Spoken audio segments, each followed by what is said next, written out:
Mic check.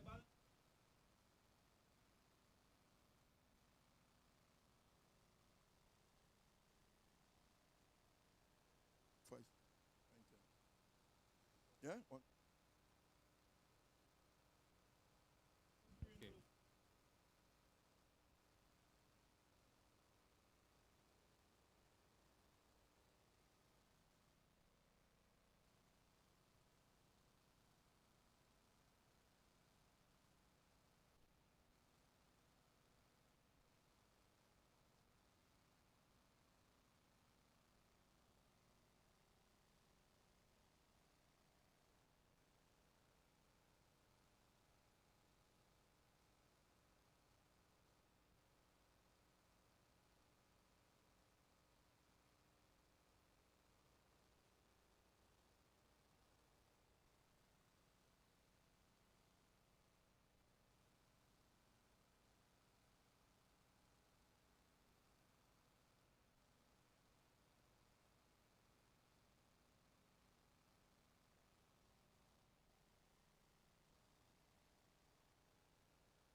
On the field, gonna see the get.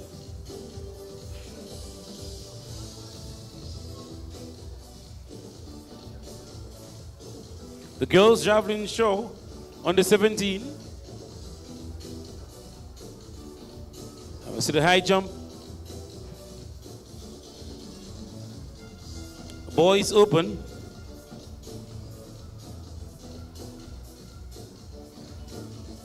As we get ready for the first event on the track, girls distance medley. Once again, welcome.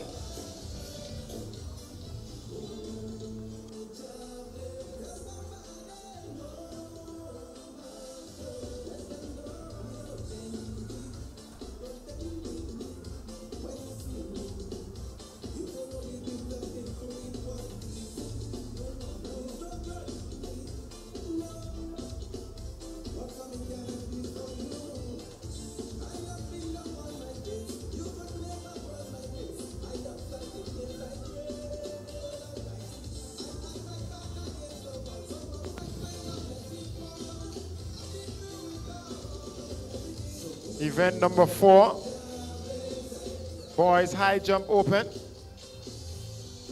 The bar starts at 1.60 meters. Your defending champion 2025, Timothy Greenwich. He's back again in the field this year, 1.95 meters.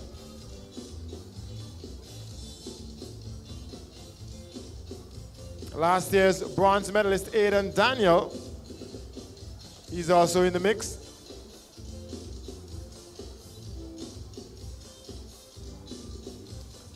It's some 23 clubs in competition this year, 33 events to contest. Girls javelin throw under 17. Defending champion Fiona Jackson of SJC Grenville, she's also back this year. A winning distance of 25.75 meters.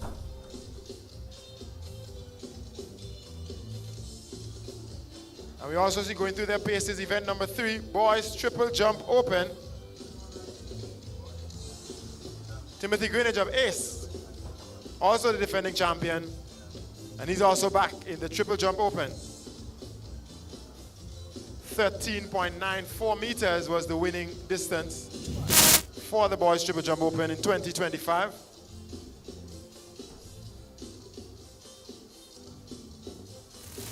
Track athletes are making their way out, getting set for the first event on the track. Girls distance. Welcome viewers to the 2026 edition of the Investment Migration Agency, that's the IMA National Relay Meet, right here at the Kirani James Athletic Stadium, downtown St. George's, Grenada. Alongside me is Sherry and Noel as we welcome one and all to the live broadcast of this very important and exciting event in the athletics calendar 2026. Sherry, the stage is set, the conditions are just about right, and the viewers are in for a very exciting afternoon into evening for Track and Field 2026. Only see the best of the best here this afternoon. As you said, it's the second installment of the IMA Grenada National Relay Meet. We have a number, I think it's 24 in all. It includes clubs and secondary schools, so you know what is going to be happening. Right now we are basically within the peak of the athletic season, and we can expect, as I mentioned, the best of the best. Because here what? I saw peak performers, I saw momentum, I saw a finish line, SJC St. George's, St. Andrews Anglican Secondary School.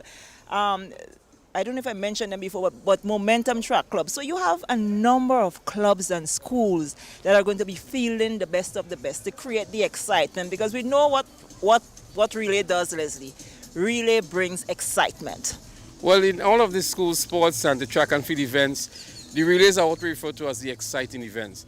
But you were mentioning the clubs that are on show here today, and we have clubs from every parish except for Carrico and P.T. Martinique. So we have Top Flight from St. John's, we have Momentum from St. Mark's, maybe not from St. Patrick as well, but I'm sure McDonald College is here and they will represent the parish as well. And of course, St. George's have the most clubs and they're also here. So it's going to be an afternoon and evening of very exciting and thrilling competition. It's also a gauge for what's going to happen later on in the season. I'm sure some of the schools will be sharpening their craft, those that are coming as schools in the competition. And the athletes from the other schools that are competing under the club's banner, they would also be sharpening their craft in preparation for some of the bigger meets or the other meets that are coming up later on in the season. And I think it is important to let the viewers know that even if we mention it's the relay meet, we also have some field events that will be happening as well. We have some high jump, javelin, and some long jump to take place this afternoon. Yes, I think what the organizers have aimed to do is to create a diverse event, because there are people who come here to see field events and they would want to see some of these and the athletes and the relatives perform in the field events.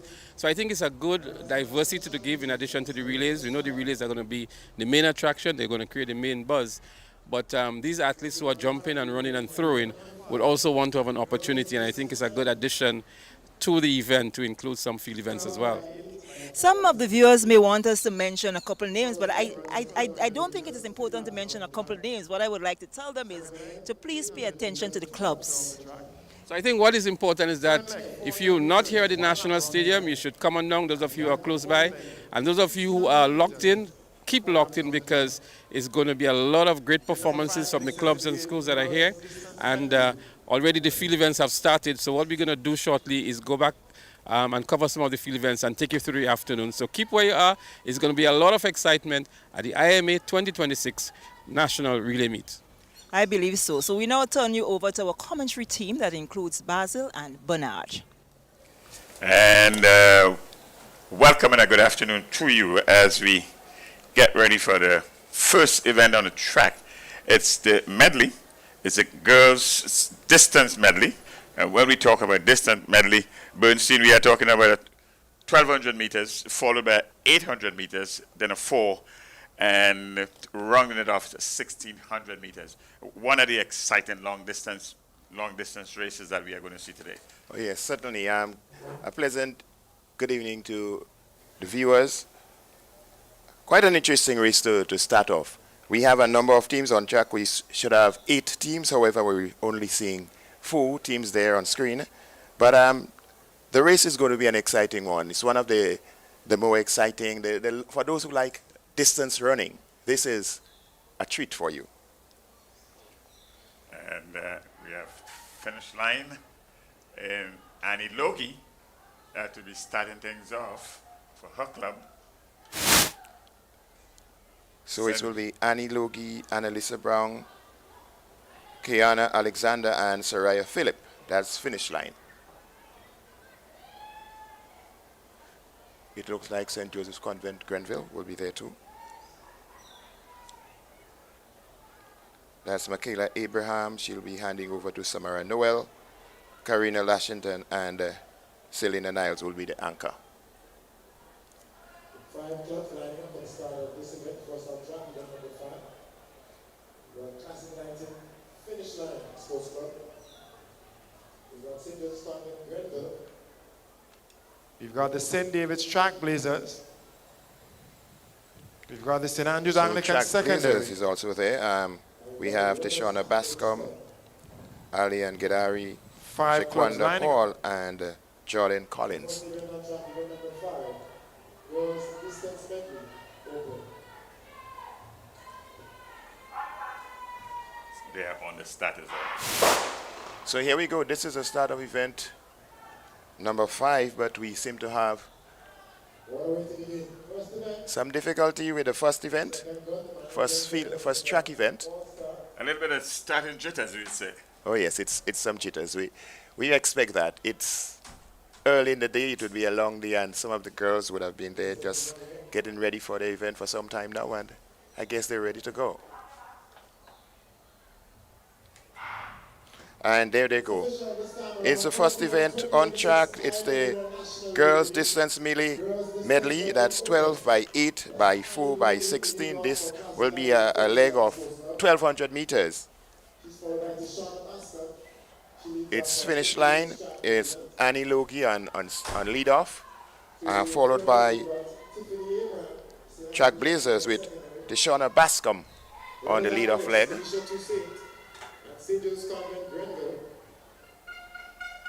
So it's finish line and St. David Track Blazers, St. Andrew's Anglican Secondary with Tiffany Abraham on lead-off leg. Is currently in third position, but on your screen we're seeing Annie Logie of finish line. 3 laps around the track. Annie Logie, classic So this group of girls will be doing 3 laps around the track. She'll be looking to qualify again this year. So it's finish line, Annie Logie there on the screen. St. David's Track Blazers. The lead-off leg for Finish Line Club. The leader Modest, she leads up for SAS. That's a classic lighting finish line. SAS is in second position currently. Continues classic lighting finish line, sports club out front, Annie Logie, followed by SAS, followed by St. David's Track Blazers. The boys high jump open. So you're looking at event number 5. It's the first track event here today at the IMA National Relay Meet. It's a distance medley.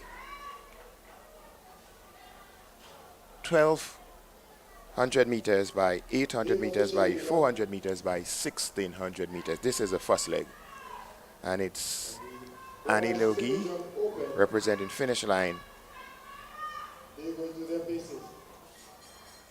With a somewhat comfortable lead from the rest of the field who are on track. We're now seeing Annie Logie. Remember, they're just getting ready to complete the final lap in the first leg. It's Annie Logie of Classic Lighting Finish Line Sports Club. She continues to be finalist at the 2025 Caribbean Games. So it's Annie Logie there. She's also a part of the gold medal winning singles conference in Jordan's 4x4 intercall relay team. Classic Lighting finish line. The leader Modest of SAS, she comes across the line. Enjoying quite a comfortable lead there from the rest of the field. SAS also in the picture there in second position. Tishona Bascom of St. David Track Blazers. She's in third position, but on screen it's Annie Logie of finish line.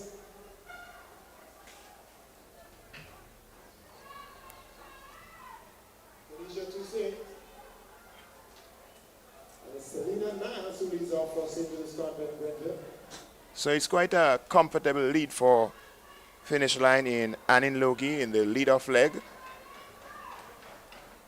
In the girls' distance medley, 12 by 8 by 4 by 16 open. So down she comes to complete the first leg. Annie Logie, Classic Lighting Finish Line Sports Club. So on the home straightaway, just getting ready to hand over. That's finish lines, Annie Logie. First hand over. Finish Line Sports Club.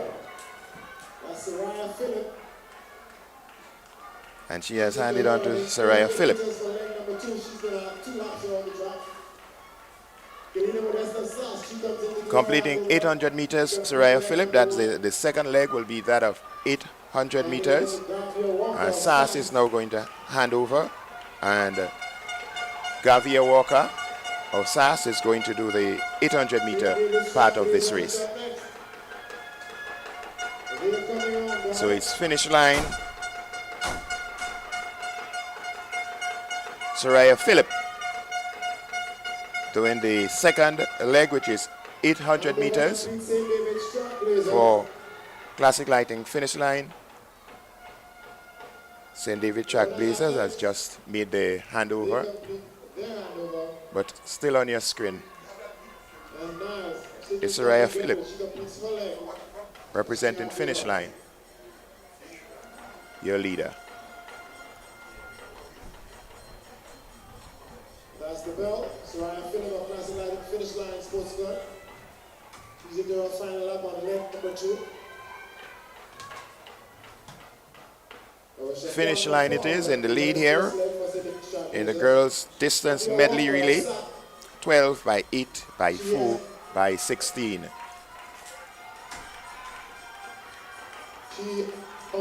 St. David Track Blazers on the screen now, currently in third position.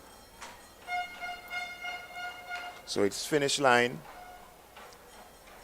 Sass, Xavier Walker in second position.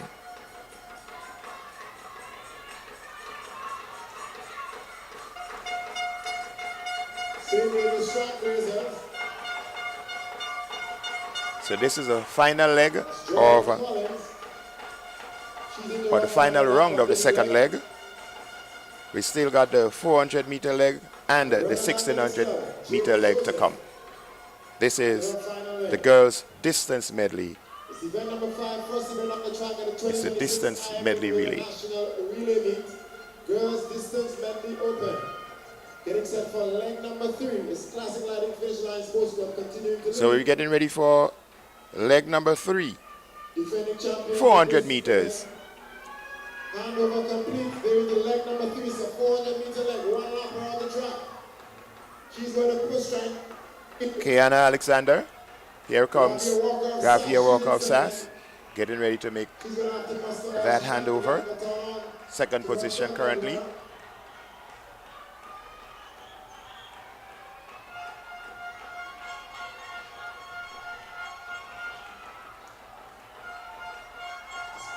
As she hands over.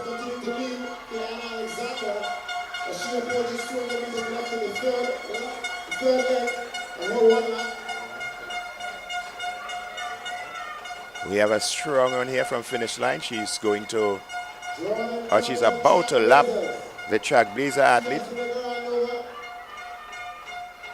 who is still completing her 800-meter portion of the race, but completing a 400-meter part of the race finish line as she hands over to the final leg for finish line. 1600 meters.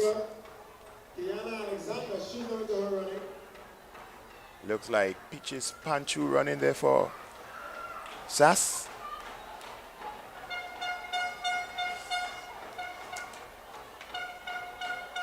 Your leader currently, finish line, classic lighting finish line. In the red and black. On screen, St. David's Trailblazers. Currently in third position. But this is the distance medley relay. It's a combination of pretty grueling distances, 1200 meters by 800 meters, 400 meters slightly shorter, and then we end with the 1600 meters.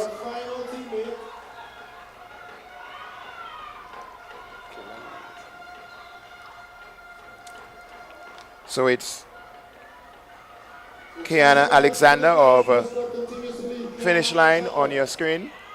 Kiana Alexander it is, who is going to complete the 1600 meters. She is currently in the lead, representing classic lighting finish line.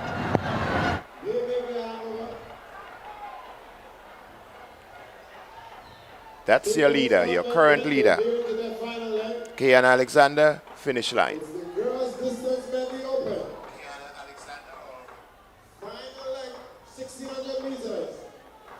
So we're into the final leg for the girls' distance medley relay. We see St. David's Trailblazers on screen.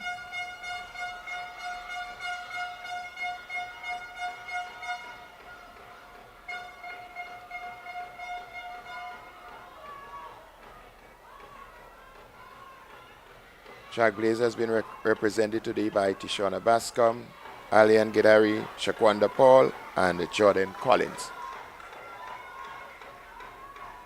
Holding up the bronze medal spot currently, St. David's Trailblazers. It's classic lighting finish line in the lead. In second position will St. Andrew's Anglican Secondary, Tiffany Abraham, Kelana Modest. Girls, distance medley open.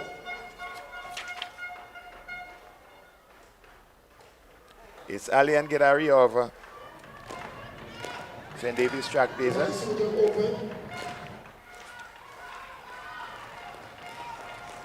And it's Sass in second position currently. In this event. So we're in the final leg of the girls distance medley open, event number 5. Gidari in third position from Track Blazers on your screen currently.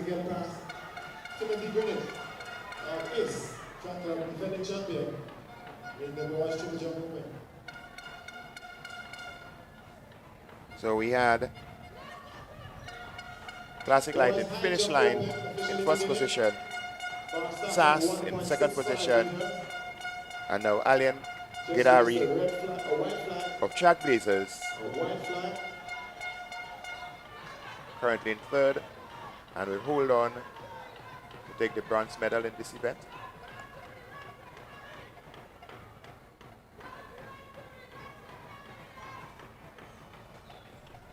It's the 1600 meter leg of the girls distance medley. And coming down the home straight away, we see St. Joseph's Convent, Grenville.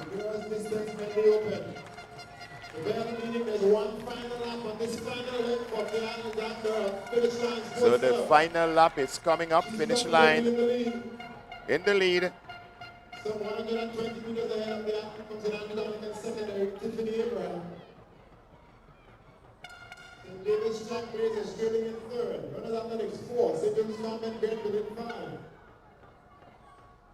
As they get closer to the final lap. So it's a final lap for finish line.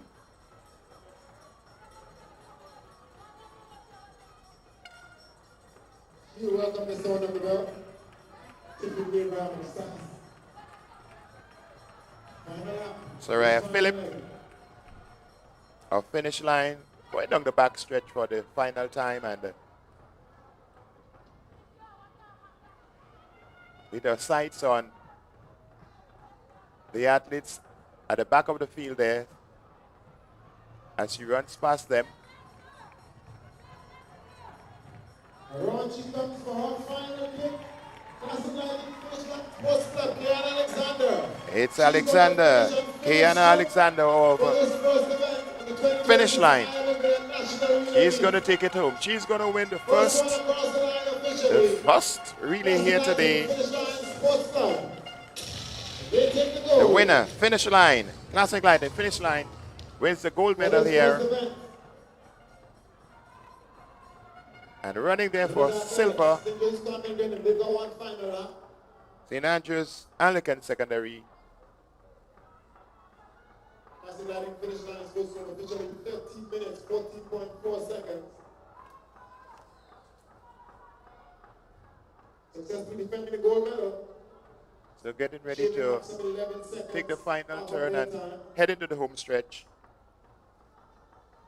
Remember that 10 of 9 for medals, the vying for prize monies to go towards the club. At this 2026 IMA Grenada National Relay Meet. Representing SAS. Now she comes for her final kick. Tiffany Abraham, St. Andrews Anglican Secondary. Tiffany Abraham She's going to taking push it all home. the way to the line. Having run 4 laps on the track. She's going to finish her confidently. Tiffany Abraham crosses the line now, second position for the St. Andrews Anglican Secondary.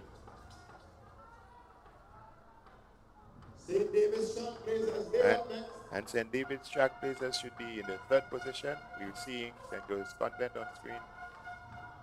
St. David's Track Blazers, Alien Gidari, she's coming on down.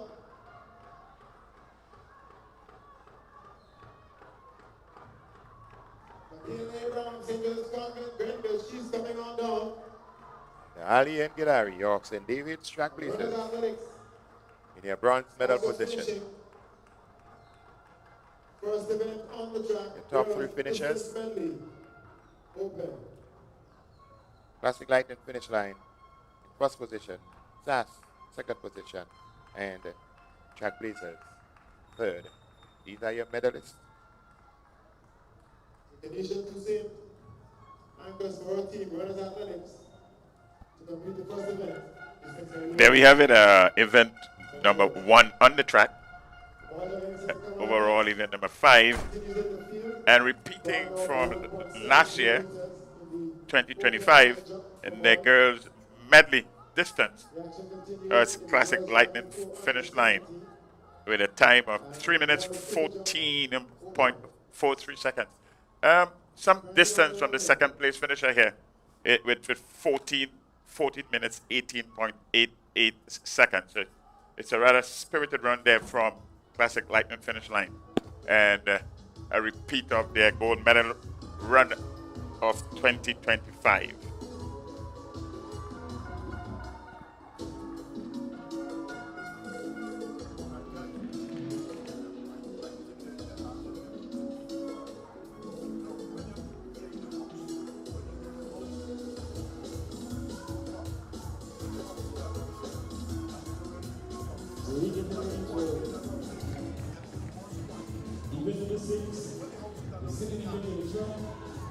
Boys distance medley, 12 by 8 by 4 by 16.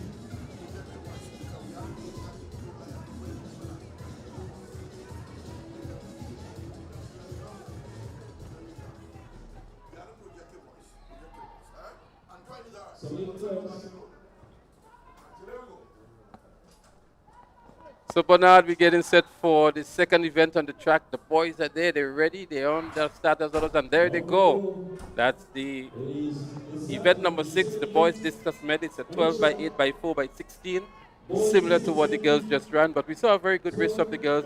Bernard, Annie Logie really setting a good pace here for finish line, and they maintain that momentum right through. Yes, in fact, I think the race was won from the very first leg. She finished it easily about 600 meters on the second place runner in that first leg. Well, we're hoping that the boys can be more competitive, as we maybe expect them to. We saw laps, some athletes been lapped in the first medley event, but some very familiar faces in this second event on the track, the boys medley event. Yeah, one would imagine that this should be a little bit more competitive than the first event. This is the boys' version of the medley. So in this race, we would have GBSS, McDonald College, Fusion Athletics, SAS, Classic Lighting Finish Line, Runners Athletics Club, ACE, Track Blazers there as well, and Classic Lighting South City Rising Stars. These are the clubs that are scheduled to compete in the boys' distance medley, 12 by 8 by 4 by 16.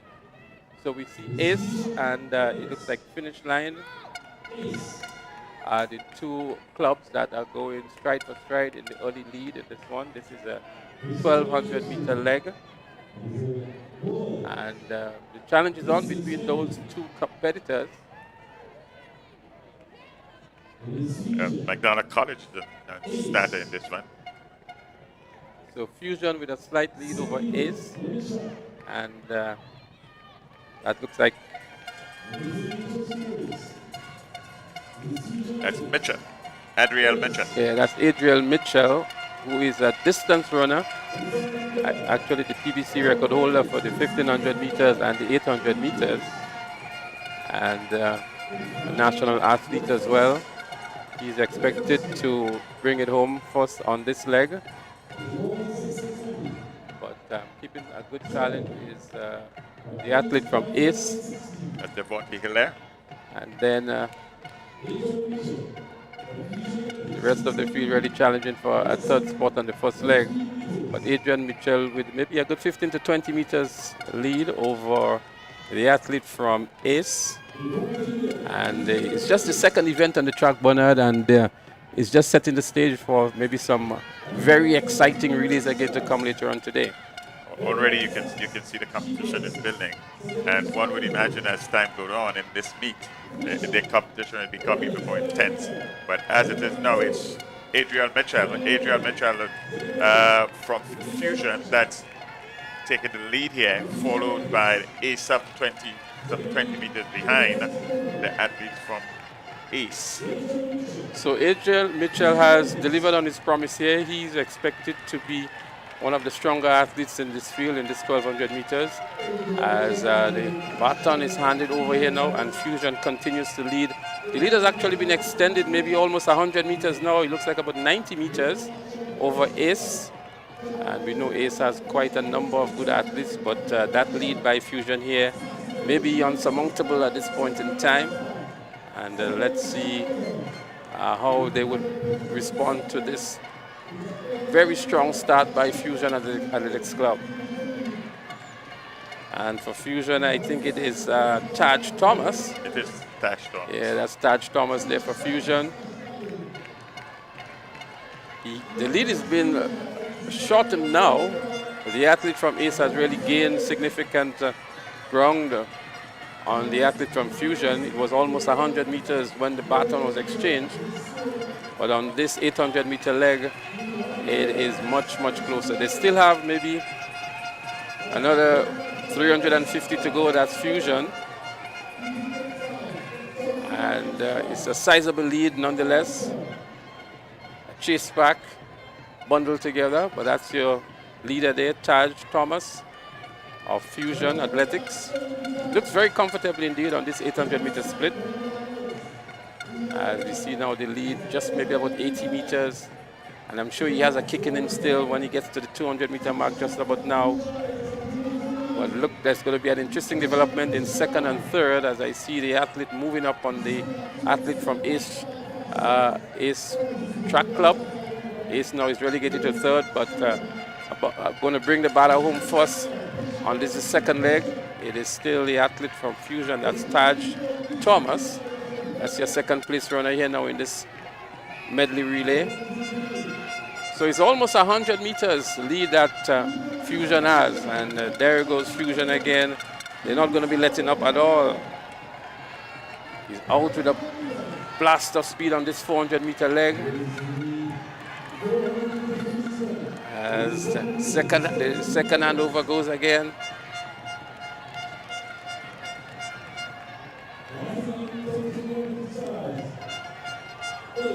South City Rising Stars, that's in the second position. But Fusion is up front, and then we have Ace in third position. That's the leader of the event here from Fusion. And he has a commanding lead on this one. We were expecting maybe a closer and more competitive one, but nonetheless, it is Fusion that continues to lead comfortably.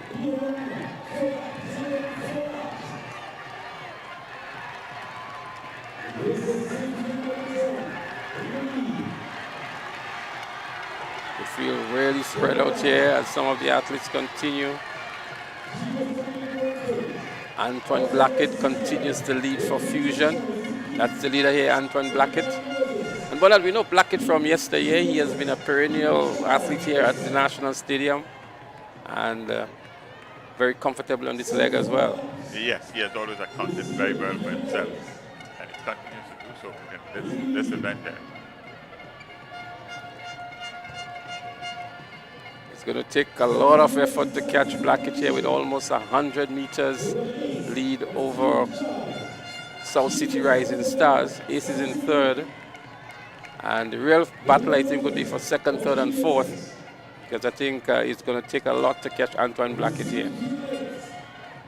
Ace moving into second position now. And that looks like Daniel Douglas for Ace. Is it Dan? No, that's Keith Charles, actually.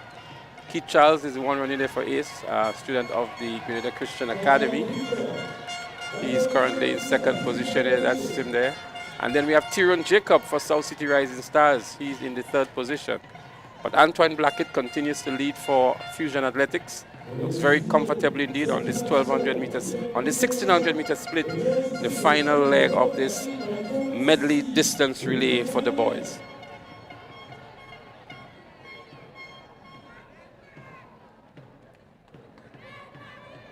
So this is a very tactical race, Bernard. It has endurance, it has speed because there is a 400 meter split, and it has you ought to have some good strategy and technique as well for this event in terms of how the coaches would assign the athletes for a distance medley like this one. Yes, and what you're seeing here is that the athletes are actually running legs that they are comfortable with. Almost a specialist. Antoine Blackett, for example, he's a 1,500 meter runner, so he's quite comfortable in the leg that running there. Even Adriel Mitchell, who's also a 1500 meter runner, he started the event for Fusion. So they have a very balanced team, I would think. That's Tyrone Jacob here now for South City Rising Stars, moving into the second position. He's a long distance runner as well, the 3,000, the 5,000, the 1,500 meters. We know Tyrone Jacob from yesterday competing here for GBSS, now with South City Rising Stars.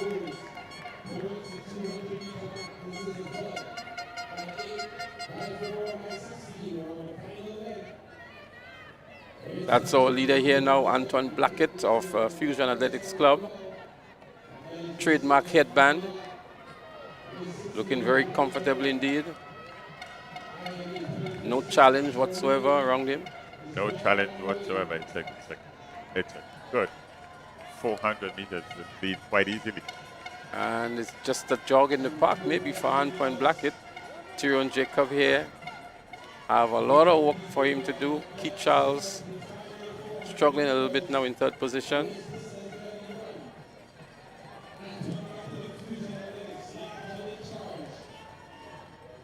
Some 9 minutes, 50 seconds gone on the clock. And Antoine Blackett continues to lead and to look good. So Blackett has just about 250 meters to head to the finish line. And from the looks of it, he's going to be running against the clock.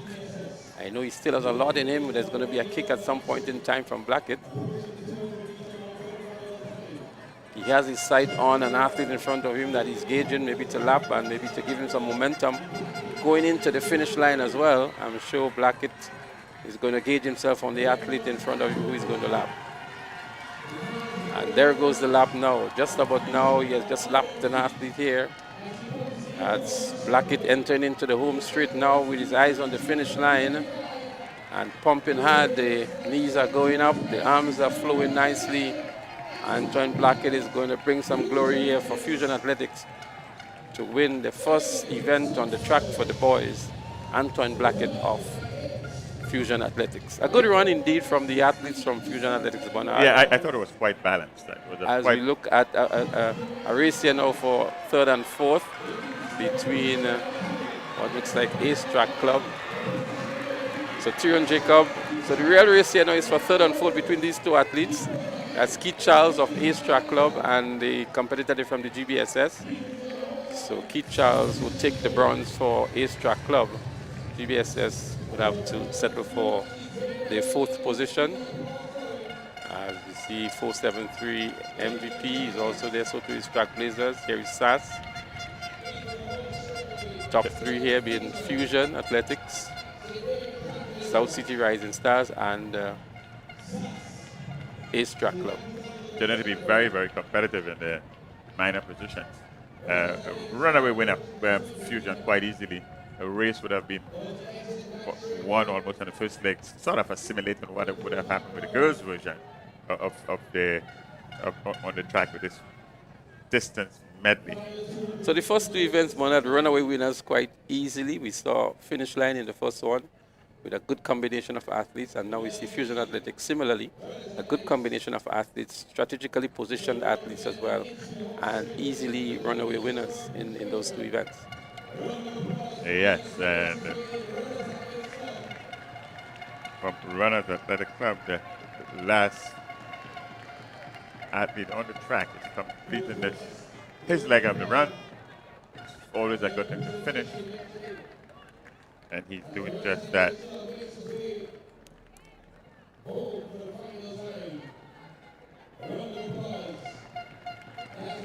There That's goes Alex James.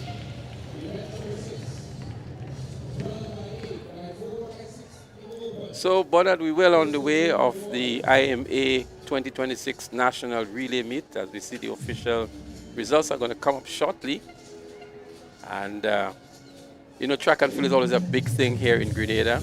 And I'm sure the fans, as we see them here now, are anticipating a lot of excitement here today, Bernard. And over the years, the Relay Meet have lived up to expectations and have delivered a great product for the track and field fans. Absolutely, and I would imagine in another hour and a half, these stands will be rocking Well, Bernard, it was scheduled to start at 3 p.m. and there were persons already here at 2 p.m. And that's the spirit. And that shows you the anticipation and the appetite that people have for track and field here in Grenada. And in particular, the relays from yesteryear to now always been very well supported, these national relays. So by the time we get down to the sprint relays, and of course the famous 4x400 meter relay, Bernard, we know what's going to happen. Yes. We have a little segue here now on the field event. We're looking at the high jump open boys. As soon as we have it, we'll give you an idea of what the distance is. So the bar is set at 1.80 meters. An attempt here by finish line, not a good one.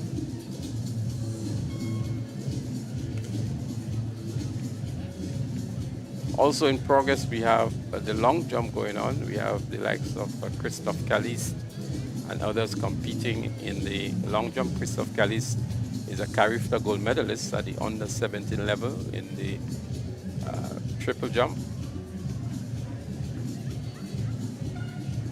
The high jump that we are looking at here, we have some 6 club jumps under here with 17 athletes that would have started this event.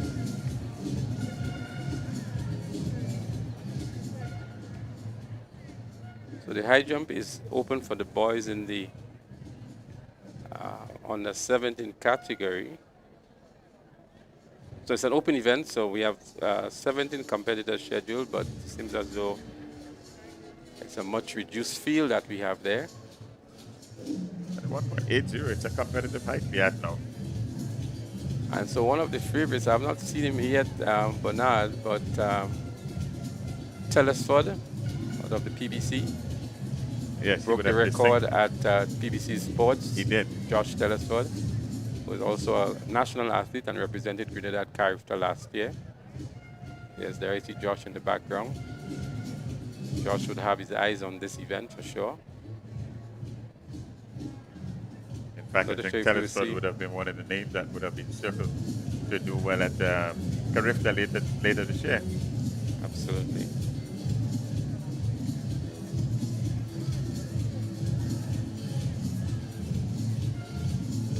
I'm looking to see if Smith is also on the list here. Yes, DeAndre Smith is also on the list, and he's competing for Classic Lighting Boca Secondary, athlete from SAS, going over very comfortably indeed. So Joshua Telesford and DeAndre Smith may be the two favorites for the high jump, but I'm sure the others would want to challenge them today.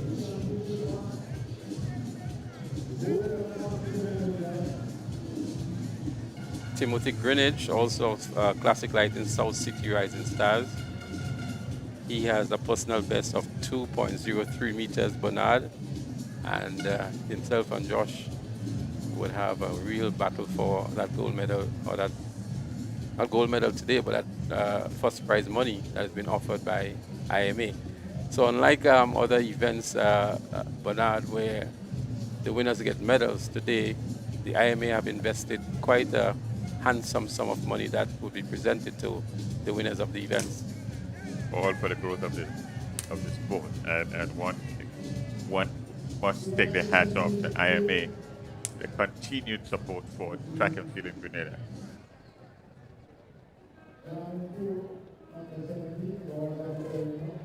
So the bar is still at 1.80 meters.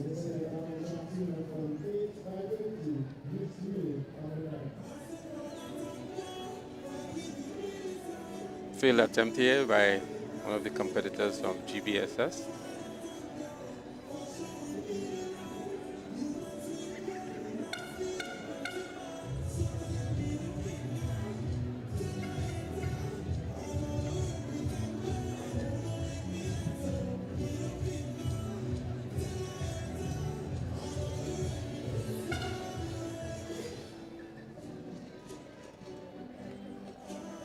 Nice clearance here from 473 MPP it is.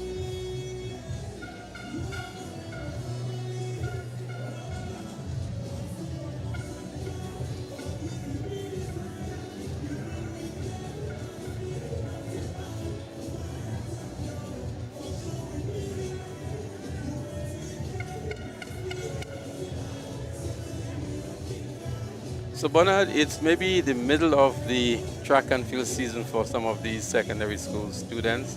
Most of them would have already competed in their secondary school sports.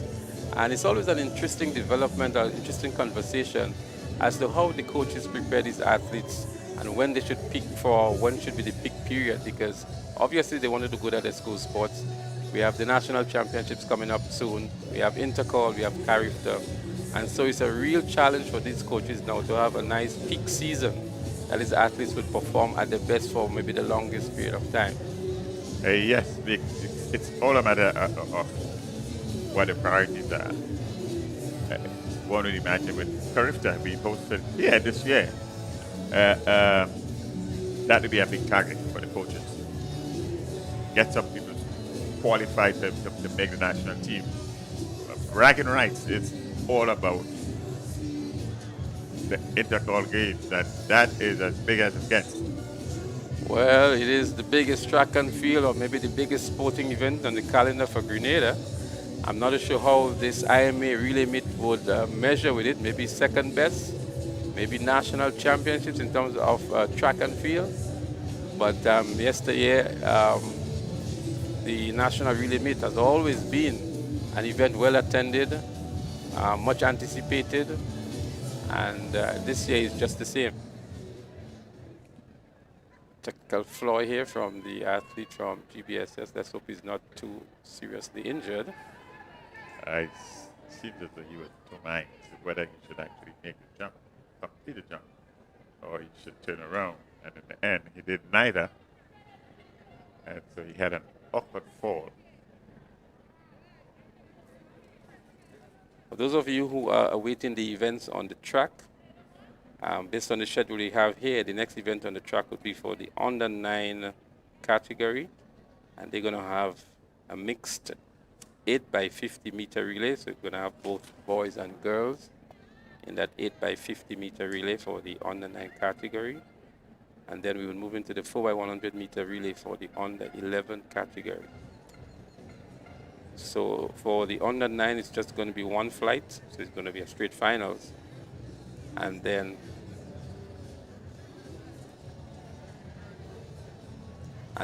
they're going to be 2 flights for the 4 by 1 meter under 11.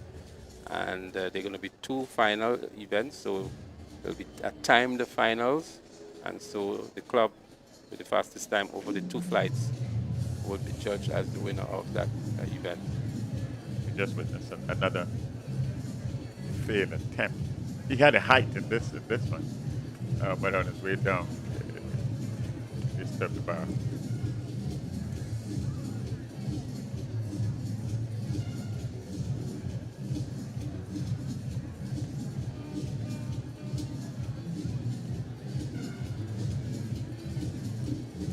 Right, being adjusted upwards. And feed had dwindled to just a few standing.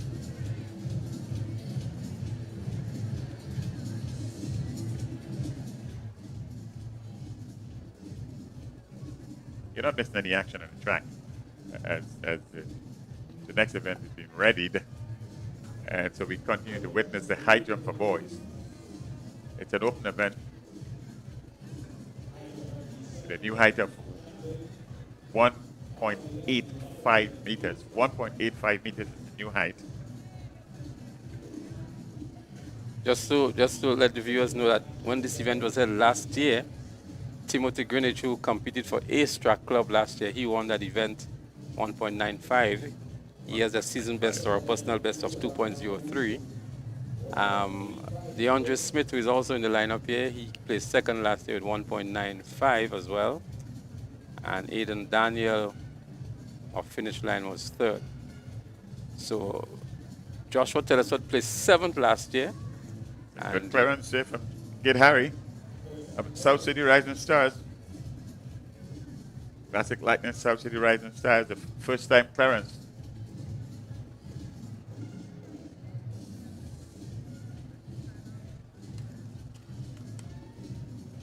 We have another competitor here from South City Rising Stars.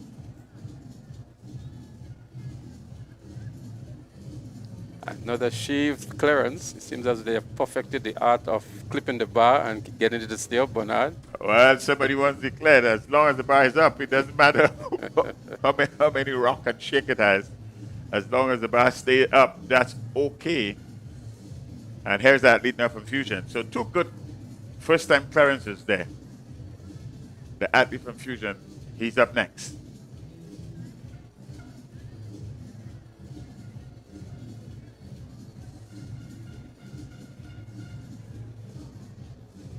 That's actually Joshua Telesford Is Bernard, Mr. Favorite himself. Carif the athlete. One of the favorites for this event this year. A very disappointing effort here, I would think. He'll be mad with himself. Yep, and interestingly enough, the clipping was not even on the way down, it was on the way up. Let's hope that this early fault here does not come back to haunt him. There's always a pressure favorite. Once you get a tag or favorite, the pressure is there. On your screen now, you see there in preparation for the next event on the track. It's the boys.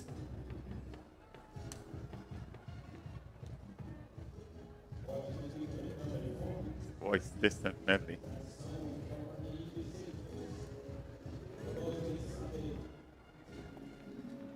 Well, it's the mixed 8 by 50 meters on the 9. Those are the young people in the track they know it. On the 9s, mixed relays, 50 meters. This is always exciting. Oh, yes. Well, On the 9s, so we have the MVP. We should also have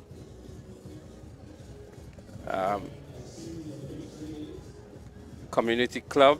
That looks at Carrico Community Club. We should also see Runners Athletics Club, South St. George Government School, and Sprinters Athletics Club. These are the clubs that will be competing in the under 9 category. I tell you something, Leslie. There's a bit of an excitement against Carrico is here. Even though they are represented by the under 9s, this is an interesting representation here. Because we like to see the young people from the sister isles come and distinguish themselves. And certainly in this under 9 event, it's always exciting. It doesn't matter who wins. It's how they win that is always the excitement. Well, we can already see the excitement on the track even before they get to their lanes and to their positions. There is a fair amount of excitement amongst them already, Bernard. It's one of the beautiful races, and that category of runners. Who is waiting for whose friend and who doesn't want to overtake? It's what we also see happening, sometimes they bring the baton to an opposing team member. And it creates a lot of excitement for the fans as well. That really is the beauty of track and field. You start like this. This is the under 9, and you stick with it. The rewards are usually great.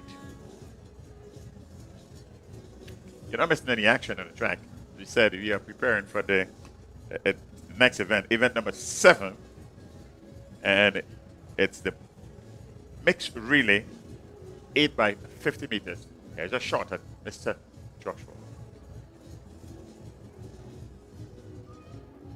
Another field attempt by Joshua. Something seems to be off for Joshua today, Bernard. Yes, there's only one more. Got one more crack at this. Well, he may choose not to take the third jump here and go after another height. But it's up to Joshua here to decide. It seems as though he would continue at this height. Still has one more attempt. He had 2 failed attempts so far.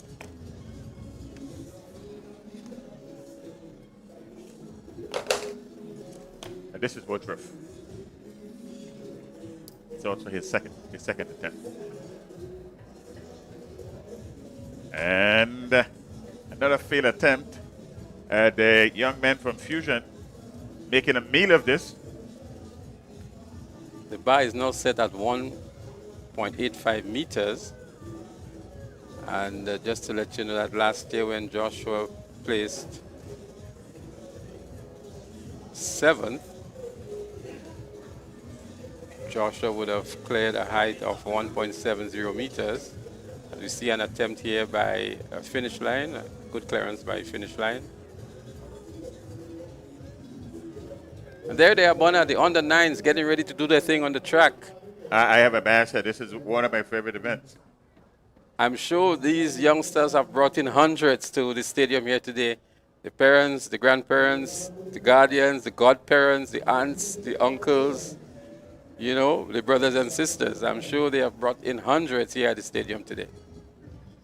Oh yes, this is always a favorite. This is always a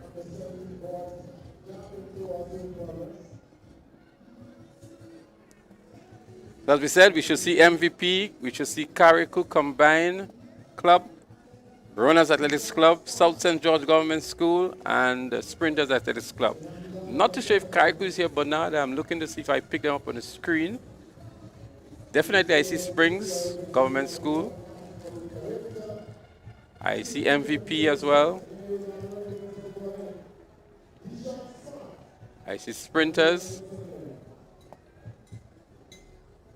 We have 5 teams.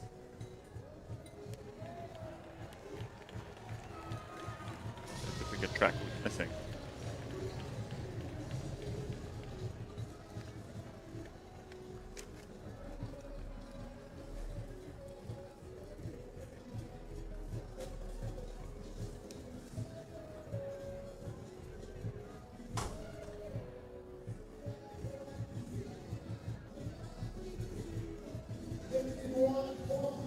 What you're witnessing on the screen there, the young men who are preparing for the javelin.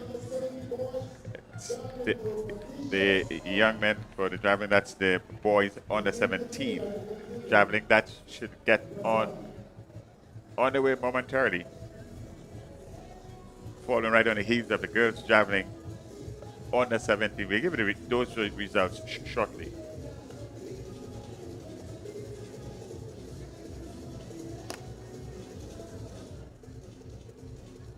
Javelin, as you know, has become, well, somebody would say it has always been, but certainly one of our distinguished events that highlight our country, Grenada, here in the likes of Anderson Phillips, has a first thrower on screen.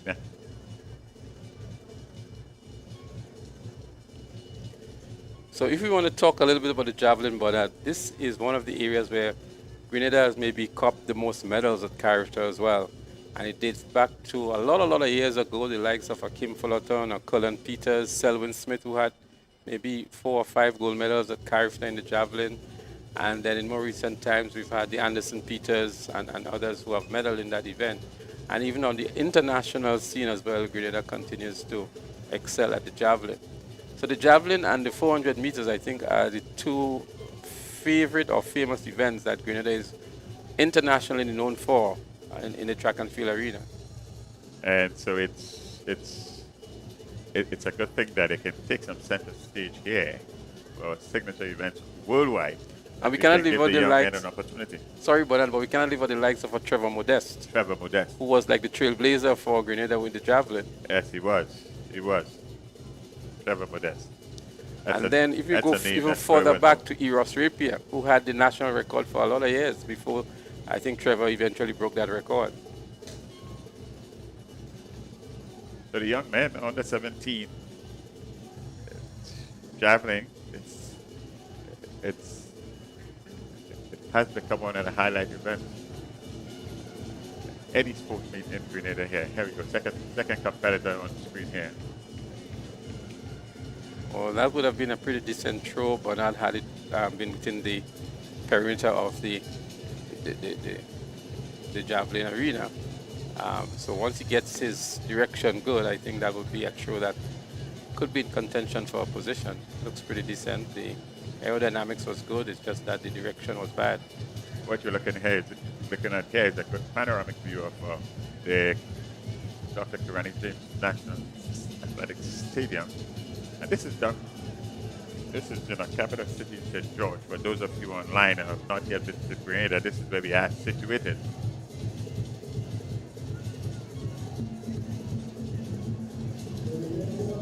A pretty decent throw as well from the competitor from GBSS.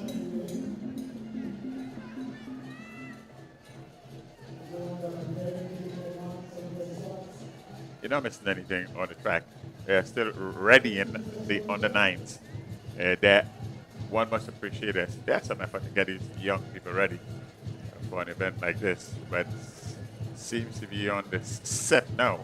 So we should be there shortly. There is another athlete in the javelin, confusion.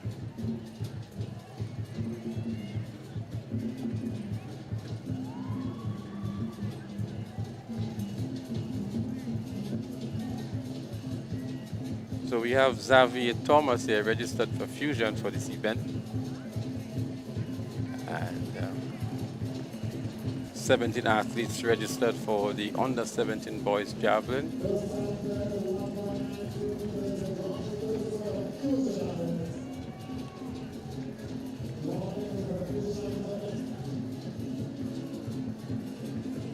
The action still continues in the high jump, as we see St. David's Trailblazers on the runway now for the javelin. That's Telesford. That's Cassie Telesford.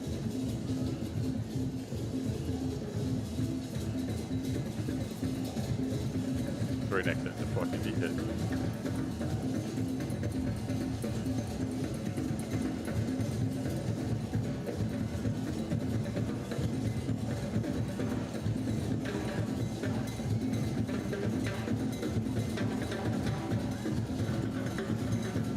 In fact, it was 47.48 meters that we did from St. David's Trailblazers.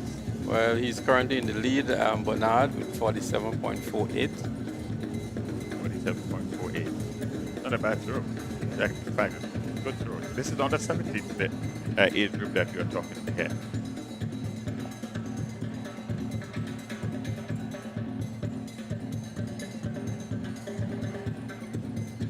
So I don't know if you can pick it up or not, but there's a lot of drumming going on downstairs on the stands. So the fans are here with their musical instruments. Maybe one might say in preparation for the drum corps. There's Bernstein here with us, and he's probably have his team getting ready for the drum corps. And so is John.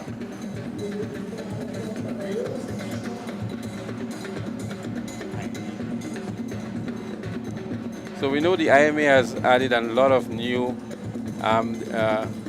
attractions to this event, and I think the drum corps that we hear in the rhythm section that we hear in there is one that they have brought in to really stimulate and to get the crowd even more excited. So there's going to be action on the track, there's going to be action in the stands. It's an atmosphere that you really wouldn't want to miss, or once you're here, you're guaranteed to have some fun. Yeah, that's become one of the features of the second track and field. With drumming and Mac Baxter. Well, the youngsters are on the track now, Bernard. They're getting ready for the 8x50 meters in the under 9 category. It's a mixed event as well, so we have a combination of male and female youngsters. Here we go. Sit back and be entertained, ladies and gentlemen. It's the 4x50 meters mixed relay.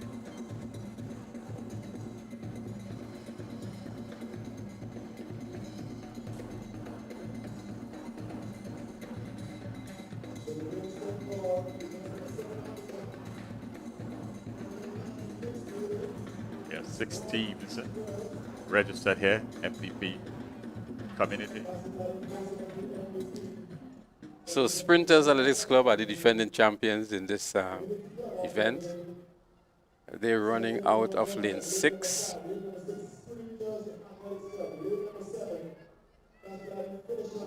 And they're coached by Shotbury. We know him more maybe in the Groovy and Soca arena. But Sprinters, the athletes from Sprinters have been coached by Shotbury, Fimba Andrew Shotbury. And most of them come from, I think, the Crowshoe ROC school. And some from the St. Andrews Methodist School as well. So it's a combination of athletes from different schools making up the Sprinters Athletics Club. But they are the defending champions. I recall last year, Bernard, they gave a good account of themselves. They won quite a number of races, especially in that category, under 9 and the under 11 categories. So let's see what they're going to bring on show this year. They're running out of lane 6, the defending champions. A quick snatch, short just now from an athlete there from SAS. There was some excitement with his throw. We didn't get a distance, but that was Dishon Smart.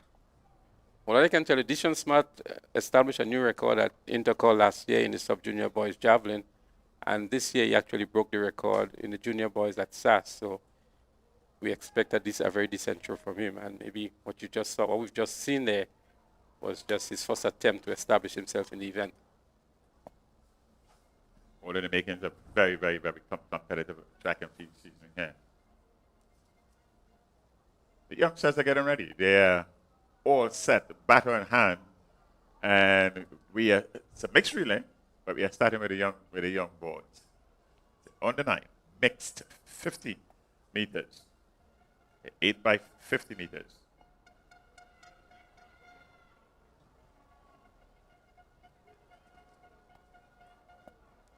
I think we are just as eager as the youngsters to get this one going, Bernard. They're there, they're ready to run. They came here. They have a big fan base here as well. They already have a big fan base online as well, Bernard. I'm sure the viewers are looking at these youngsters on the 9 category. Maybe it's the first time for some of them at the National Stadium as well. So it's a moment for these youngsters as they get ready for the 8 by 50 meter relay, mixed relay. It really does augur well for track and field.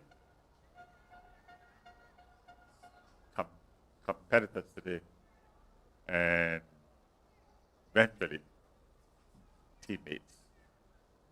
This is the language that's spoken in these competitions. By the time you get a Caribbean, it's all about Team Grenada.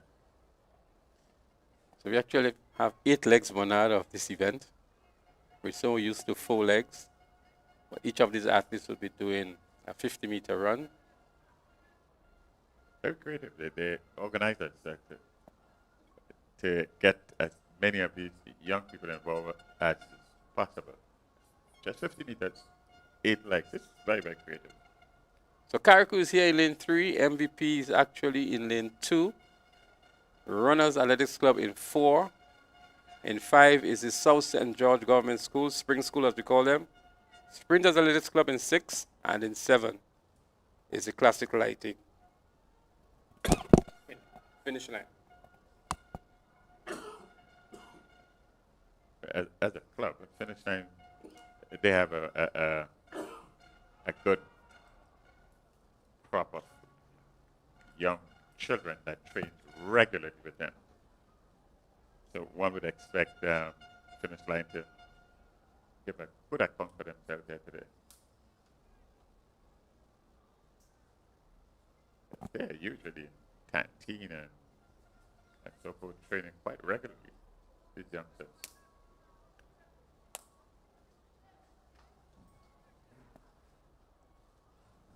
What I can tell you is that the new height in the high jump is now at 1 meter, 1.90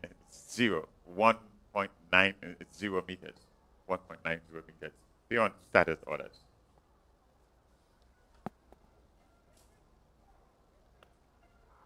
It's the start of the 8 by 50 meters in the under 9 mixed category. And it's kind of early to call this one. First handover made here by the club in lane 7. That's finish line up front here. Sprinters is giving good chase in second position. That's the female leg here. As the boys go finish line, still in the lead here. But Sprinters in the green is also giving good chase. Good run by Sprinters. South St. George is also looking good as the third handover.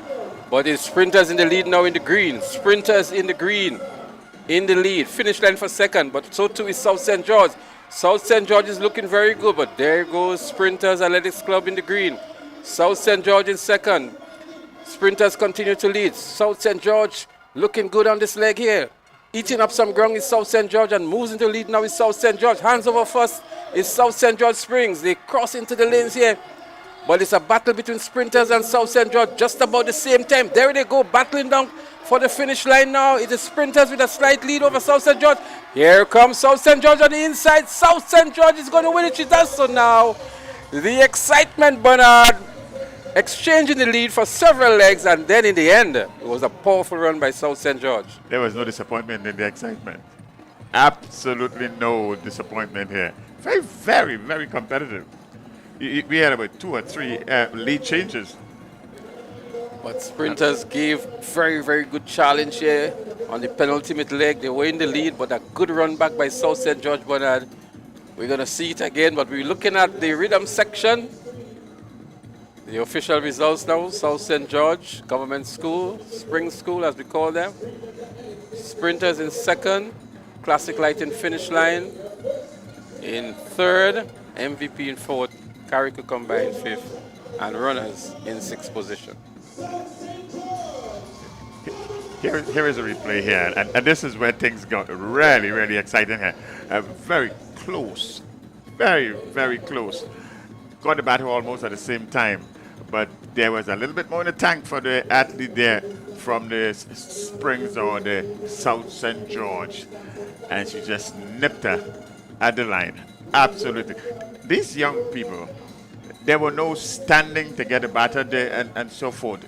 There seems to be some good coaching that would have taken place there with these young people, and it's something that one really have to be proud of. Well, the action continues here at the IMA National Relay Meet. It's the second time that the IMA is sponsoring this event, and they've invested quite a lot. The athletes are actually running for prize monies, and so the clubs will live here a lot richer today, Bernard. They should. But the next event on the track is event number 8. That's another mixed event, and that's the 4x100 meters under 11. 4x100 meters under 11.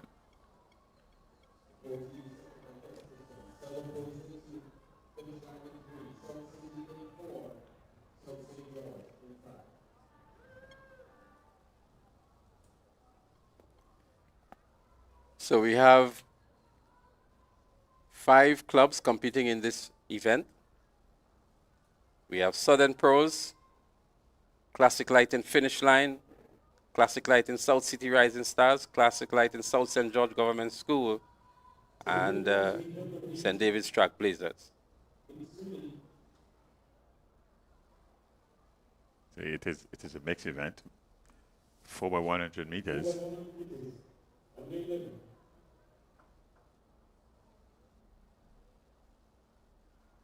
So there are going to be 2 flights for this event, Bernard. This is flight 1 of 2. And the fastest times would emerge as the overall winners. So overall 10 teams are listed to participate in this event here.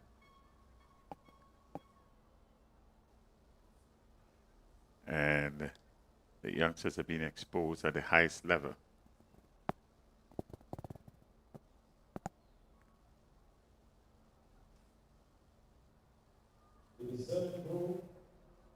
The high jump is still in progress to Bernard. Josh will tell us what, it's still in the runnings. The bar is now at 2 meters. But we go back trackside to look at the 4x100 meters mixed relay for the under 11 category. We have Southern Pros, Finish Line, South City Rising Stars, Springs Government School, and St. David's Track Blazers. But Track Blazers is not here. South St. George Government School seems to have a slight lead over Finish Line. They hand over first now. But here comes Finish Line with a very good and a strong run.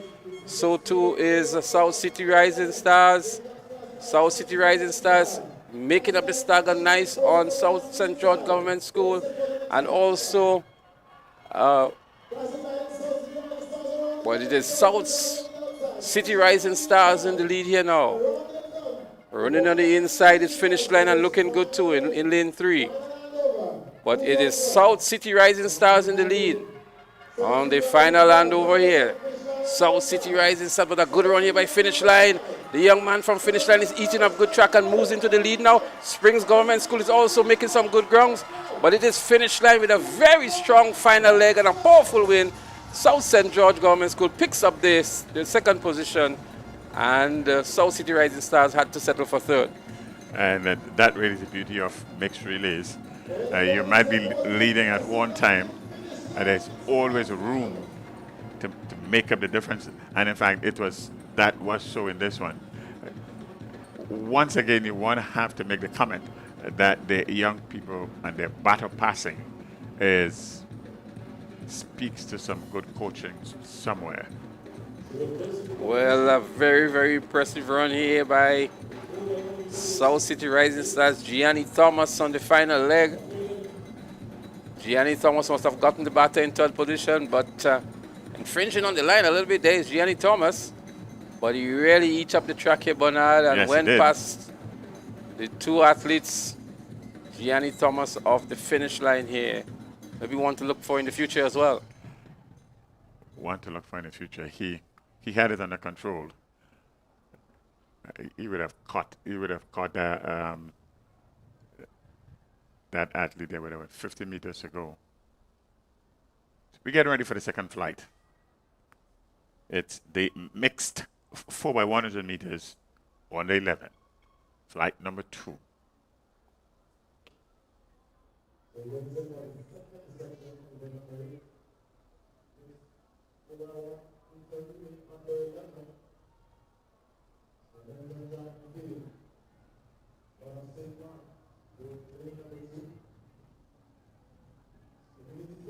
So we will see Momentum Track Club. Momentum, as we understand, they're out of the St. Mark's area. We're also going to see Carrico Community Club, McDonald College, Rising Stars, and Sprinters. These are the clubs that are listed here to participate in flight 2 of 2 of the 4x100 meter relay under 11 mixed. Well, I can tell you, if you have a reduced field, it's just 4 clubs on the track now. So we have Momentum in 2. In 3, we have Carrico Community Club. In 5, Rising Stars. And in 6, we have Sprinters.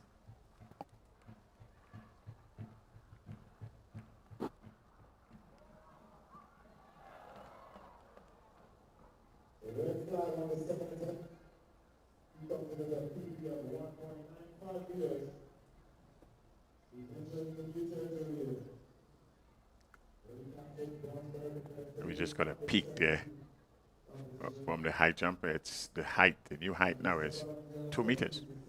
It's 2 meters, and Joshua Telesol is still there. Remember, we indicated that Joshua Telesol is a national athlete, bronze medal at Carifta in the under-17 category last year in Trinidad and Tobago. As we go back trackside now for the mixed 4x100 meters relay, second flight of 2. They're up and running, and there's 4 clubs competing here now. We have Sprinters in the green up ahead, but making up the stagger nicely is Momentum out of Victoria in lane 2. Momentum maybe with the first handover here. There they go down the back straight. Sprinters, Momentum, Rising Stars in the red. But Momentum is looking good on the inside. So too is Sprinters up front. Momentum handing over first here on the inside in lane 2. Momentum looking good, pumping the legs high, moves into the lead now over Sprinters. It is Momentum Track Club. And they make the final handover now. Momentum, they have a female on the last leg, and she's moving swiftly down the home straight. It's going to take a lot of effort to catch her. She's looking smooth like butter moving down the home straight.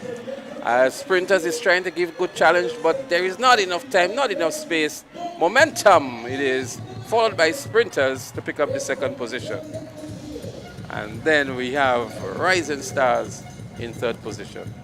For one so young, again, you must commend the baton passing. Nadiria Philbert anchoring for her club and bringing home the bacon, so to speak, to bring victory to Momentum Club. Very good run indeed. 1 minute, 0.25 seconds, the winning time for Momentum. And there we see young Philip, Nadiria Philip, receiving the batter, slowing down a little bit to settle it in her hands. And then she was off in a flash and really separating herself from the rest of the field.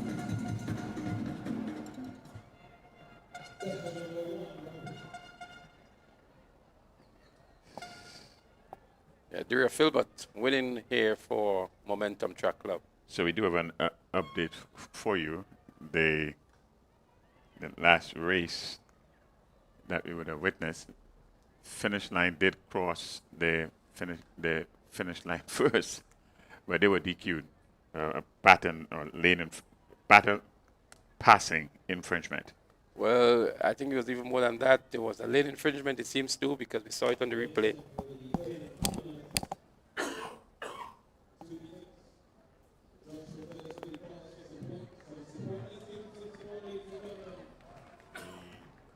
That you're going to hear from this side here would be John.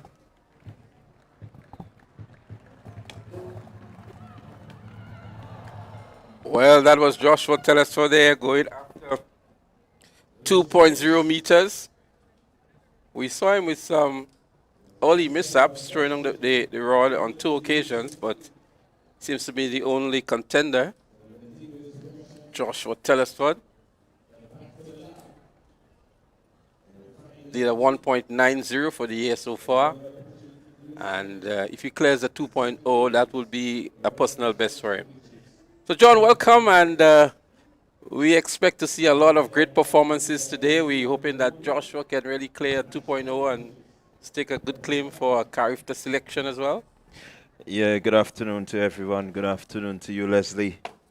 It's good to be here. It's good to be at the National Stadium for the IMA relay meets. Certainly, Telesford looking to maybe go one better. Still early days in terms of his season. Well, if you look to the far of the shot, you will see Telesford there. He has his last attempt at 2.0 meters.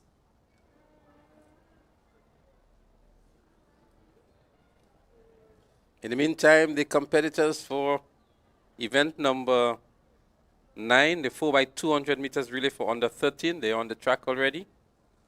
It's another mixed relay. Each leg is 200 meters.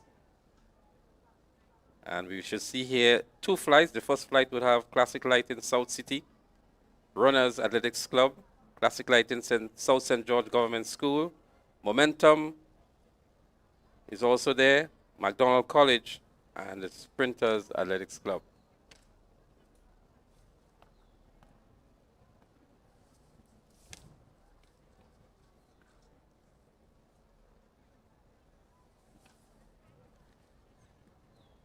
We're just waiting for the officials to give them the go-ahead. In the meantime, we will try to see if we can update you on what happens in the high jump. But it's Joshua Telesford, who is there trying to do a personal best of 2.0 meters.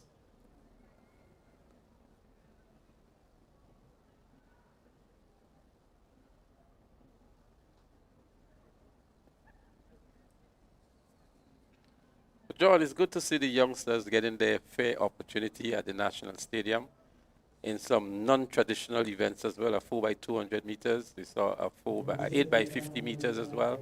Even the first 2 events on the day, the mixed medley distance relay, 12x8 by 4x16, all to add to the diversity of the games and to create some additional interest as well.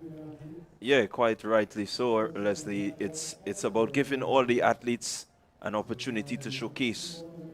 You think about a 1500 meter athlete not really competing in a relay. He will compete in the 1500, but to be a part of a team and know that your team is looking at you to really do a good job in your specific event, it does give you that sort of momentum. It gives you that, that quality that says, hey, I can do this. Absolutely. The under 13s are on the track and getting ready for the event. So the high jump is completed now. We had a failed attempt from Joshua Telesford at 2.0 meters. And although he had some early difficulties or challenges, still coming back and winning the event, Joshua Telesford. Yeah, again, he continues to show that he has the jumping pedigree. One will want him to, look at this meet, maybe assess it to what he has done so far, look at the technical competencies that, he may need to focus in on and look to improve by the time Carifta comes around.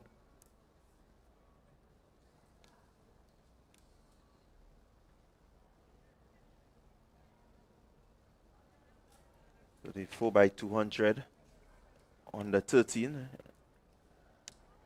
Again, a race that we can look forward to. So the crowd is building up nicely to John. We still have a lot of events to go. We have on schedule here 33 scheduled events, and some of these events have 2 flights. So you can very well imagine the total number of events in excess of 50. And included in that, we have some field events as well. The javelin is going on. The high jump has just been completed. Long jump was on earlier on as well. So those of you who are within the vicinity of the National Stadium, the Kirani James Athletic Stadium, you still have a lot of time to come on down and enjoy some great track and field action.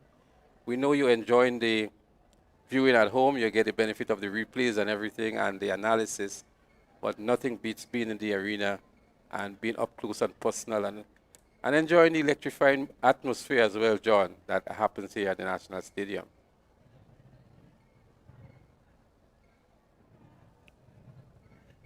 Yes, certainly you look at the new initiative that is the rhythm section. So it does add some value, it adds some vibes to the entire relay meet.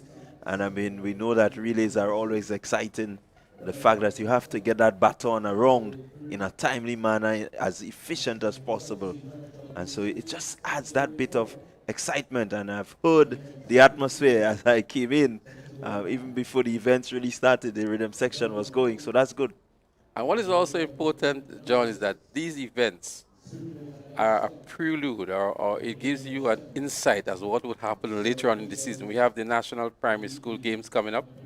You see South St. George Government School here. I'm sure there are a lot of other athletes from the primary schools that are here, from Sprinters Club and others, Momentum as well.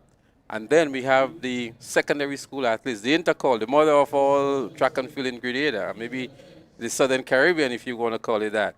And so the athletes are gauging themselves as well. As John, we see the athletes are called off the track. I'm not sure what the issue is, but we're going to have a little pause in what's happening on the track. There seems to be some issue that we will try to update the viewers on.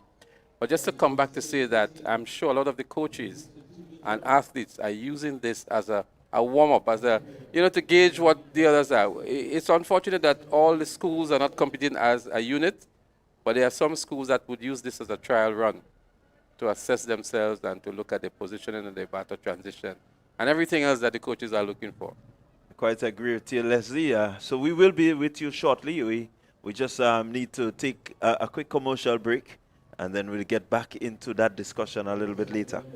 In Grenada, sports aren't just a game, they're a way of life. They teach discipline, teamwork, and resilience. They inspire the next generation to push boundaries and chase excellence. That's why the Investment Migration Agency of Grenada is proud to support sports initiatives as part of our commitment to youth and national development. When we invest in sports programs, we invest in the future. We invest in the health and well-being of our youth, and we invest in broadening Grenada's reach, proudly connecting our athletes, our talent, and our nation to a global community. Together, we all go further. The Investment Migration Agency. Unlock the possibilities.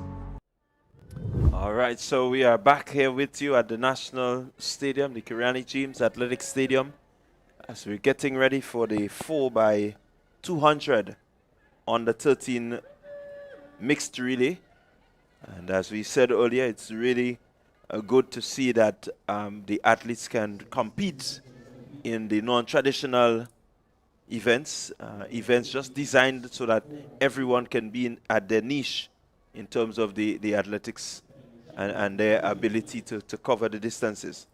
Oh yes, John, it's quite an opportunity that is given to the boys and girls to display their talents. They are much diverse in a lot of different ways, and the opportunity is created. And it's nice to see when athletes can come together and just showcase their talents and bring out the best in them, in themselves. So we seem to have the field ready for the 4x200. So event number 9 should be the next on track. It's a mixed 4x200 meter relay for under 13s, section 1. There are 2 sections. We have some 6 teams competing in section 1, lane 2, South City Rising Stars, lane 3 runners, in lane 4 we should have South St. George Government School, lane 5 Momentum Track and Field. McDonald College should be in lane 6, and in lane 7 sprinters. Well, at this event last year, sprinters, they won this event. Gibbs Latu, she anchored sprinters to victory in a time of 1 minute, that's 64.63 seconds. So let's see if they can repeat. Yes, so keep your eyes on the track. We're getting ready for the first of 2 finals. The mix 4x200 meter relay for under 13s. Certainly some names have transitioned. We had the likes of Leah Rose Charles representing South St. George Government. They did pretty well in that same event last year. And so South St. George Government is a team that you can look forward to, putting in some good effort, some good timing. They did really well this year at the St. George's Brand Sports. They were the eventual champions. So definitely you have some youngsters here who will be showcasing the quality that they showed at the Brand Sports. And this being like their home ground, that they're accustomed to this facility, and there'll be no jitters. They'll be out there to perform. So let's see how the others are going to line up against them. So certainly they will get going in a while, but you want to also spare a thought for the South City Rising Stars. This is part of what they do. They train themselves. They train right here at the National Stadium at times for particular meets. They use their home base, which is in Tantine, to do their development work. But when it comes to specific events, they come over and they make sure that they get the kids acquainted. So it's really good to see what some of these clubs are doing with the young athletes. But I'm also wondering if some of the clubs from the outer parishes do get opportunities to come to this facility to do some training. Are you aware whether they get this opportunity? I think it's open to everyone. Never had the option where it's not you just, I think you need to get the necessary clearances, and once that is done, everyone is able to use the facility, to try and enhance what they do.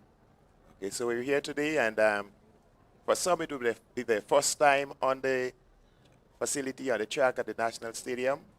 However, it's an opportunity for them to put the talent to the test against boys and girls of the same age group. So it's age group competition. It doesn't matter where you are. Once you have the talent, it's going to show. So we're getting ready. So they're on the starters orders.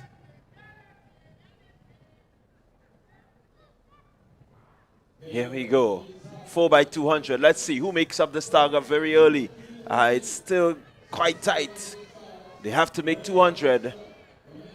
Out front is still Sprinters Athletics. They're looking good. And McDonald College making a good run on the outside. It's still Sprinters Athletics. Let's see who makes the first handover. Handover will be made just about now.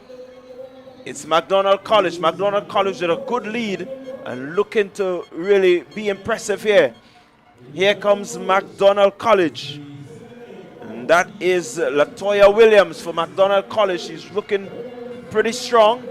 But here comes Sprinters Athletics. Sprinters Athletics. Kelisha Walcott.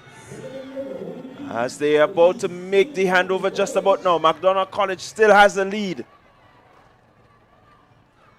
McDonald College there in the youngster Aidan McIntosh. He has the baton. He's being chased there by Sprinters Athletics. Sprinters Athletics. Here comes Jadel Andrew. He's pushing. He's moving ahead of McIntosh. Sprinters Athletics, they will make the handover just about now. And it should be Chaya Pair anchoring Sprinters Athletic. There she goes. Try up here. Here comes McDonald's College. Dion Charles. She's pushing. She's really pushing. Try up here. Not giving up. But here comes Charles. Charles is neck and neck. They're just about side and side. Can't pay hold on. Does she have what it takes to hold on? It's going to be close. It's going to be tight. It's Try up here. She takes it. So sprinters right at the finish there, being able to maintain and take it home. A beautiful run there from Chaya Pierre of sprinters. Been challenged by McDonald College, but she was able to endure to the end and just take that one for sprinters. Quite a beautiful run indeed. So the competition was on all the way through. McDonald College Sprinters Athletics, you saw the lead change. You saw that the kids, they really were determined to ensure that they brought victory to their team. As we look at Pierre here, being put under pressure, she comes around the curve. She's not perturbed. She's not nervous. She's just focused. You can see that focus energy, not tying up in any in any way or form, keeping her composure. Chaya Pierre, a really good composed finish to bring home the victory. That was indeed a very interesting race. What we noticed is that we had a number of changes in the lead. It wasn't just one of the teams just maintaining that lead throughout the race, but we had changes. There was a moment when McDonald College was in the lead, then Sprinters was able to come back and get at them.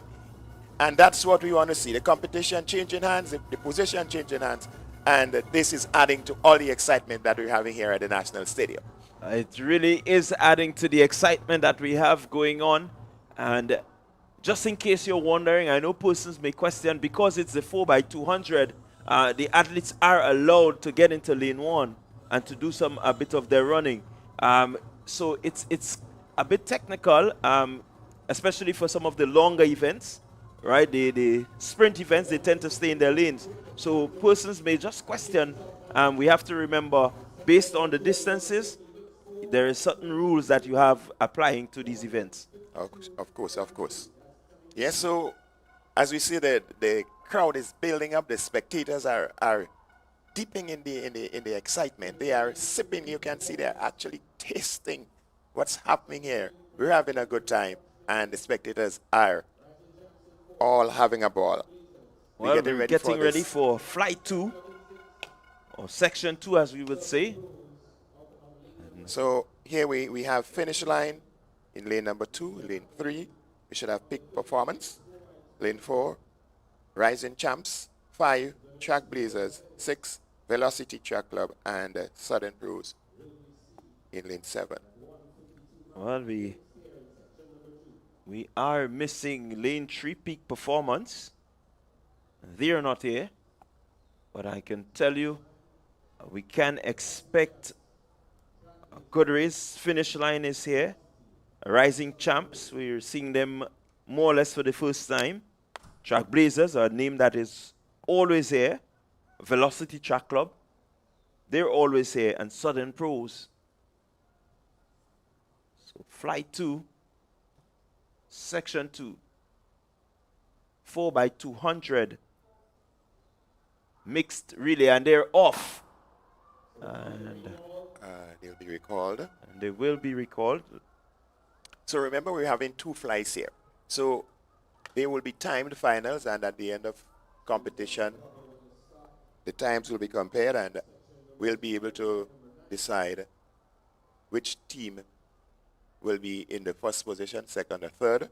Remember, we're not giving medals today, but monetary prizes. So at the end of the day, there'll be cash rewards for all the teams. Well, in flight 2 last year, Fusion Athletic, they won that event. They're not in this event in this flight. They had a time of 1 minute 56.01. So far, the first flight has gone faster. And clean break. Let's see. Here they go. And let's see who makes this stagger up early. It's 200 meters. As they go, keep your eyes on lane 7, Southern Pros. Southern Pros with a good distance lead. They're going to make the handover now. Here we go. Handover made just about now. It is Velocity Track Club making a good handover. Velocity Track Club, but Southern Pros is still out with a slight lead. Here comes St. David's Track Blazers, but keep your eyes out front. 200 meters. They head into the straightaway. It is Southern Pros. It's Isron Purcell. Here comes Velocity. Here comes St. David's Track Blazers. And keep your eyes on finish line. The baton passing has been really good. Here goes finish line with the lead. Finish line.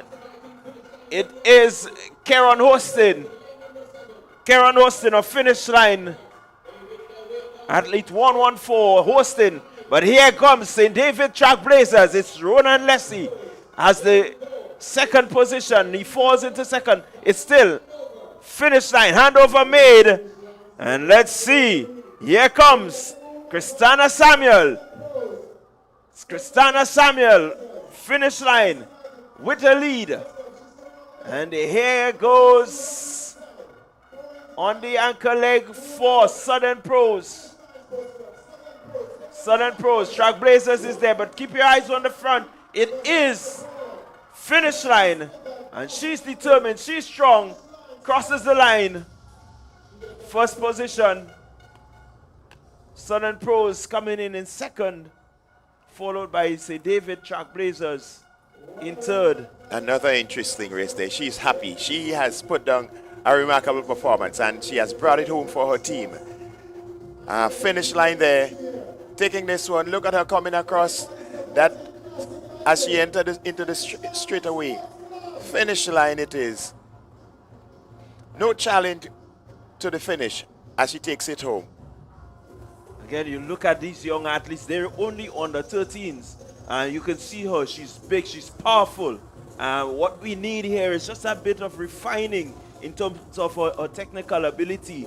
And definitely we could have a really good, strong athlete on hand within the next few years. Yeah, she's looking pretty good, pretty talented too. And sometimes we need some of the bigger, stronger athletes to really put it down on the track. And here we're seeing a prospect here under 13, someone to look forward to, and we expect to see her continuing her growth as an athlete in these sprint events. In case you're wondering who we're talking about, that's Christina Samuel, has just anchored the finish line to victory in the 4 by 200 meters under 13 girls. Under 13 mixed, sorry. 4 by 200 under 13 mixed relay.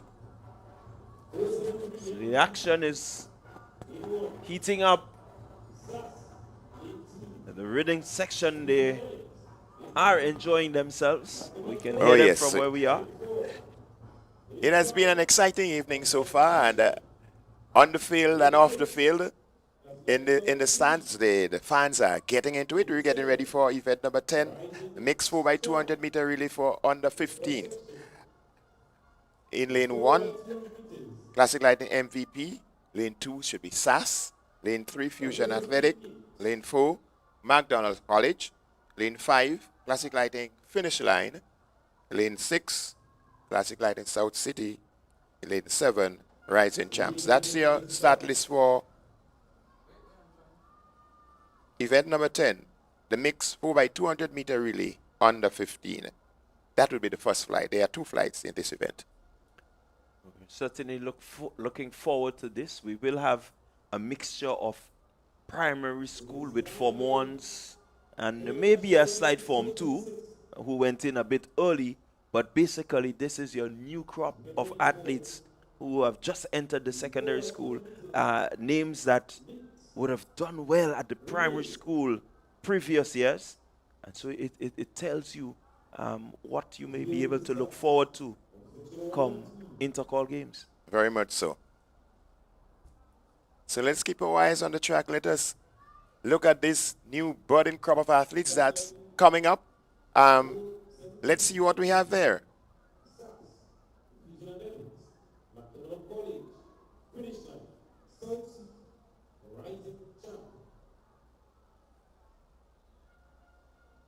So certainly some names to look forward to. We have the likes of Ethan Gunpot representing Fusion, Haley Terrell representing SAS, Shawnace Thomas representing MVP. Also Tishon Lambert of SAS, last year under 13 champion at primary school sports. Rena Hosford of should be representing South City Rising Stars, under 15 champ from again the primary school games last year. I have the likes of Deshaun Lewis. Ava Plenty is also there. So quite a few names that is synonymous already with track and field at this very young age. Oh yeah, so this one should be exciting. Let's look forward to this one. So it's the next event on track. That's the mixed 4x200 meter relay for under 15s.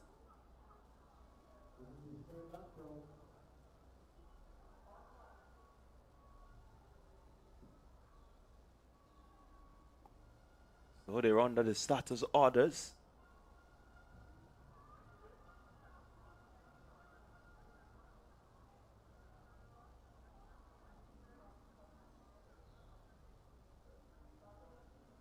Going to be up, everyone not fully ready here.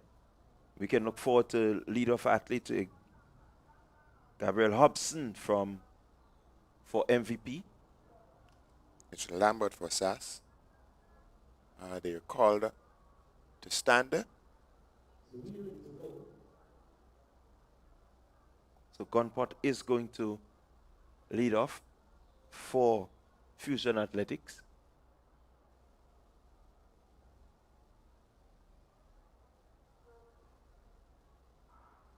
Here we go, clean start. Let's see who makes up the stagger very early. It's quite early, 4x200. So at just about this, you will see it's Classic Lighting, South City Rising Stars making a good run in the middle of the track. McDonald College is there. Let's see, Rising Stars, they're coming out. Let's see, here comes Tyrell of SAS in lane 2. Tyrell of SAS looking strong, looking powerful. She goes down the straight. It's Tyrell, SAS. 4, McDonald College. Amira Kato is there. So they make the handover just about now. It's 200 meters, 4x200. SAS out front with some 15, 20 meter lead and looking to extend it. He's extending his lead. Alexander of SAS. Here we go, final handover. SAS out front. It's going to be Denise Mitchell to anchor the St. Andrews Anglican Secondary School. Look at her go, some 30 meters. I don't think there's any catching her. Here comes Denise Mitchell into the straightaway. And she's going to power her way through. But here comes Fusion Athletic. She doesn't have the distance. It's SAS, St. Andrews Anglican Secondary. And they will win this one. Denise Mitchell, your anchor. And here goes. What a run from SAS there. I guess we can say leading from start to finish. The combination of athletes there putting the gauntlet down and telling the rest of the field, come catch me. Yeah, certainly Tyrell doing a good job as the lead-off athlete there and covering some good ground. So here we see the SAS athlete, a good crop of athletes there representing SAS. Lambert led off, that's Tishon Lambert. Then we had Haley Tyrrell going down the back straight. Deshaun Alexander doing his bit and Dennis Mitchell taking it home. Yeah, good combination when you look at the names that represented SAS in that event. The likes of Tishon Lambert and Deshaun Alexander, Haley Tyrrell and Denise Mitchell. If you were at SAS Sports or if you followed it, you would have heard these names mentioned time and time again. And you can see the dominance coming down the home stretch there. Some 20 meters separating themselves from the field. A good run in there, indeed, for SAS. So we still have another section to come. You will have section 2. And you can look forward to the Sprinters Athletics Community Club. That's the Carriacou Community Club. Top Flight Athletics, St. David's Trailblazers, Runners Athletics, and Momentum Track and Field. So the time for that race was 1 minute 39.20 seconds. That's the time to beat. Certainly that's the time to beat. So let's keep our eyes on the clock for the second tier. 1 minute 43.01. That's the second place time. And you'll have to beat that time in order to get into the money rounds. Yeah, it's all about the money, as the IMA will be presenting not medals but funds to the clubs for winning these events. It's an IMA National Relay Meet, Kirani James Athletic Stadium. We're getting ready for section 2. We'll see Sprinters Athletic in lane 2, in lane 3, Community Club out of Carriacou. In lane 4, Top Flight. Lane 5, Track Blazers. Lane 6, Runners Athletic, and Momentum Track and Field in lane 7. Well, again, as you survey the teams, you will recognize that you have the likes of Aidan Klein, Ethan Mohan from Raina Horsford for Sprinters, and the Community Club out of Carriacou. And they will be sporting the names like Rodney Barry and Zena Harris, some good athletes out of the Carriacou. Can look for Adriel Phillip representing Top Flight. Trailblazers, Tamara Newton, Alonzo Mitchell, names that we've been familiar with at the primary school last year. Joshua Celestine for Runners Athletics. Micaiah George. So certainly some big names in the second batch. So let's see how it's going to stock up to the first flight of athletes. Remember, the time to beat is 1 minute 39.20 seconds. Keep your eyes on the track and also on the clock. So they're under the starters orders.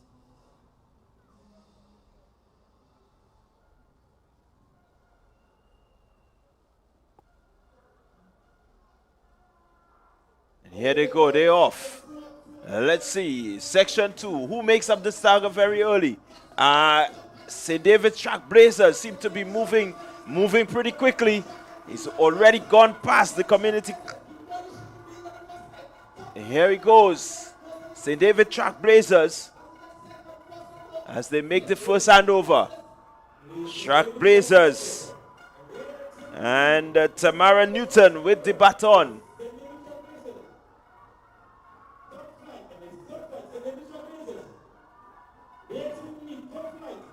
Here they goes.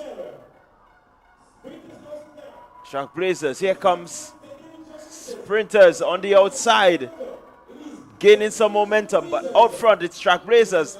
Handover made. That's Mitchell on the third leg. It's Mitchell, here comes on the inside in second position. You have the Community Club. Sprinters Athletics also running well. It's Klein. Aiden Klein for Sprinters Athletic. He's moving into position number 2. Handover made just about now. Let's see what happens. It is going to be Nicolia Pear anchoring. Here comes St. David's Trailblazers. Zorina Hannibal on the anchor leg.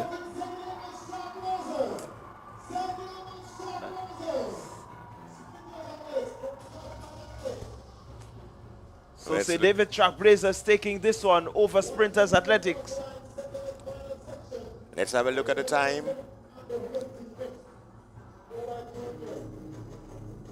Yeah, it's just a bit Slight changes there, and that was Tamara Newton anchoring. Tamara Newton anchoring the St. David Trailblazers to victory in this, the 4x200 under 15 medley. The time 1 minute 43.95. So that might just be good enough to give us third position. Yeah, it's going to be good enough to give us third position. But as we look at the St. David athlete, they're coming into the home stretch, stamping some authority on this one. Just kept going and going and going, and taking this one home in 1 minute 43 seconds. Not as fast as the first flight, which went at 1 minute 39.2 seconds. Yeah, certainly St. Andrew's Anglican Secondary laying down the mark, and no one really getting close to it. As we see in your picture, Kenisha Pascal, last year she was competing. This year she's resting.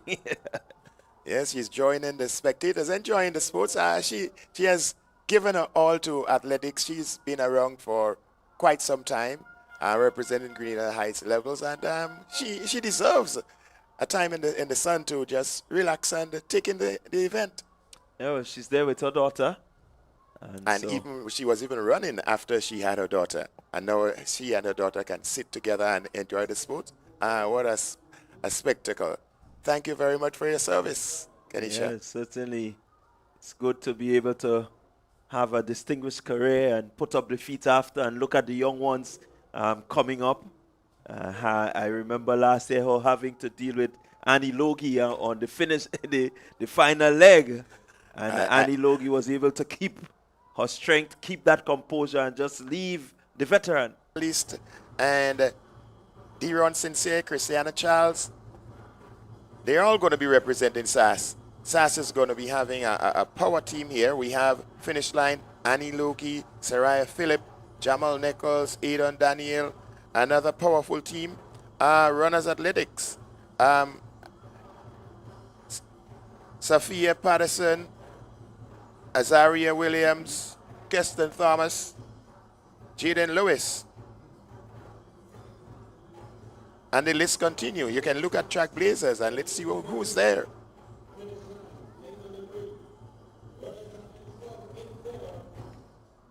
I can tell you we've got a lot of interesting at least event number 13, and we down to Trailblazers. So in there we have Kayla Christopher, Tevez Newton, Shadi John, Sprint Queen is there, and Kaylon Moses. Fusion Athletics, Irene John, Kanik Nixon, another name to look for, Connor Marie, and Neon Sanders Claus. It's a powerful teams here. No slacking in terms of the entertainment and the excitement that we should be seeing in event number 13. McDonald College, Terrick Thomas, Omar Franklin, Kayla Olive, and Carisha Noel. So we were getting ready for an exciting relay. Keep your eyes on the track. This one could go anywhere. We have no predictions. And everyone I know is just going out there to do their very best. And it's really is excitement, and the speed continues.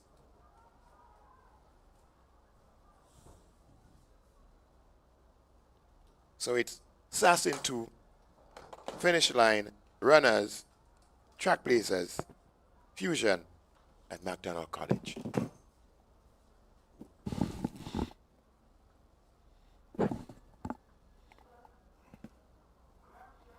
And they're off. It's a mixed 4x200 meters relay for under 20. And let's see what's going to happen at the first handover. And we see Fusion Athletics in the lead. Early lead is Fusion Athletics. Fusion Athletics. Fusion Athletics looks like Kanik Nixon there. And the handover. There's a little fumble there. And a lot has happened there, but now it's St. David's Trailblazers taking control of this race. St. David's Trailblazers in the middle of your track. On the inside, we see a strong run from the St. Andrew's Anglican Secondary, but St. David's Trailblazers is in control of this one. St. David's Trailblazers it is. As we get ready to make the next handover, it's St. David's Trailblazers. Here comes St. Andrews Anglican Secondary. And finish line. St. David's Catholic it is. SAS, finish line. That's your top three. Going down the back stretch. Remember, it's 4 by 200 meters for boys. Well, it's mixed under 20. It's still St. David's Trailblazers. Here comes SAS. St. David Trailblazers. Another handover. And it's Trailblazers and SAS. It's St. David's Trailblazers and SAS. It's 200 meters per athlete. But it's still St. David's Trailblazers, a strong one from SAS. St. David's is holding on. But SAS is giving all that she has as we're getting ready for the finish line. And it's St. David Trailblazers. A strong run from SAS. Christina Charles there. She couldn't catch St. David's Trailblazers. But what a run it was from the athletes on show here. So that was the conclusion of the mixed 4 by 200 meter relay for under 20. Another exciting relay.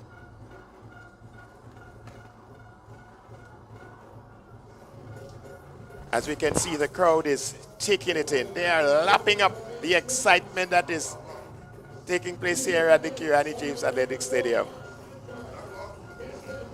The spectators are walking with the instruments. They are joining in the rhythm section.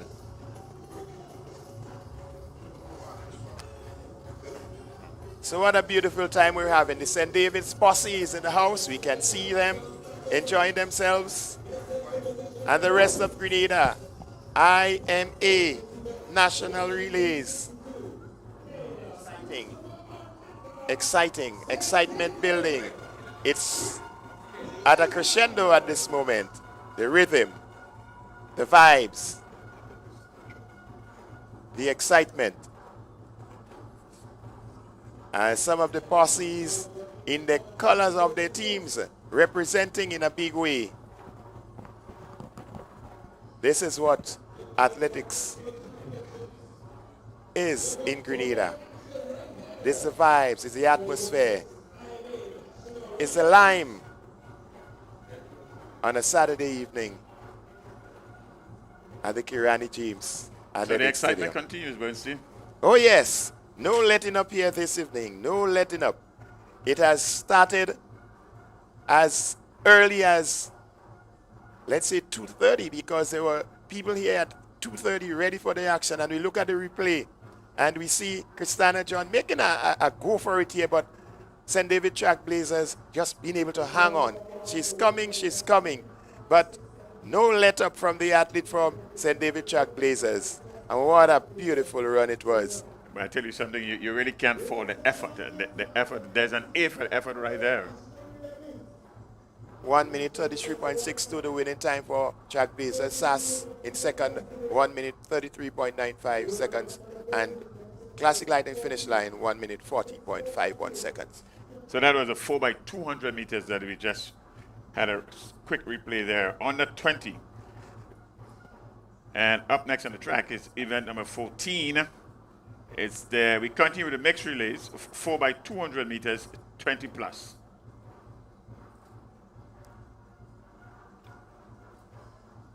Four by 200 meters, 20 plus mix. Two teams listed to compete in this one.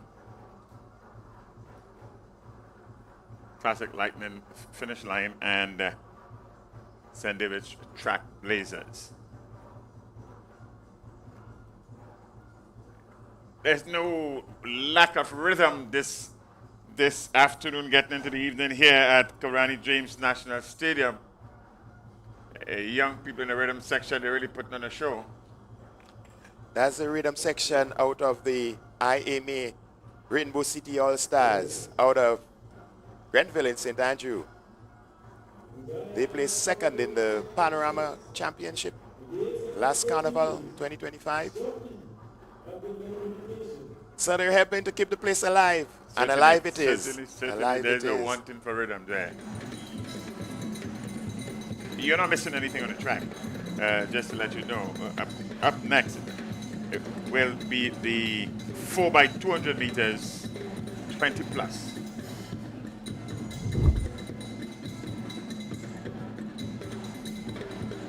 And in case you missed it, in terms of some field events that we had earlier, the high jump for open for boys. Third place was Zidan Rennie from SAS, 1.85 meters. Michael Gidari, he was second from the South City Rising Stars with 1.85 meters. And your winner, Joshua Telesford, 1.90 meters. In the javelin, the girls on the 17. In third position, Teresa Providence, McDonald College, 30.66. In its second position with 32.2 meters, Sydney Douglas. That's from St. David's Track Blazers. And in first position, St. Joseph's Convent in Grenville, 34.24 meters, Therona Jackson.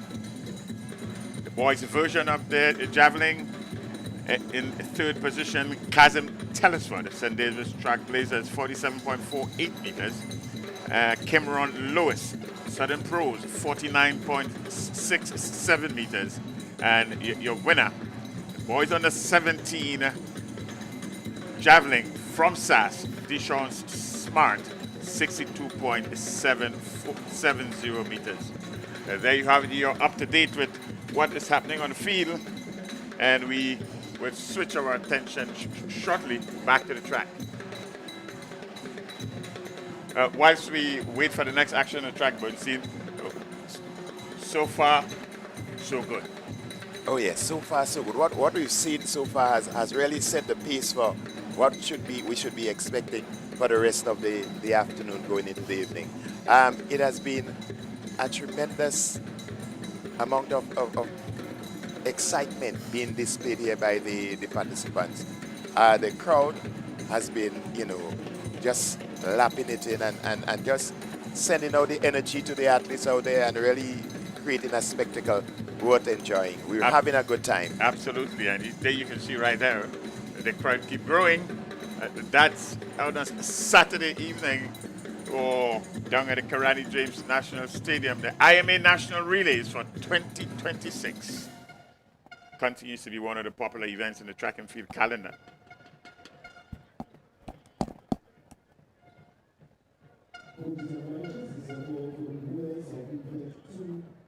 And while we wait for the action to continue on the track, you did give some results a while ago that I want us to go back and have a look at. The javelin on the 17 boys, 63 meters plus. That in itself would already meet the Carifta standard, and in my opinion would be in medal contention as well for Carifta. That's 63.70 meters by Dishon Smart of SAS, 62.70 meters by Dishon Smart. We saw him throwing above 60 for the year already. That's competitive. I think it was the Neville Glen meet here. Yes. And he broke the record at SAS Sports this year. He broke the record at Intercol Games last year. So indeed, Dishon Smart is one maybe of our brightest prospect in the javelin in the footsteps of Anderson Peters. And the interesting thing about Smart is that he continued to grow. His ascendancy, he is in the cycle of ascendancy now, and this is something to really talk to. So we're looking at the javelin in the under 20 category, an attempt there by the competitor from GBSS. Grenada continues again, as we were saying earlier on, to show their dominance and the likeness for the javelin event. We were talking about a number of the trailblazers in the javelin event earlier on at the Carifta level, and even at the international level now with Anderson Peters. And we see another bright prospect coming through. There's another bright prospect. So, Delron John, remember Delron John, he placed second in this event last year. We just saw him through a while ago for SAS. And he won it at the junior category a couple of years ago at Intercol. And another one that was also on the Carifta team through in the javelin. So we continue to do well in the javelin, and on the track, of course, the 400 meters seems to be our favorite as well. We seem to be breeding a lot of great quarter milers here in Grenada. And that's a good thing. You mentioned Delroy Jones just now. That's a good all-round athlete. He plays football. He's a sprinter. I think he's best on the relay. He always runs a good leg. For SAS, he ran a second leg this year. I'm seeing him on the third leg. And he's one of the athletes that is a multi-talented athlete. Does well on the track, does well in the field, and he's a team player. And that's what you want from your athletes. Even if it's not your area of speciality, you help it where you can for the team's sake. And he has been doing that in the last few years and at Intercall. And one expect him to continue on that trajectory in 2026, Intercall 2026. I tell you something, Smithy, Intercall 2026 is going to be as competitive as has always been, and if not more so this year. And further to that, Bernard, in the past, we've always looked towards the boys' championship, the level of competitiveness between SAS and the GBSS. But from what I'm seeing this year, the girls is expected to be as competitive or even more competitive. I see 4 schools already positioning themselves for championship honors. Of course, the defending champions, St. David's Catholic School, they would go in as the obvious favorite. Anglican High School has a lot of depth. They have the Rihanna Thomas, the Kylie Williams, and a whole set of them.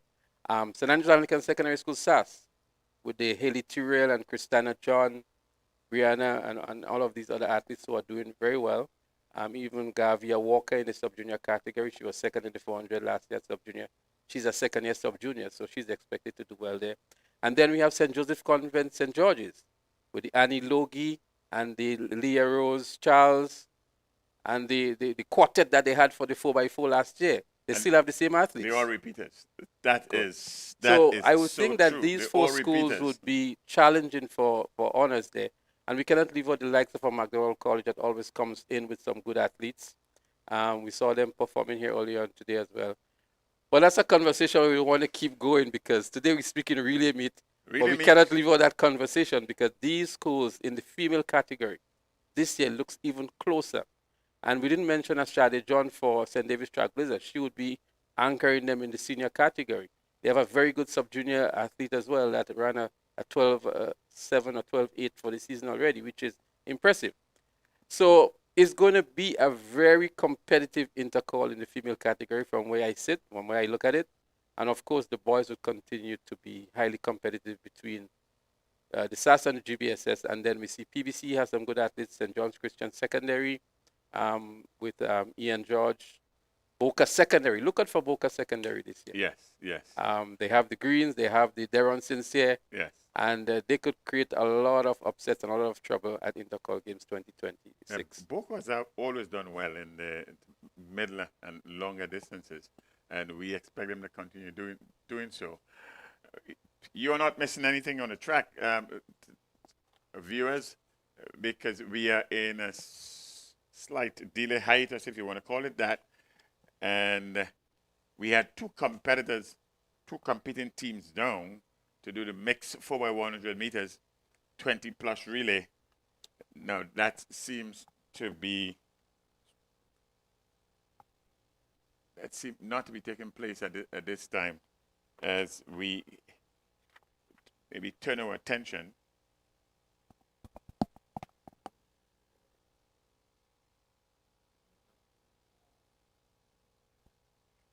So there has been an adjustment to the schedule. The 20-plus event has been scratched. What will happen next, we'll have a medal presentation, and then we'll have the official opening ceremony, and then resume on with some more track action. So what we're going to do now, we're going to go over to the house microphone for the first medal presentation, if you want to call it that. It's actually money that they're running here for today. So the presentation to the winners for the events completed so far. And then we're going to have the opening ceremony. And as soon as the track and field action resumes, Bernard will be right here to bring it to you. So enjoy the medal ceremony, if you can call it that. And as soon as the track action resumes, we'll be back to take it to you live.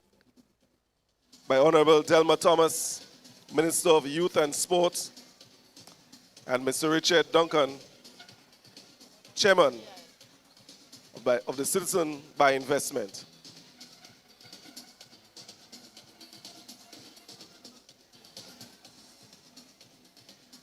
Medals presented for event 2.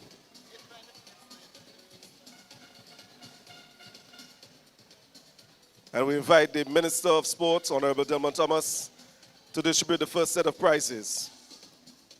Event 2, boys javelin throw under 17.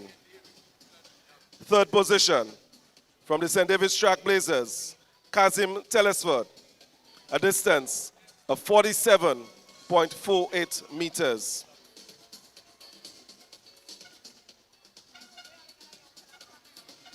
Second position, Cameron Lewis, Southern Pros, 49.67 meters.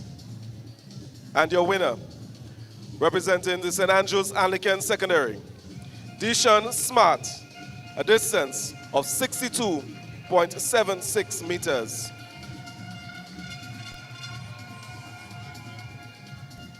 Your winners for event 2, boys javelin throw under 17. Medal presentation for event 5, the girls distance medley, 12 by 8 by 400 meters by 1600 meters open. Third position, St. David's Track Blazers. Second position, the St. Andrews Anglican Secondary. And the winner, Classic Lighting Finish Line Sports Club.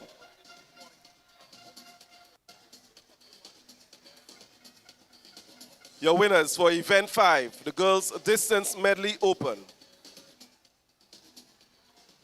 Prize ceremony for event 6, the boys distance medley open. Third position, the Grenada Boys Secondary.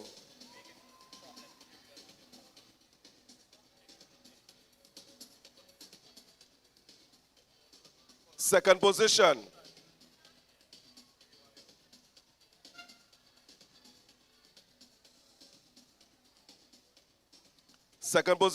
Ace Track Club. And the winners of the boys distance medley open, Fusion Athletics. The winners for event 6, the boys distance medley open.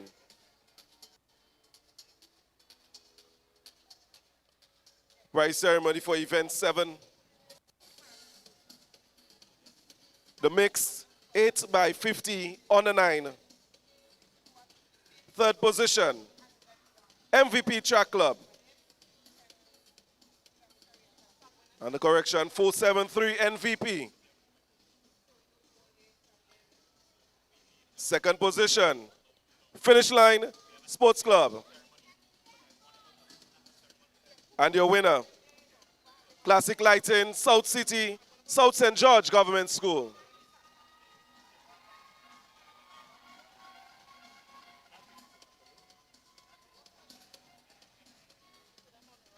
Your winners for event 7, the mix, 8 by 50 under 9.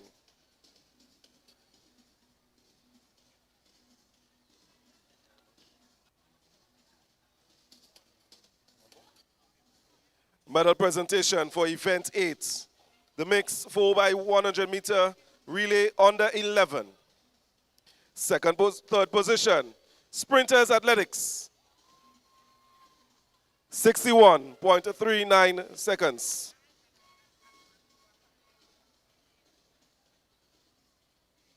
Second position, Classic Lighting, South St. George Government School, 61.12 seconds.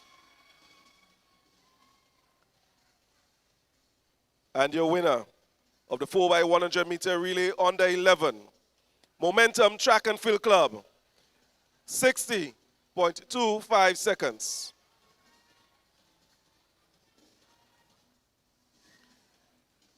The winners of event 8, the 4 by 100 meter relay under 11 mixed. We thank you very much, Honorable Delmon Thomas, for assisting with these presentations. We invite Mr. Duncan, the chairman of the CBI, to do the presentation for event 9. Mixed 4x200 meter relay, under 13. Third position, Classic Lighting, Finish Line Sports Club. 1 minute, 54.48 seconds. Second position, McDonald College. 1 minute, 52.45 seconds. And your winner for the mix 4x200 meter relay, under 13. Sprinters Athletics. 1 minute, 52.33 seconds. The winners for event 9, the mixed 4x200 meter relay, under 13. Prize ceremony for event 10, the mixed 4x200 meter relay, under 15. Third position, St. David's Track Blazers, 1 minute, 43.95 seconds. Second position, Fusion Athletics, 1 minute, 43.01 seconds. And the winner of event 10, the St. Andrews Anglican Secondary, 1 minute, 39.20 seconds. Ladies and gentlemen, the winners of event 10, the mix 4x200 meter relay, under 15. Prize ceremony for event 12, the mixed 4x200 meter relay, under 17. Third position, St. Andrews Anglican Secondary, 1 minute, 44.25 seconds. Second position, Fusion Athletics, 1 minute, 42.01 seconds.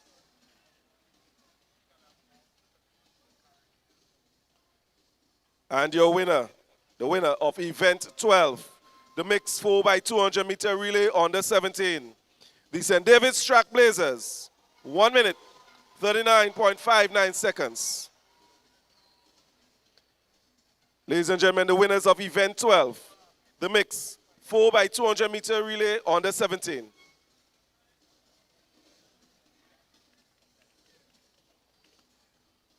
Prize ceremony for event 13, the mixed 4x200 meter relay, under 20. Third position, Classic Lighting, Finish Line Sports Club.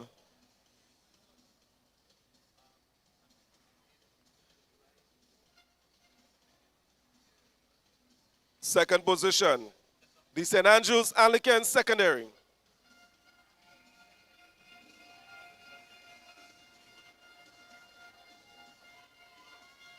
And the winner of event 13, the St. David's Track Blazers.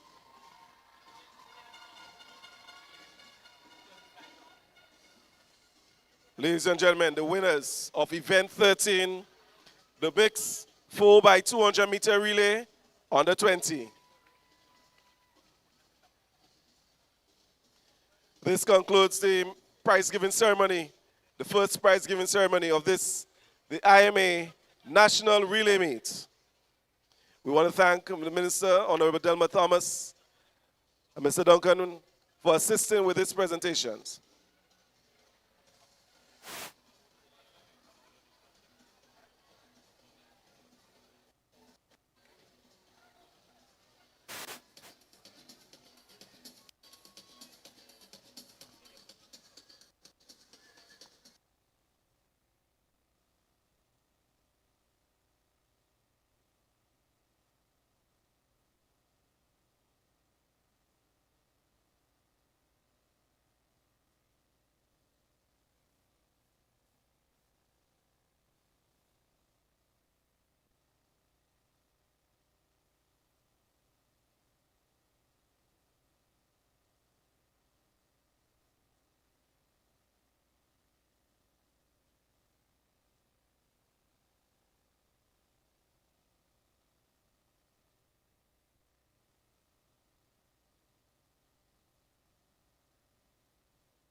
In Grenada, sports aren't just a game, they're a way of life. They teach discipline, teamwork, and resilience. They inspire the next generation to push boundaries and chase excellence. That's why the Investment Migration Agency of Grenada is proud to support sports initiatives as part of our commitment to youth and national development. When we invest in sports programs, we invest in the future. We invest in the health and well-being of our youth, and we invest in broadening Grenada's reach, proudly connecting our athletes, our talent, and our nation to a global community. Together, we all go further. The Investment Migration Agency.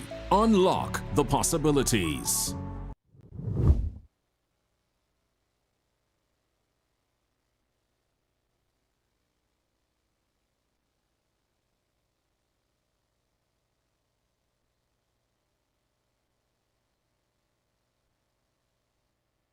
Right.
official ceremony for this 2026 IMA National Relay Meet. We invite the ceremony party, Ms. Denise Williams, the coaches representative for the Coaches Association, Mr. Conrad Francis, the president of the Grenada Athletic Association, Ria Buck, representative from IMA Grenada.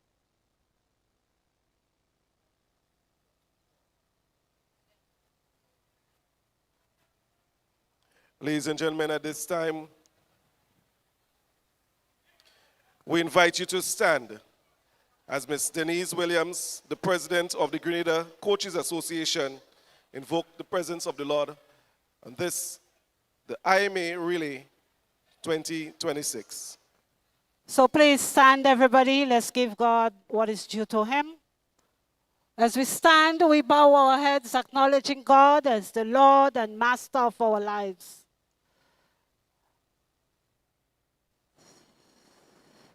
And so, Father, we give you praise as I read Psalm 150. Praise the Lord. Praise God in his sanctuary. Praise him in his mighty heavens. Praise him for his holy deeds. Praise him according to his excellent greatness. Praise him with the trumpet and the songs. Praise him with the lute and the harp. Praise him with tambourines and dance. Praise him with strings and pipe. Praise him with sounding cymbals. Praise him with loud clashing cymbals. Let everything that has breath praise the Lord. And so we praise you today, Father. We thank you for your goodness. We praise you for the good weather. We praise you for the athletes and the talent you have blessed them with. We praise you for the officials that are here season after season assisting in making the meet a successful one. We praise you for IMA for sponsoring this meet. We praise you, O Lord, for the spectators, especially the rhythm section. For you said, let all within us praise the Lord. We praise you, Lord, for the beautiful weather, and we pray that you will continue to watch over us. We pray for the GAA, O Lord. Bless them, dear Jesus. In your mighty name we pray, amen. In the name of the Father, and of the Son, and of the Holy Spirit. Amen. And thank you very much, Ms. Denise Williams, for that prayer and the presence of the Lord. Let's remain standing as we pay homage to the great island of Grenada, just coming up celebrating the 52nd independence, as we have the national anthem played at this time.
Thank you very much, ladies and gentlemen. You may be seated.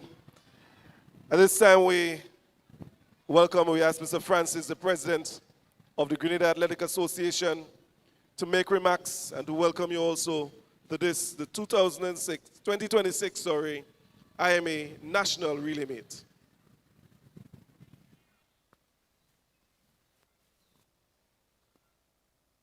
Honorable Minister of Sports, Delma Thomas, President of NACAC, Mr. Mike Sands, Organizational Delegate of the 2026 Character Games, Mr. Brendan Williams, Technical Delegate of Character 2026, Mr. John Blackburn, representatives of IMA, members of GOC, Grenada Olympic Committee present, media, patrons all. It seems as if it was yesterday we were standing here inaugurating our first relay meet way back 32 years ago. And it's amazing to see how far we have come after 32 years. So this gives me great pleasure in welcoming you here this evening to this our 32nd relay meet. And we are very grateful that along this pathway, we had various supporters, various financiers. And today, we are very, very happy that the IMA has come forward for the second year in giving support to us. And I want you to give the IMA a big round of applause.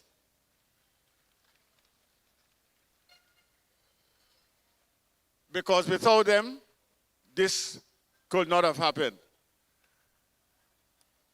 And most importantly, they are an institution that supports youth activities.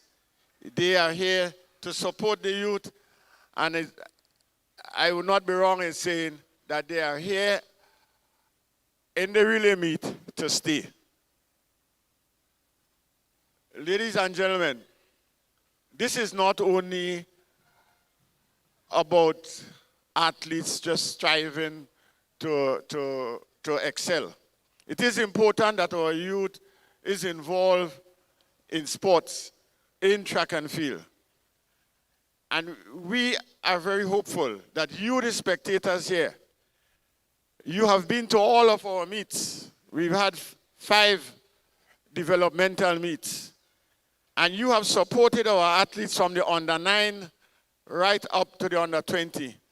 And I'm sure that one day you will see one of these athletes on the podium, Olympic podium, World Championship podium, and you will say that I have been here to see them from the beginning.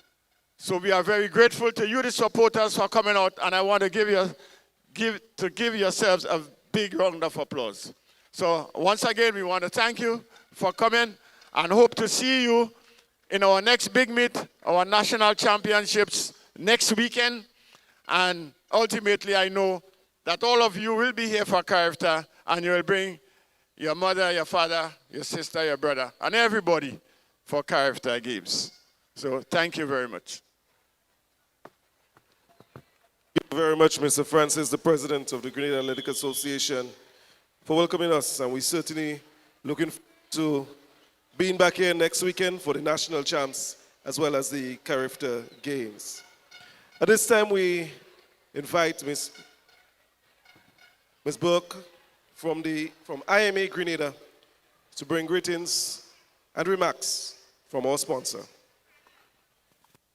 Honorable Delma Thomas, Minister for Youth and Sports, Mr. Conrad Francis, President of the Grenada Athletic Association, and other members of staff, Mr. Richard W. Duncan, Chairman of the Grenada Citizenship by Investment Committee, and other committee members, Mr. Thomas Anthony, CEO of the Investment Migration Agency Grenada, and other members of staff, distinguished guests, officials, coaches, parents, supporters, members of the media, and most importantly, athletes.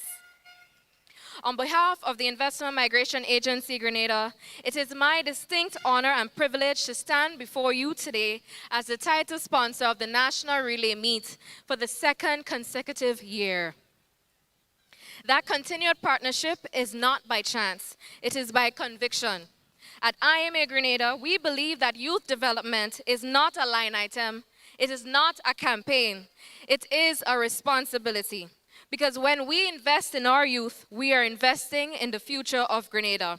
Today is more than a competition. It is more than battle passes and finishing times. Today is about discipline, resilience, teamwork, and belief. The very qualities that build champions on the track and leaders in life. The great Muhammad Ali once said, "Don't count the days, make the days count." So today, every step you take on this track counts. Every early morning training session counts. Every sacrifice counts. When Usain Bolt reminded the world that dreams are free, but goals have a price, he was speaking to moments like this. The price is hard work. The price is commitment. The price is showing up when it is hard. And Grenadians, we understand hard work. We are resilient people. We are a nation that has consistently punched above its weight on the world stage. We saw it when Kirani James stood on the Olympic podium and raised our flag high. We saw it every time our athletes like Anderson Peters, Lyndon Victor, among others, step onto international tracks and fields and make the world take notice. We do that. Grenada does that. Those victories did not start on the Olympic tracks. They started at meets like this, school grounds, community tracks, this very stadium. Relay patterns pass with hope and determination. That is why IMA Grenada is here. When we support this national relay meet, we're not simply supporting an event, we are investing in character, opportunity, discipline, teamwork, national pride. We are investing in nation building. To the coaches, parents, and of course the Grenada Athletic Association, thank you. You are the quiet architects of excellence. You are shaping not just athletes, but citizens. Your belief creates confidence. To our athletes, never underestimate the power of your dreams. Grenada may be small in size, but we are immense in talent, spirit, and potential. As they say, we little, but we talawa. This is our second year as title sponsor, and it strengthens our resolve. We are not here for a moment. We are here for a movement that connects sports, opportunity, and national advancement. Because when our youth rises, Grenada rises. May this year's National Relay Meet be filled with record-breaking performances, exemplary sportsmanship, and memories that last a lifetime. Thank you. Enjoy the meet, everyone. Thank you for those remarks from the IMA, and certainly you are not only investing in our future, we're protecting our future. Over 800 athletes at these games, over 20 teams. Certainly, we're protecting our future. We want to say thank you very much to Ms. Williams for invoking the Lord's presence with the prayer. Mr. Francis with the remarks from the Grenada Athletic Association, and Ms. Buck from IMA Grenada. Let us go forward. Let us go continue supporting athletics in Grenada. We look forward to continued excitement on the track.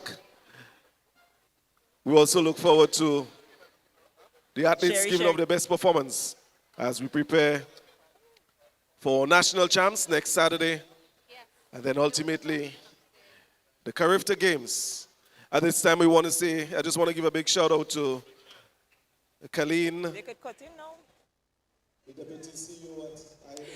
We are here now with the CEO of the Investment Migration Agency, Grenada, Mr. Thomas Anthony. Investment in our youth, the significance and the importance. This is the second installment. Yes, absolutely. For us, it's a top priority. They are, like the cliche says, the future of every nation, and it's no different for Grenada. And many of the people who come through the investment migration program, they are interested in making significant contribution to the country beyond the investment that they would have made to become citizens. And we have made a pledge at IMA that we will support young people in various endeavors, in sports, in culture, in the creative arts, and that is why we're here. Can we look forward to seeing more investment in the National Relay Meet from the IMA and other sporting events, as you just alluded to? Well, you may know that we are the title, a main sponsor for Carifta. All right. Also, we've committed a significant amount of money to Carifta. We will support the national relays next year as well. We've already committed to do that. And we will continue to support young people in whatever sphere that we can. And how satisfied with you sitting in the stands and looking at the performance of our athletes? We had those from as young as 7, 8 performing. Well, I'll let you in on a little secret. This is my first one, and I'm quite excited. I'm immensely proud of the young people. Even when they're at the back, they continue through to the finish line, and you just see the excitement from them. And so, yeah, I'm happy I came. and I will be coming to others in the future as well. Well, thank Not you. just the national relays, but other. The sporting meet. So we can look forward for you in the Arise and National Champs, the inter-secondary school games. Well, I won't commit to all, but I will come to some. That's for sure. Thank you, viewers. That was the CEO of the investment. Mention some numbers, if you don't mind. So my understanding is that we have over 800 athletes here from 25 clubs and schools across the island, and IMA contributed $75,000 to this event. That shows how serious we are about youth development. We know that sports build character, it builds commitment, and it builds them for the future. But I also want to take the opportunity to recognize Carleen and the marketing team. I'm immensely proud of them. And people may not know, but the marketing team is only comprised of 2 individuals. And I think they've done a fantastic job here, and they continue to do good work across the island. So thank you, Carleen. Thank you, Rhea. And thank you, Mr. Anthony, for sharing with us on the importance of investing in the future of Grenada, our youth. I now turn you back over to our commentary team that includes Lester and Bernard. Leslie, sorry, and Bernard. In Grenada, sports aren't just a game, they're a way of life. They teach discipline, teamwork, and resilience. They inspire the next generation to push boundaries and chase excellence. That's why the Investment Migration Agency of Grenada is proud to support sports initiatives as part of our commitment to youth and national development. When we invest in sports programs, we invest in the future. We invest in the health and well-being of our youth, and we invest in broadening Grenada's reach, proudly connecting our athletes, our talent, and our nation to a global community. Together, we all go further. The Investment Migration Agency. Unlock the possibilities. In Grenada, sports aren't just a game, they're a way of life. They teach discipline, teamwork, and resilience. They inspire the next generation to push boundaries and chase excellence. That's why the Investment Migration Agency of Grenada is proud to support sports initiatives as part of our commitment to youth and national development. When we invest in sports programs, we invest in the future. We invest in the health and well-being of our youth, and we invest in broadening Grenada's reach, proudly connecting our athletes, our talent, and our nation to a global community. Together, we all go further. The Investment Migration Agency. Unlock the possibilities.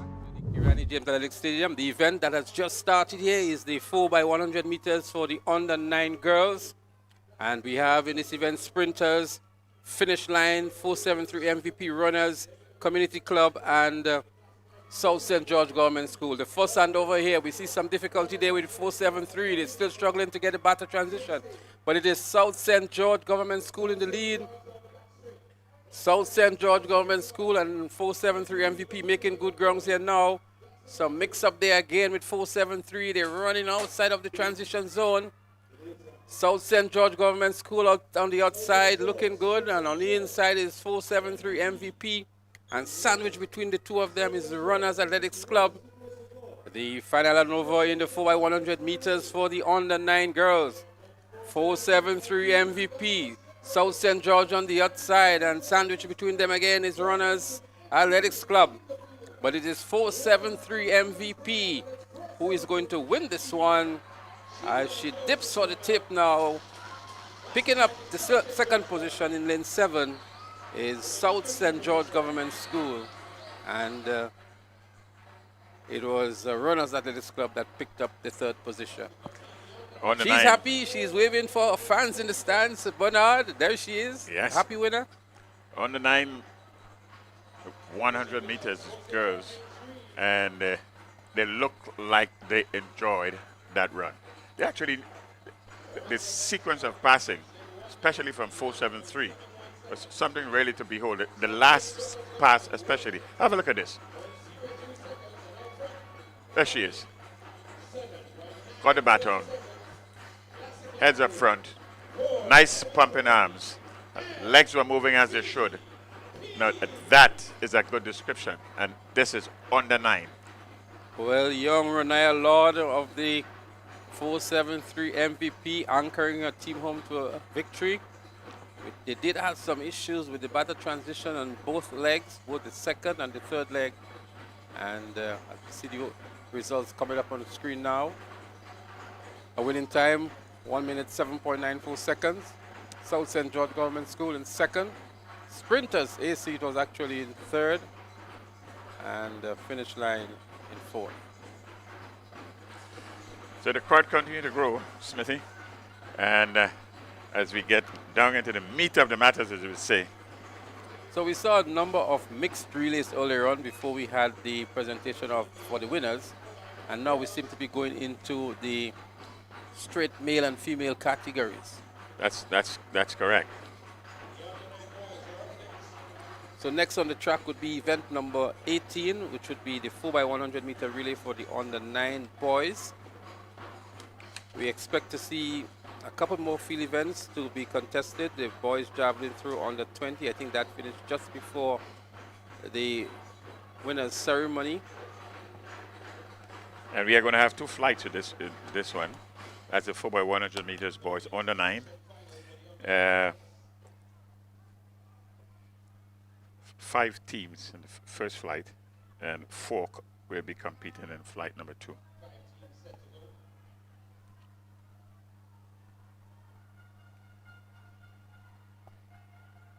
You're not missing anything on the track. They are getting ready. They are ready in those young people to just to step on the track. And for the boys, 4x100 meters under 9. But Bernard, we must show again some appreciation to the Investment Migration Agency, IMA, the title sponsors of these games. I think they have made an invaluable contribution towards track and field. That's the second straight year. And we heard them speaking during the intermission. And we saw the additional elements that they have introduced into the games as well. The drum, the rhythm section, the prize monies, and several other elements that I hear upgrading and creating the environment and enabling an environment for these athletes to perform at the optimum. And it's a good thing. They were once sponsored for a number of years, and when that sponsorship died, the GAA did not let the dream of or this experiment in relays die with it. And the IMA stepped in, and they have been doing a remarkable job since then. 2 years in a row, as you just said. I think, Bernard, we also need to recognize the viewers who are online. Those, for whatever reason, are unable to make it down here at the National Stadium. Some of you we know who are overseas in the diaspora and other places and enjoying the broadcast. And we know how eager you are to see the resumption of events on the track. But we know those of you who are the ardent and dire track and field fans who, for every event, look forward to the streams and look forward to participating. And so we say a special shout out to all of you who are online and enjoying the broadcast that we are bringing to you from the Kirani James Athletic Stadium. There was a little threat of rain earlier, but so far so good. The rains have stayed away, the winds have died down, and in fact make the entire setting good for relay running and certainly relay sprinting. So wonderful atmosphere. The rhythm section, the drums are beating. The people seems to be enjoying themselves and settling for the second half of this wonderful meet. And there's a lot of chatter going on too, Bernard, because myself and Weinstein, we had a little walk through the crowd moments ago. And there's a lot of chatter, a lot of banter going on, people anticipating what's going to happen. They have not seen certain athletes on show yet and wondering if they will be here, so a lot of anticipation in the crowd as well. They've come out in their numbers, and we expect more to be here later on in the evening. And as usual, they are all rooting for their favorite athletes, their favorite clubs, their favorite schools, and making the same analysis that we are making up here as well in terms of what would the outcome be throughout the season at the national champs, at the primary school championships, at the private primary school championships, and of course, the big one, Intercall. And Absolutely. some people also looking forward to the Carifta games as well that are going to be held here. Yes, yes. What we are seeing on the show today a prelude, if you may, what would come with certainly with the under nines and that's a similar age group. It's like a prelude to what would come with the national primary school games, and then the older, the older persons, the under 15, the under 17, the under 20. That's you're talking about. We are entering into this serious business of intercall. So that's a prelude. A lot of the athletes on show today, they will be on show for the remainder of the season. As you see athletes taken to the track now, we expect to resume with event number 18, the 4x100 meter relay for the under 9 boys. Well, the young men that are lining up, they're certainly not under 9. Doesn't look like that. It looks like a mixed 4x400 meter relay open. It is a mixed 4x400 meters event open. number 16. Slight change in the schedule here. We're actually going to have a mixed 4x400 meter relay open. You know, Bernard, the 4x400 meters, which basically brings a culmination to a lot of the track and field meets, creates a different kind of anticipation and excitement. And some people believe that the house or the school that wins the last race is a champion in their own right, you know. So even though we have an overall winner already determined, that last race, that 4x4, and now we're going to have a mixed 4x4. So in the middle of the event, we have a crescendo, if you want to call it that, with a mixed 4x400 meter relay. Absolutely correct. In fact, there one particular secondary school in St. George, who shall remain unnamed, they have posted their winning 4x400 meters team for the entire season. It's the first thing that you will see when you enter the school grounds. So you are absolutely correct. That in of itself is one of the events that brings out lots of emotions. Partly too because there's so many lead changes in a race like this. It's unlike, say, 4x100 meters. This is this, and that's finished. With a 400 meters, there's time to recover. There's actually sequencing and a lot of strategy and so forth. Who you put in the first leg, second leg, and that kind of thing. And when a 400 meters is run, you can expect excitement. And I think that there wouldn't be any difference. Now, with this event coming up here, event number 16, this is a mixed relay. And we have 6 teams that will be participating here. So we're going to see in lane 2, South City Rising Stars, finish line in 3, Trackblazers in 7, McDonald College in 4, SAS in 5, and runners in 6. 3 non-starters. So we only have 3 clubs competing. St. David's Trackblazers, they are there in lane 7. Finish line is also there. And it looks like South City Rising Stars out there in lane 2. So 3 clubs. That's St. David's Trackblazers out in the lead. Finish line is also there, and so too is South City Rising Stars. Remember, it's a mixed 4x4 relay, so we expect to see 2 males and 2 females in this event for each club. Close one in second and third between Finish Line and South City Rising Stars. They're gaining some valuable ground too on St. David's Trackblazers, but St. David's Trackblazers with a 5-meter lead would make the first change over. Finish Line is also there. Making the first handover is Finish Line, and it looks like Annie Logie to me. We will need to get a better look at her. That's right, it's indeed Annie Logie.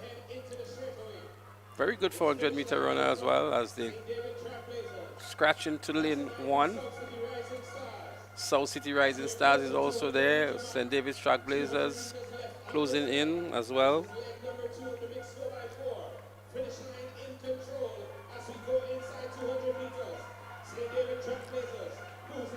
So it is Finish Line in the lead. St. David's Trackblazers now moves into the second position and has her eyes on Annie Logie of Finish Line. But Annie Logie is holding her own, and maintaining a good 15-meter lead on St. David's Trailblazers. She hands over first now. It is finish line with a good lead.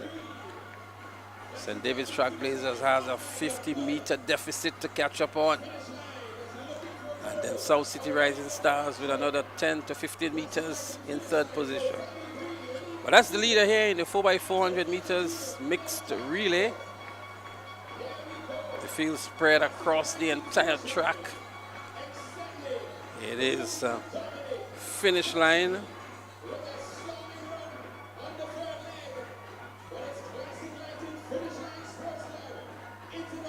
Finish line. With a commanding lead is finish line. South City Rising Stars now in second. It's actually Giovanni Green here, the Boca Secondary School, and I think that looks like Annalisa Brown. So it's a Boca to Boca combination here. Annalisa Brown on the final leg here. The final handover just been made by Trailblazers and South City Rising Stars, but there's absolutely no way they can catch this national athlete, Carifta athlete as well, Annalisa Brown, one of the brighter prospects we have in the female arena for the middle distances. And so Annalisa Brown would feel very comfortable where she are now in this event. Almost a 100-meter lead, Bernard, on the next competitor. And so she's really running against the clock, just running for a good time. There's absolutely no challenge. She's pushing herself to the finish line, Annalisa Brown.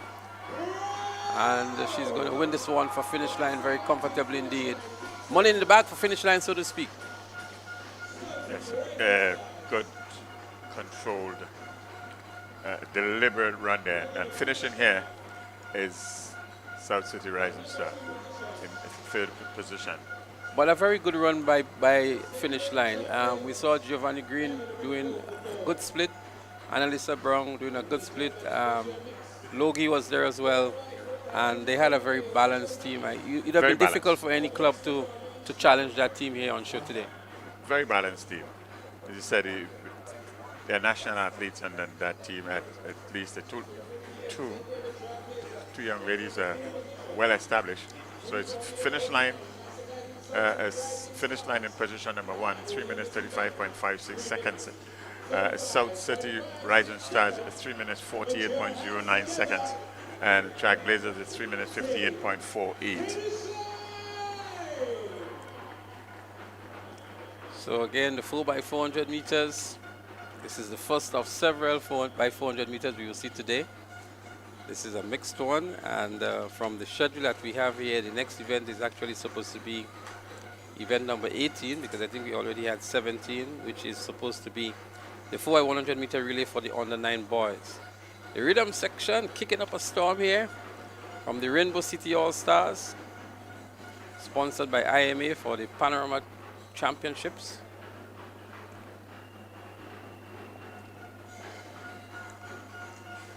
Following to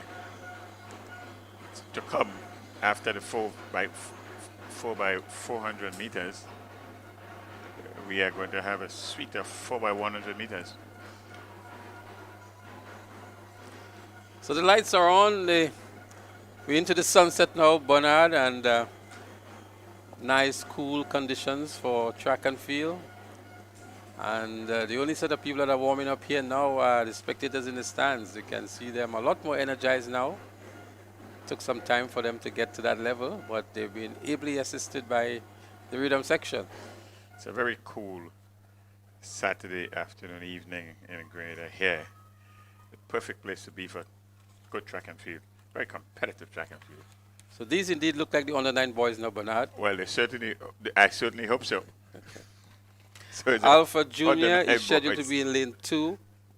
South St. George in 4. South City in 5. Rising Champs in 6. And lane 7 and 8 are scratched. We have 2 flights in this one. So this is the first flight, 1 of 2. Alpha Junior getting ready for the private primary school games. South St. George for the National GUT Primary School Games. Ladies They're 2, getting 4, ready 5, as and well. 6. And they're up and running. It's the 4x100 meter relay for under 9 boys. And they're making up the stagger nicely already. Looks like South City Rising Stars. First handover made now. South City Rising Stars is there. South St. George Government School in the lead.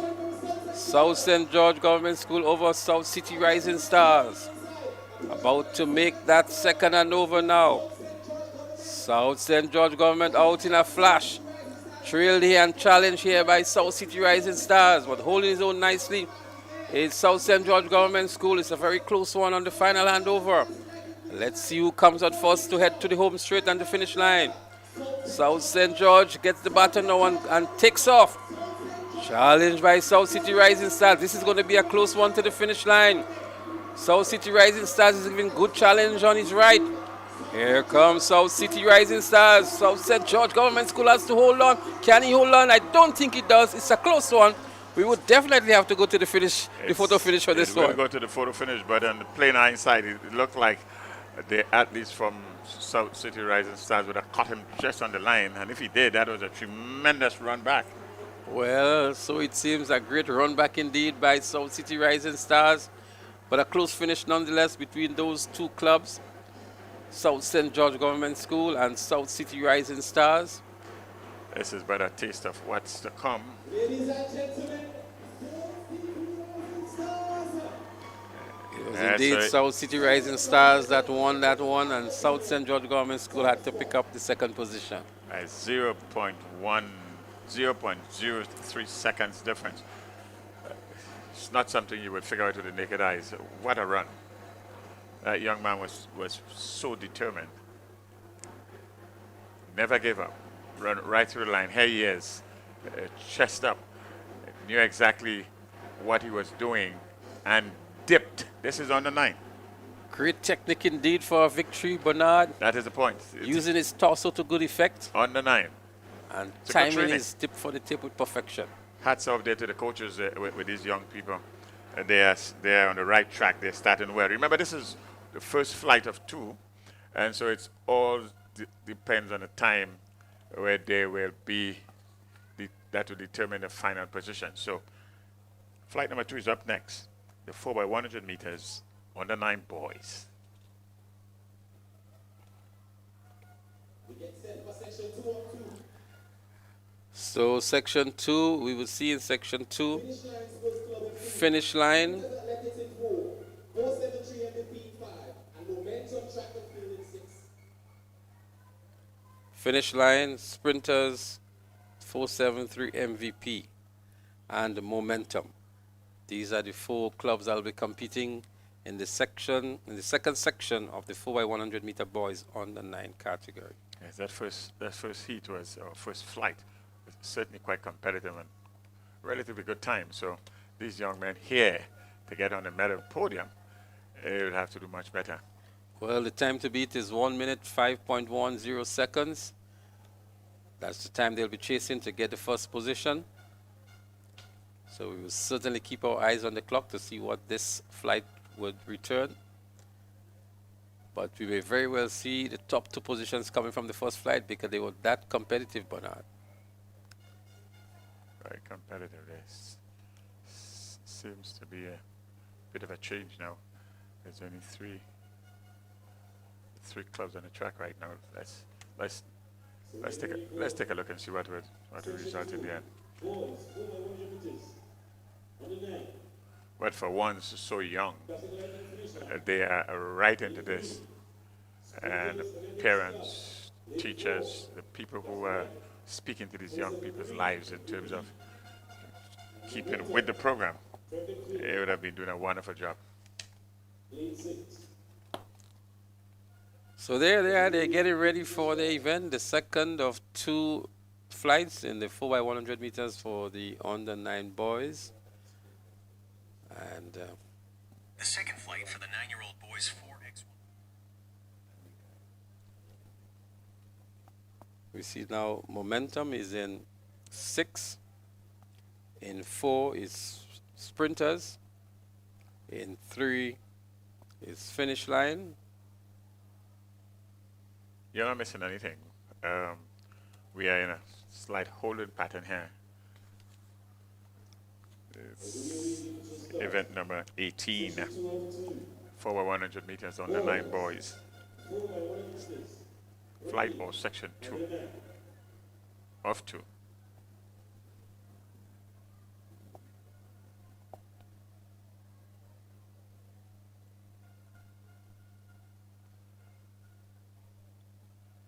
So, Bernard, for obvious reasons, the stands that we're seeing here, the blue seats, which is right alongside or adjacent to the finish line. Some of the premium seats in the arena, they go for a premium price as well. And maybe that's why we don't have so many patrons in that area. They generally do. But we can bet come intercall, come national primary school games, private primary school, national champs. Carifta, of course. Yes. All these seats will be taken. Well, we seem to be already now. They are on the status orders, all 4 competitors, 4 teams, occupying lanes 3, 4, 5, and 6. Well, they're up and running, and it's the start of the second flight in the 4 by 100 meters for under 9 boys. And we can see sprinters making up the stagger nicely. So too is finish line on the inside. Finish line hands over first. Sprinters comes out good as well in the green. There they go. Sprinters seems to be in the lead at the moment. Sprinters, but look at a run back from 473 MVP in the yellow and black. 473 MVP as they make the second handover now. Sprinters fumbles a bit. 473 MVP comes out nicely here as they round the turn and head into the final handover. It is 473 MVP, then sprinters, then finish line on the inside. 473 out very early. Arms go up. Bata taken nicely. Here comes finish line, looking good to his finish line. This is going to be another cracker between 473 MVP and the sprinters. 473 MVP holding on to a slender lead here and dipping for the tip as well. A good, strong, consistent performance from the athlete from 473 MVP. It really is a good thing to look at. It's a good thing to look at the determination and the want the win attitude right through the line. A bit of a hiccup really with sprinters there on the third leg. That looks like Nelson Wilson Lewis on that final leg. And it's a very familiar name. Just looking closer to see if he was actually Lewis on. But look at that, Bernard. They were really, really pushing hard. Look at sprinters in the green. Sheer determination, sheer grit, but consistent performance here from finish line. And follow the training. You run right through. No letting up. And there was no let up. Run right through. The excitement continues, ladies and gentlemen, as you can see. As a matter of fact, this was a much faster race. Top 2 finishers were quicker than the previous one. So in fact, we have first and second position coming from this particular heat. And the winner of the first heat would be in position number 3. The girls 4x100 meter relay under 11. That's next up on the track. Again, we're going to have 2 flights for this one. We would see South St. George Government School in 2. Top flight in 3. Southern Pro.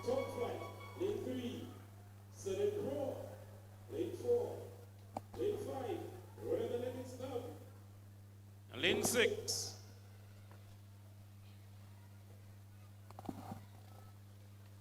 We seem to have 4 teams on display here. There are 4 teams competing here in this first flight. The girls 100 meters under 11. South St. George, top flight, Southern Pro and Runners Athletics Club.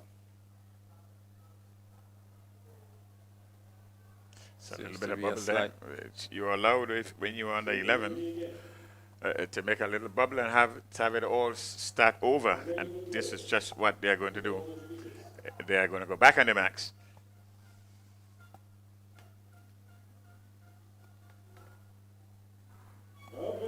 So they're up and running this time. 4 clubs competing here. South St. George, Top Flight, Southern Pro, and Runners. But up front in number 5 is Runners Athletics Club. As they make the first handover, it is still Runners Athletics Club in the lead. South St. George and the others all in abreast here. But it's Runners. They're closing in on Runners. And there they go to make the second handover. And let's see who comes out first here. It looks like Southern Pros, but they're very, very close coming around the bend here. Very close, heading into the final handover. South St. George is also looking good. The final handover, but it is Top Flight. But here comes South St. George on the inside. South St. George, but look at the athlete there in lane number 5. Lane number 4 is actually Southern Pro. Southern Pro is making a run for it over South St. George. Southern Pro it is in lane 4. What a good comeback run here, Bernard, from the athlete from Southern Pro. Rare good comeback. In fact, on the second leg, Southern Pro athlete on the second leg really busted all open. Then the athlete in the third leg was caught, and in the finishing leg, pulled it right back. Wonderful team running here. Exciting action here. There we go. Okay. Southern Pro would have gotten the baton here in second or third position. And what a heart comeback to take this one. Literally took it away from spring schools, as we would say, South St. George. Right to the end, run right through. Looks like Zanaya Corian here for Southern Pro, anchoring a team to the victory. A good comeback run indeed. 1 minute 01.82 to get into the medals from the second flight. 1 minute 01.82. The winning time here for Southern Pro, 1 minute 01.24. Well, the competitors for the second flight already on the track. And we're moving swiftly now with the events. We have 5 teams. 5 teams here at the starting point. We will see finish line in 2, sprinters in 3, rising champ in 4, momentum in 5, alpha in 6, and Carriacou Community Club in 7. So lane 4 is scratched. There is no rising champ.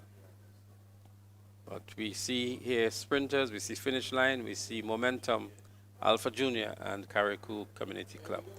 Well, they're up and running. Let's see who makes up the early starter here on this 4x100 meters second flight in the girls under 11 category. It is momentum looking good in the purple. The handover is made now, a little fumbling it. Momentum is looking good. So too is Community Club out of Carriacou in the yellow and red. Alpha is there in the white and green, and on the inside we have finish line. The second handover, Community Club of Carriacou. A stumble here for Alpha Junior, a bad misstep indeed. But on the inside, finish line, gaining good ground. But here comes momentum through the middle, the diminutive figure from momentum. Sprinters is also there. They're going to battle for the finish line now. The battle transition almost at the same time. Finish line in lane 2 is looking good. Finish line has an advantage here, but here comes on the outside what looks like momentum track club. Is momentum going to catch her? Is momentum going to catch her? It's finish line who holds up to the victory in the end. Another very competitive 4x100 meter relay in the under 11 category. Very competitive, and also a good exhibition of sportsmanship with the batter being displaced. One of the teams there, an opposing team actually picked it up and passed it on to their competitor. There we see the right at the end. This is the final handover, and seems as though finish line had this thing all wrapped up. But a good competition was coming from momentum there in the outside lane, and she didn't take the note to run right through, ease up with 10 meters to go, and running in second position. So the time 1:03.25, not as fast as the first flight, so Southern Pros will be crowned the champion in the 4x100 meter girls relay under 11, having run already 1:01.24, a much faster time than the second flight, and so they would get the top prize money for this event. And as you said, we are going right along. The next event on the track is event number 20, the 4x100 meters under 11 boys. Like 2 flights also. And in flight number 1, we have 4 teams that presents.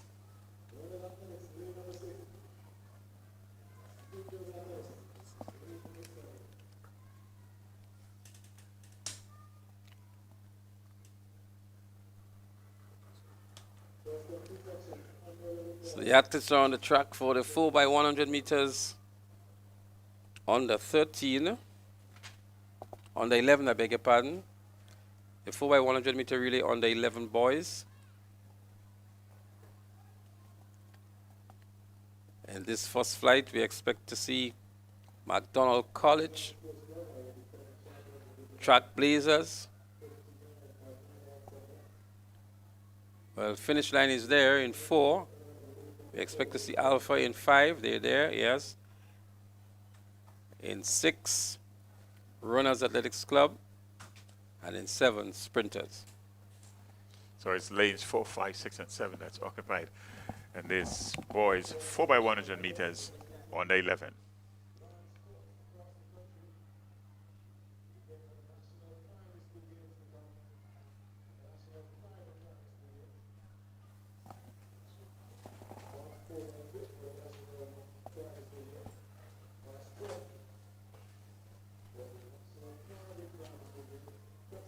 So the action continues to heat up here at the Kirani James Athletic Stadium. It's the IMA National Relay Meet. Much look forward event here on the calendar of events for track and field in Grenada. The athletes are now on the starters orders as we get set for flight 1 of 2 in the boys 4x100 meter relay in the under 11 category. And they're up and running. 4 clubs competing here. We have finish line on the inside in lane 4. Sprinters is also there in the green. Runners Athletics in the yellow. Alpha Junior in the white and green. The first stand over here. But finish line looking good on the inside. So too is Runners AC in the yellow. Finish line in the black and red here. Looking good and eating up some good track as well. A good strong run on the second leg here for finish line. As they make the second battle handover here now.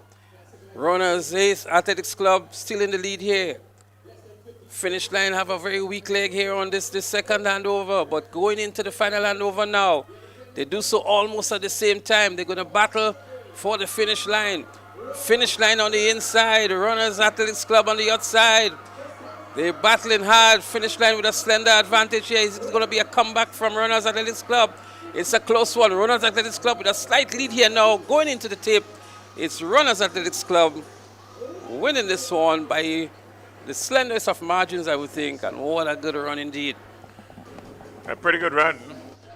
In the end, what would have cost finish line this race here, one would have thought that the batter exchange on the second and the third leg, much hiccup there in the second and third leg. Even the last leg here, as we can witness here, there was a bit of a hesitancy in taking the battle onto the end. And the athlete there at the end was not as strong. The finish line athlete was not as strong. He couldn't hold it. He couldn't hold it to the finish line.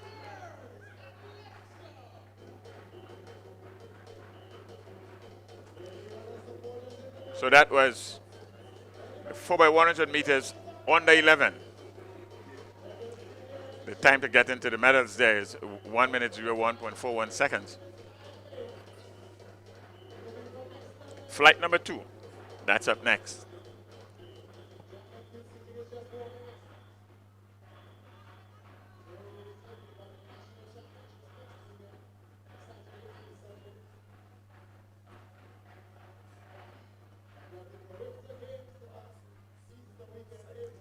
It's 4x100 meters.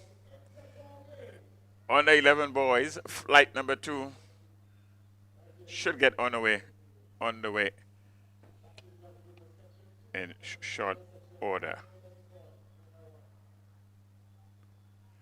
So we have athletes in lane number 2.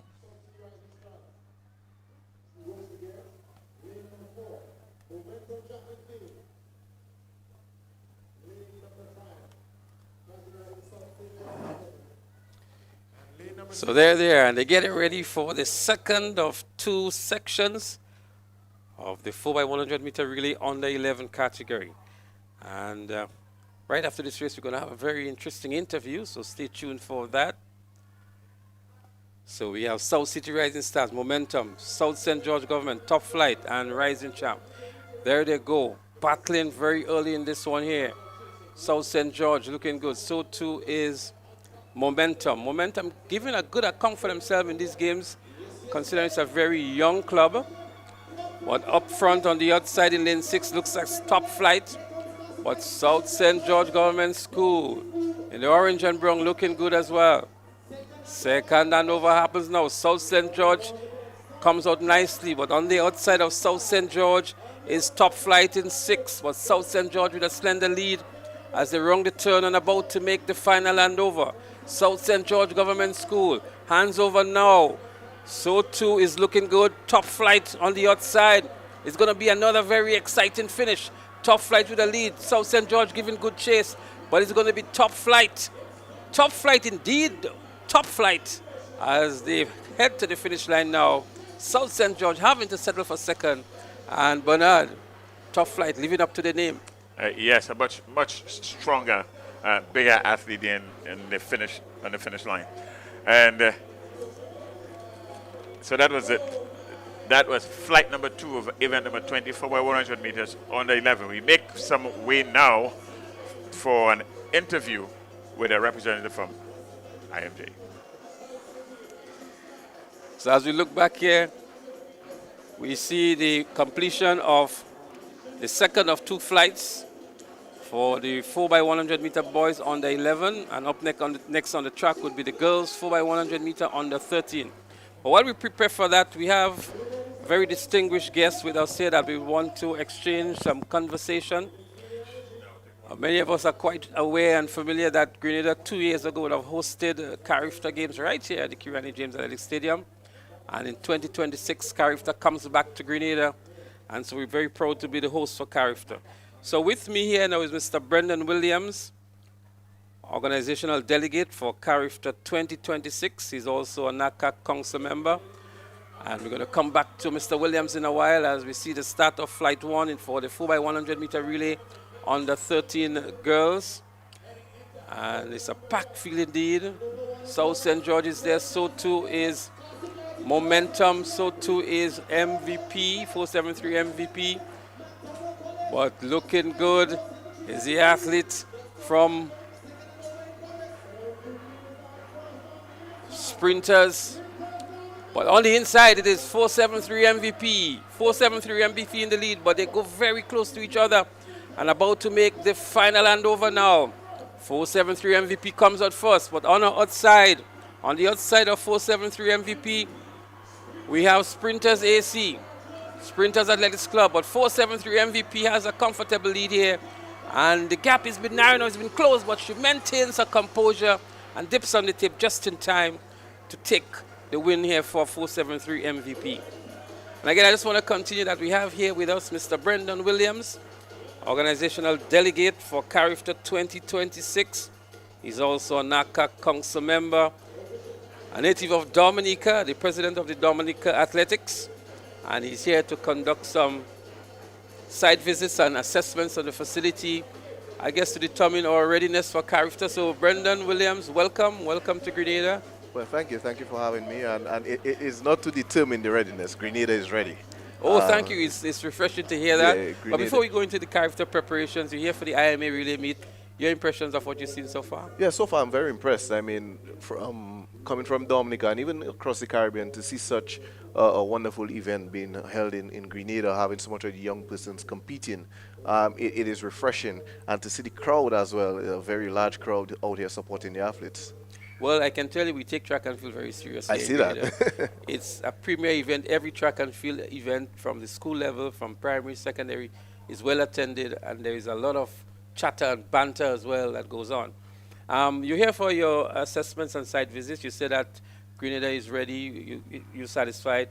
What are some of the major things you're looking for during your visit? Yeah, so one of the major things that the 3 pillar areas we look at is 1, accommodation, transportation, food and beverage, and also the facility.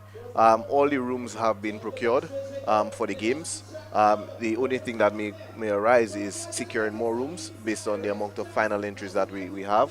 As relates to transportation, logistically, all the service providers were procured, and there is a plan in place to ensure that athletes move from point A to point B seamlessly, and then food and beverage to ensure that the athletes are well fed. As relates So we're going to continue as we look at the finish of the second of the two flights for the girls 4x100 meter relay under 13. And it's finish line that has a slender lead here over Rising Champ on the inside. And South City Rising Stars making a good run back, but finish line wins this one in the end. Another exciting conclusion to the relay. So Mr. Williams, you were saying that everything that you have investigated so far looks good. There may be a little challenge with securing additional rooms, but so far you're satisfied with that. Yeah. Now, with regards to the facilities here at the Kirani James Athletic Stadium, give us your assessment of that as well. Yeah, the facility is up to par, and when I mean up to par, it surpasses the criteria to host the Carifta Games. So it is pretty much, like I said earlier on in another interview, if the games were to be held next week, the Kirani James Stadium would be ready to host the Carifta Games. Is your assessment also looking at the human resource component as well, the officiating, the quantity, the caliber, the readiness of the officials? Is that part of your engagement? I was also accompanied by the technical delegate, Mr. John Blackburn, who deals with the human resource and the officiating of the games. So he's actually on site, basically overlooking the execution of this event as a test event for the Carifta Games. We would like to come next week for the nationals because we are 2-day meet. However, it was timely that the meetings that we had fell in line with a competition, so it exposed Mr. Blackburn towards a competitive state of the stadium and to assess its readiness. Well, I can tell you almost every day there's a track and field event here at the stadium, and so it continues. Next weekend we have national champs and the Carifta selection, so it's going to be another bumper event, and we expect a lot to happen. So permit me to congratulate you too on your first gold medal at the Olympics. Yes, thank you very much. Jump. Yeah. And know the entire Caribbean was proud for Lafont in the triple jump. Yeah.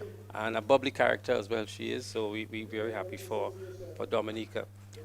Carifta 2026, the expectations from where you sit in terms of the overall number of countries participating, the number of athletes, and the state of readiness of maybe the different countries for Carifta 2026. Yeah, we have seen a lot of athletes excelling on the regional circuit thus far.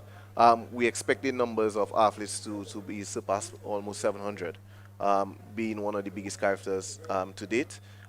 As it relates to the readiness of the teams, they're all excited to come over, and we're just waiting on that. As it relates to Carifta on a whole, the Carifta Games is seen as the premier youth championships or junior championships in the world. It's no longer in the Caribbean, in the world. And by that, we will be seeing a lot of high-profile dignitaries coming down to the Carifta Games, such as the president from World Athletics. We also expect 3 of the vice presidents from World Athletics. That would be the first time all that large delegation or high-profile delegation. We may be seeing other persons, for example, the president of the Diamond League, who would want to come down to witness the Carifta Games. And we might see a record number of scouts coming there to scout our young talented athletes. So yes, it leads up to the World Juniors, which will be held in Eugene, Oregon during this summer. So we expect the athletes to go out there and give their best, and it's going to be an exciting event this year. Well, Mr. Williams, I can tell you there is no better place to be for Carifta 2026 than Grenada. You would have heard of the tremendously excellent job that we did here 2 years ago with hosted Carifta, and I'm sure that would have built the level of confidence for NACAC and the organizers of Carifta to agree to return to Grenada for another Carifta event. So I witnessed Carifta Games 2 years ago in 2024. I was there as well as part of the NACAC team. It is not all visit there. It is more or less to have a view of what's going on. But we are very much confident in the execution of the LOC to bring forth this year's Carifta Games and to once again surpass the expectations of not only NACAC but also the athletes and the fans. If my memory serves me correct, this should be the 4th time Grenada is hosting Carifta Games? Yes, the first was in 2000, 2016, 2024 and now 2026. Absolutely. And, you know, we take pride in that as well because we see it as a golden opportunity for our emerging athletes to be on the center stage and to make their contribution. And, you know, for the Southern Caribbean, Grenada has always been a leader in terms of the medal count. When we look at maybe the smaller territories, the OECS, the Eastern Caribbean, Grenada has always been one of the standout countries as a very small nation. I mean, we can boast about our prowess in the javelin event. Yes. The 400-meter events as well, and now we see us in the short sprints. Yeah. We've been medal in the short sprints, the jumps as well. So a lot has been happening over the years, and I think there's no better place for our athletes to shine on our home soil and to compete with the best from the region. And the events like the Carifta, it helps towards the legacy. The legacy that Carifta leaves behind is that athletes want to be like the stars they witness. You know, they get to witness the stars of, you know, yesteryear. If you go back to 2016 and you look at the stars that came up from there, who are now world champions, Olympic medalists, the athletes who come in the stands, the fans, the families, they want their kids, they want their you know, to be like those stars. So I think that's one of the biggest legacies. So is there any, let's go back to the whole organization for Carifta. Is there anything that you saw that might be a critical path, something that you think that we should pay particular attention to at this stage? To be very honest, there is not one thing that I can highlight to say this would create any issues for the staging of the Carifta Games. Like I said, under the guidance of Miss Vida Bruno Victor as the chair of the LOC, and also I met with all the subcommittee chairs for the various areas such as accommodations, transportation, protocol, liaison. I met with all of them, and that is one of the questions. What would be the most aspect of your function that would be at risk? And they clearly outline the mitigating factors in case one came up, but they had everything covered for the staging of the games. Well, very reassuring information here, and I want to say kudos to Mrs. Vida Bruno Victor, Conrad Francis, and the entire team, all those involved in the logistics preparation. It's indeed good news to hear that from you as an assessor and conducting all these site visits. It's not that we didn't expect to hear that, because we really have a good track record for hosting these events. We're going to come back to that in a short while as we go to the boys 4x100 meter relay under 13. We have top flight, finish line, Alpha Junior, sprinters, velocity, track blazers, and Southern Pro. They're up and running, and they're off in blaze as well. Making up the stagger nicely here is the athlete from Track Blazers out there in lane 7. There they go down the back straight. Track Blazers looking good. He has some competition on his outside from Southern Pro, but it is Track Blazers. Second and over.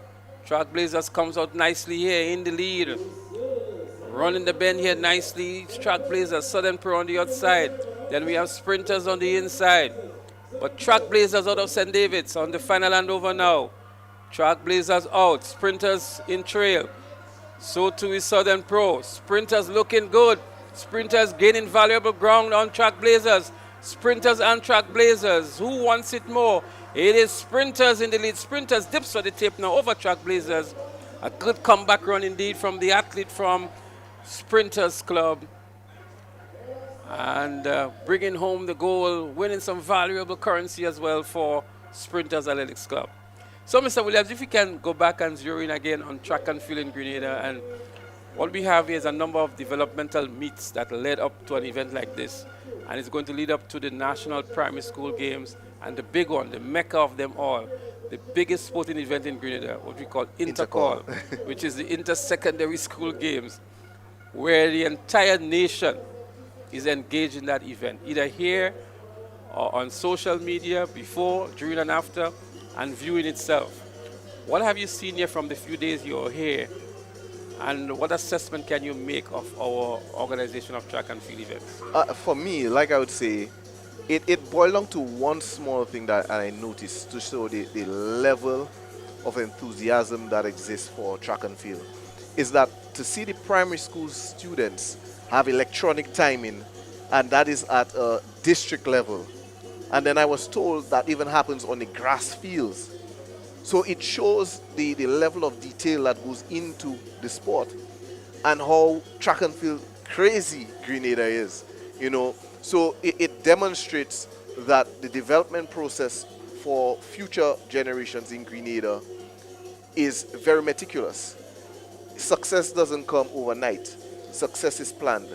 And that is something that I would like emulated across the Caribbean region as relates to sports. So I see, besides Jamaica, let's take them out of the conversation, I see Grenada as one of the leaders in track and field in the region. And if you look at population as it relates to the amount of Olympic medals that Grenada has per population, it demonstrates... It's the highest in the world. Yeah, it is the highest number. So it shows that everything that is done in Grenada is intentional. Look at here, we're speaking at a broadcast at a relays meet, and there are few Caribbean countries that can boast that.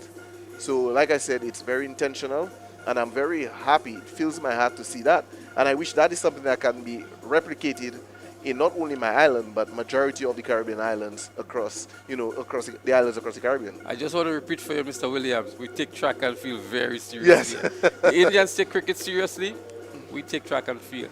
So we have a good legacy of athletes that have paved the way for that kind of thing as well. So the likes of an Alan Francis, Kirani James, of course, and Anderson Peters in more recent times, just to name three of maybe the most successful of these athletes. But from the grassroots level all the way up to the senior national level, track and field is a staple here for us. And it would not be materialized without the support of key stakeholders, the sponsors. And then you also have the government who supports the Caribbean Games, because without the backing of the government, we may not even be back in Grenada. And other sponsors who have come on board. I don't want to list any others before I may forget them, but you have to recognize these individuals who put their money where their mouth is to ensure that Grenada remains on the map for track and field. Another aspect we have to look at is the broadcast itself. Yes. TNR Communication is one of our premier broadcasters in Grenada, and they're taking this globally. We have people throughout the diaspora, throughout the Caribbean, and even right here in Grenada, who are glued to their sets now for this, would have made preparations for today, are making preparations for next week, and all of the other events coming up. So the broadcast has also added to that to get the diaspora involved and to make their contribution. Well, I hope the gentleman doesn't get upset when I call him by a first name basis, Mr. Ritchie. But he will be playing an integral role in the broadcast of character, and not only across the region, but across the globe for this year's edition, because we have never really had character broadcasts on a global level. And this is what we want to do. And why not start with a gentleman that does it on a regular basis? So that's one partnership that we look to see how it works out for character. So thank you very much, Mr. Williams. We do want to thank you for stopping by and for sharing this valuable information. We're delighted to hear that everything is in place and all systems are just about ready. There are no critical paths, no issues that are of major concern. And so we look forward to a great and successful Caribbean Games 2026. All right, thank you for having me so much. So viewers, we were just chatting there with Mr. Brendan Williams, a native of Dominica, the president of Dominica Athletics, and also a Carifta organizational delegate. And the good news is that Grenada is far ahead and well prepared to host Carifta 2026. No news to us really, but comforting to hear that from the organizers of Carifta 2026. Even better news, TNR Communication will be involved in the broadcast. Well, we go back on the track for the 4x100 meters under 13 boys. And join me here in the commentary position. As we look at the teams here, we see sprinters inside there. Momentum, actually, in the purple and green in the lead now. McDonald College is also there. South St. George Government School continuing to be impressive. But it is momentum. Momentum. McDonald College and South St. George having a battle here in second and third position. The final handover now.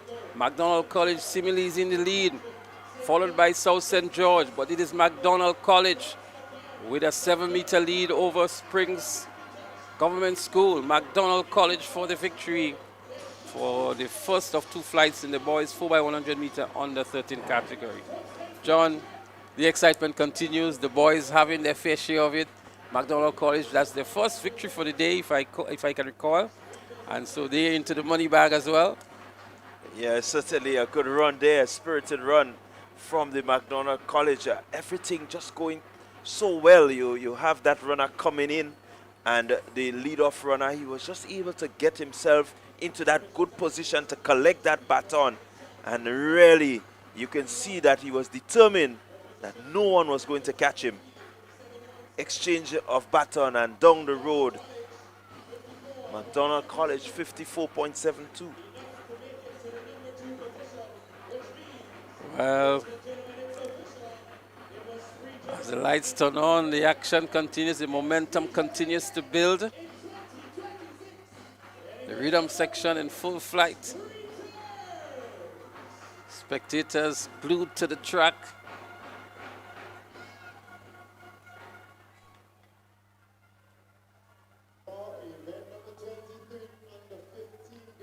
The athletes for the under 13 girls.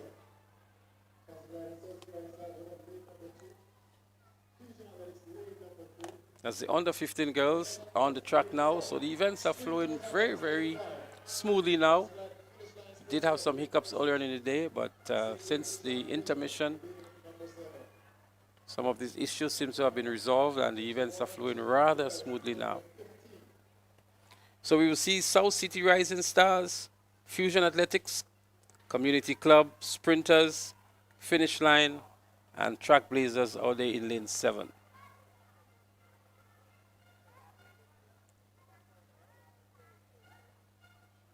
They're on the starters orders. Yeah, they're up and running. A nice, clean start here. Let's see who makes up the early starter. It's a close one here. But it looks like Fusion Athletics in 3 making up the starter nicely here. It is indeed Fusion Athletics here, but Sprinters is also there and looking good. But Track Blazers on the outside out there in lane 7 in the lead at the moment. About to make the second handover now. It is Track Blazers, but Fusion Athletics on the inside is also looking good in lane 3. Track Blazers on the outside in the lead, but Sprinters is making a good run back as well. They run the turn almost in a straight line and making the final handover now, going down the home straight. It's going to be a close one, but Fusion Athletics with a slender lead here in lane 3. Fusion Athletics pulling away now. St. David's Track Blazers running back for the second position, but it is Fusion Athletics, Track Blazers, and Sprinters to pick up the third position.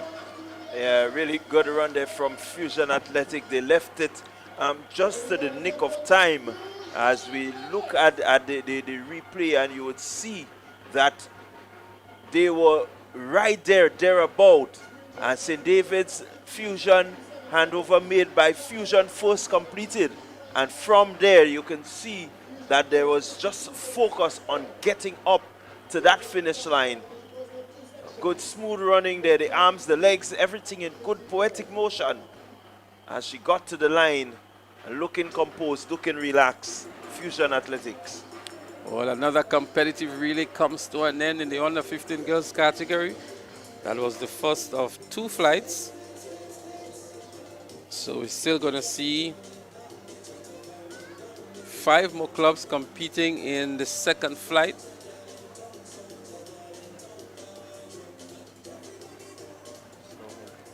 Time to beat is 52.64 seconds. That's the time to beat for the big money. And the girls under 15 4x100 meters. John, so a while ago I was doing the interview with Mr. Williams, and he did express his overall satisfaction in terms of the level of preparations for Carifta 2026. And this is indeed good news for us. Yeah, it certainly is good news. Well, you know, Leslie, from 2024, Carifta, Grenada takes Carifta very seriously. We're going to come back to that as we go back trackside for the second of 2 flights in the 4x100 meters under 15 girls. We have in this one Boca Secondary School, SJC St. George, McDonald College, Convent Grenville, and the SAS is also registered here. Well, there they go. SAS out there in lane 6, setting some distance between herself and St. Joseph Convent Grenville. McDonald College is also there in lane 4, but SAS is out with a good lead McDonald College in second, Convent Grenville in third, Convent St. George in fourth. But SAS looking good. The call goes for up. There goes Gary Walker of SAS. And SAS has a commanding lead over McDonald College. Walker to make the final handover now, and that looks like Haley Tyrrell. There's not going to be catching Haley Tyrrell here today. One of the fastest sub-juniors we have on the island. She's been chased down here by McDonald College, but Haley Tyrrell is going to bring it home quite easily with 40 meters maybe over McDonald College. A walk in the park for the SAS team, I would think. More money in the bag for SAS. McDonald College picked up the second position, and St. Joseph Convent St. George picking up the third position.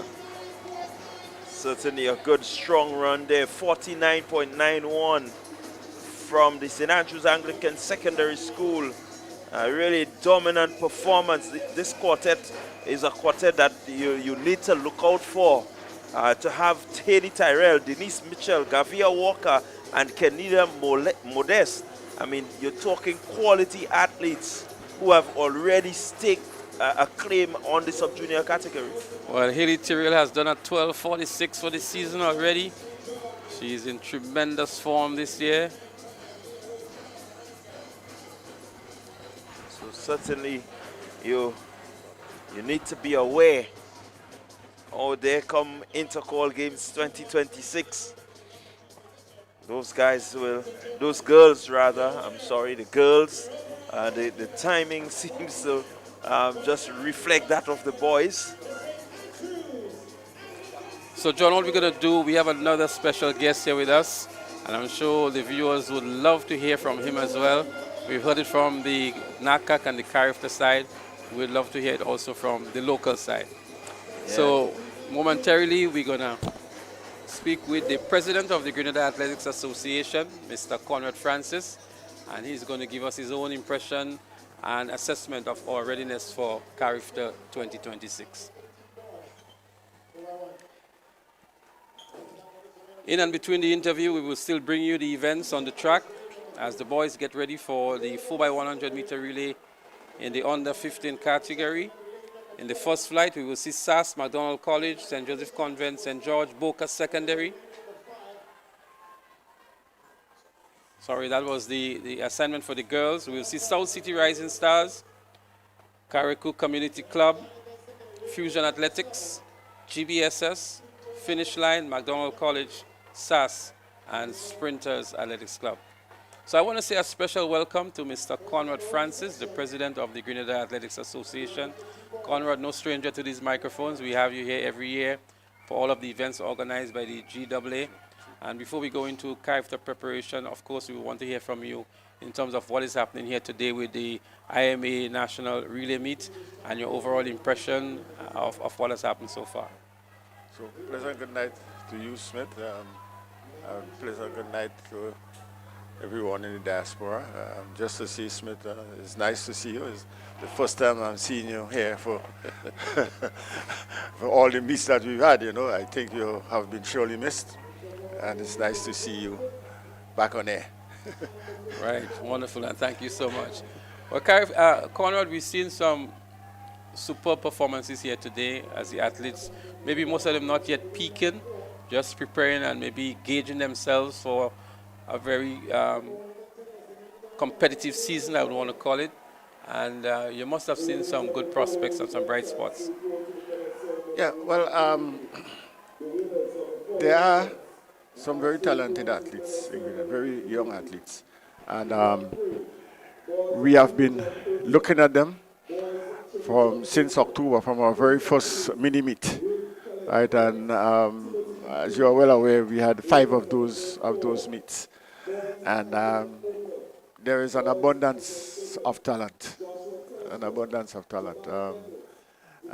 today, there's no shortage of talent. And you know, although they are within a team event today, but you can still see some of them excelling. And the future is very bright for track and field in Grenada. Especially in the sprints division, you know. So we're going to come back to you, Conrad, as the athletes get ready for the first of 2 flights in the under 15 boys relay. We have Community Club. Sorry, there's going to be one flight, Community Club, Fusion, GBSS, Finish Line, McDonald College, SAS, Sprinters, and South City. They're up and running here now. And let's see who makes up the early stagger. GBSS making up the stagger on Finish Line nice. So too is SAS on Sprinters as they make the first handover. SAS comes out good. So too is GBSS. McDonald College in the mix as well. It's going to be a battle going down that back straight, but SAS has a slender lead over GBSS. The second handover here now. GBSS fumbles badly here. SAS goes out in a flash. SAS in the lead over GBSS. GBSS still switching the batter from left to right, losing valuable seconds as they make the final over. GBS hands over first. SAS fumbles a little bit. GBSS in the lead. SAS is making a run back, but it is GBSS over SAS. They're going to battle for the finish line. SAS is closing in very quickly. SAS and GBSS. It looks like GBSS over SAS, but an exciting conclusion to the 4x100 meters under 15 boys category. And what we have seen here is a prelude to what we will see for Intercall 2026. Conrad, you mentioned some bright prospects and some great events and good raw talent. And this race here just epitomized that and brought it out into sharp focus. But I want us to move on to the Investment Migration Agency, the second day of sponsoring, being the prime sponsor of the National Relay Meet. You must be very satisfied and pleased with the contributions and the difference that they have made to this particular event. Yes, we are very satisfied. And you can see they are not only a sponsor where they put the money where the mouth is, but they are very active in the whole Okay, I want to pause, Conrad, just to give you the results. We thought it was GBSS from our vantage point, but it's actually SAS who won this one in 46.43, GBSS in 46.44. That's how close it was. McDonald College in third with 48.62. So, the fans from SAS must be very delighted. I'm thinking that any one of these schools that got the edge over the other one would think they will have bragging rights on this event. These two schools continue to battle even here at the National Relay Meet. But it was that close. From my vantage point, I thought it was GBSS. See the SAS athlete actually looking over. But again, the photo finish indicating that the torso of the SAS athlete was indeed ahead of GBSS. So Conrad, we are again speaking about IMA's contribution. Yeah, their contribution is tremendous. And I was saying that they not only a sponsor that put the money where the mouth is, but they are actively involved in the whole planning and execution of the games. And we are very, very, very grateful for that. They came on board. This is the second year they came on board after we had a little hiatus of about 2 years when we were in the process of rebranding. Because as you know, this game started 32 years ago. And so it is very important that they have come on board so that we could have the continuation of this very important games on our calendar of events. So again, we say kudos to IMA, but I want us to move on now to the big one, Carifta Easter weekend. And we had with us a while ago Mr. Brandon Williams from the organization committee, and he did express, his own views on Carifta. But I want to hear from you, Conrad, in terms of the preparation leading up to Carifta. Where are we? How satisfied is the GAA with what is happening at this point in time? Yeah, well, we are very satisfied, and we think that we are in a good place. And I just want to say that we have always been very confident that we can put off a successful games, because when we were asked to host the games, yes, we never envisaged that we would be hosting the games in 2026. But when we were called upon, we thought it worth some consideration, and it was proposed to the government of the day, and they agreed to assist. We're going to come back to you, Conrad, as we look at the 4x100 meters under 17 girls. We have Boca Secondary Trailblazers, McDonald College, South City Rising Stars, Convent Grenville 473 MVP, and the SAS is also supposed to be here in lane 6. Well, there they are on the second handover now. 473 MVP fumbling badly here. St. David's Trailblazers looking good. So too is South City Rising Stars, and the finish line on the inside also looking good as they make that final handover now. It is finish line. Trailblazers trailing somewhere behind. South City Rising Stars contesting for second, but it is finish line with a comfortable win indeed in this 4x100 meters. Not very often you see that margin of victory in a 4x100 meters, but a strong run here by Kylie Williams to finish for finish line. Kylie Williams of the Anglican High School for South City Rising Stars, I beg your pardon. And this is our anchor here from finish line. I think that's Yeah, Conrad, you were expressing your views in terms of our level of readiness for Carifta 2026. So, yeah, as I was saying, once we got the go-ahead from our government to go ahead and organize the games, we are very confident that we can do a good job of it, because really and truly, we had all our systems in place. I mean, the template was there, and it was just a matter of executing it, and I think we are ready. The technical delegates and so on who are still here, they spent the last couple of days in Grenada. They also expressed the view that they think that we are ready after looking at all our systems in place. Well, Mr. Williams was here, and I didn't want to mention that to you. He did say that they are pretty much very satisfied with the level of preparation in terms of the facilities, the accommodation, and all of the logistics seemingly is in place. What I want us to maybe look at now, Conrad, is the level of our preparation for the athletes. We know that we have national champs next weekend, but what has been happening from the national level, from the Athletics Association, in preparing those elite athletes, if you can call them that, for Carifta 2026?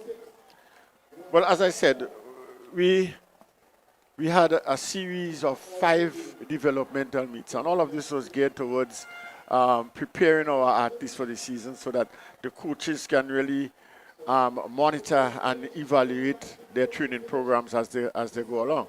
And all this was in preparation for all the meets coming up for the season, inclusive of Carifta.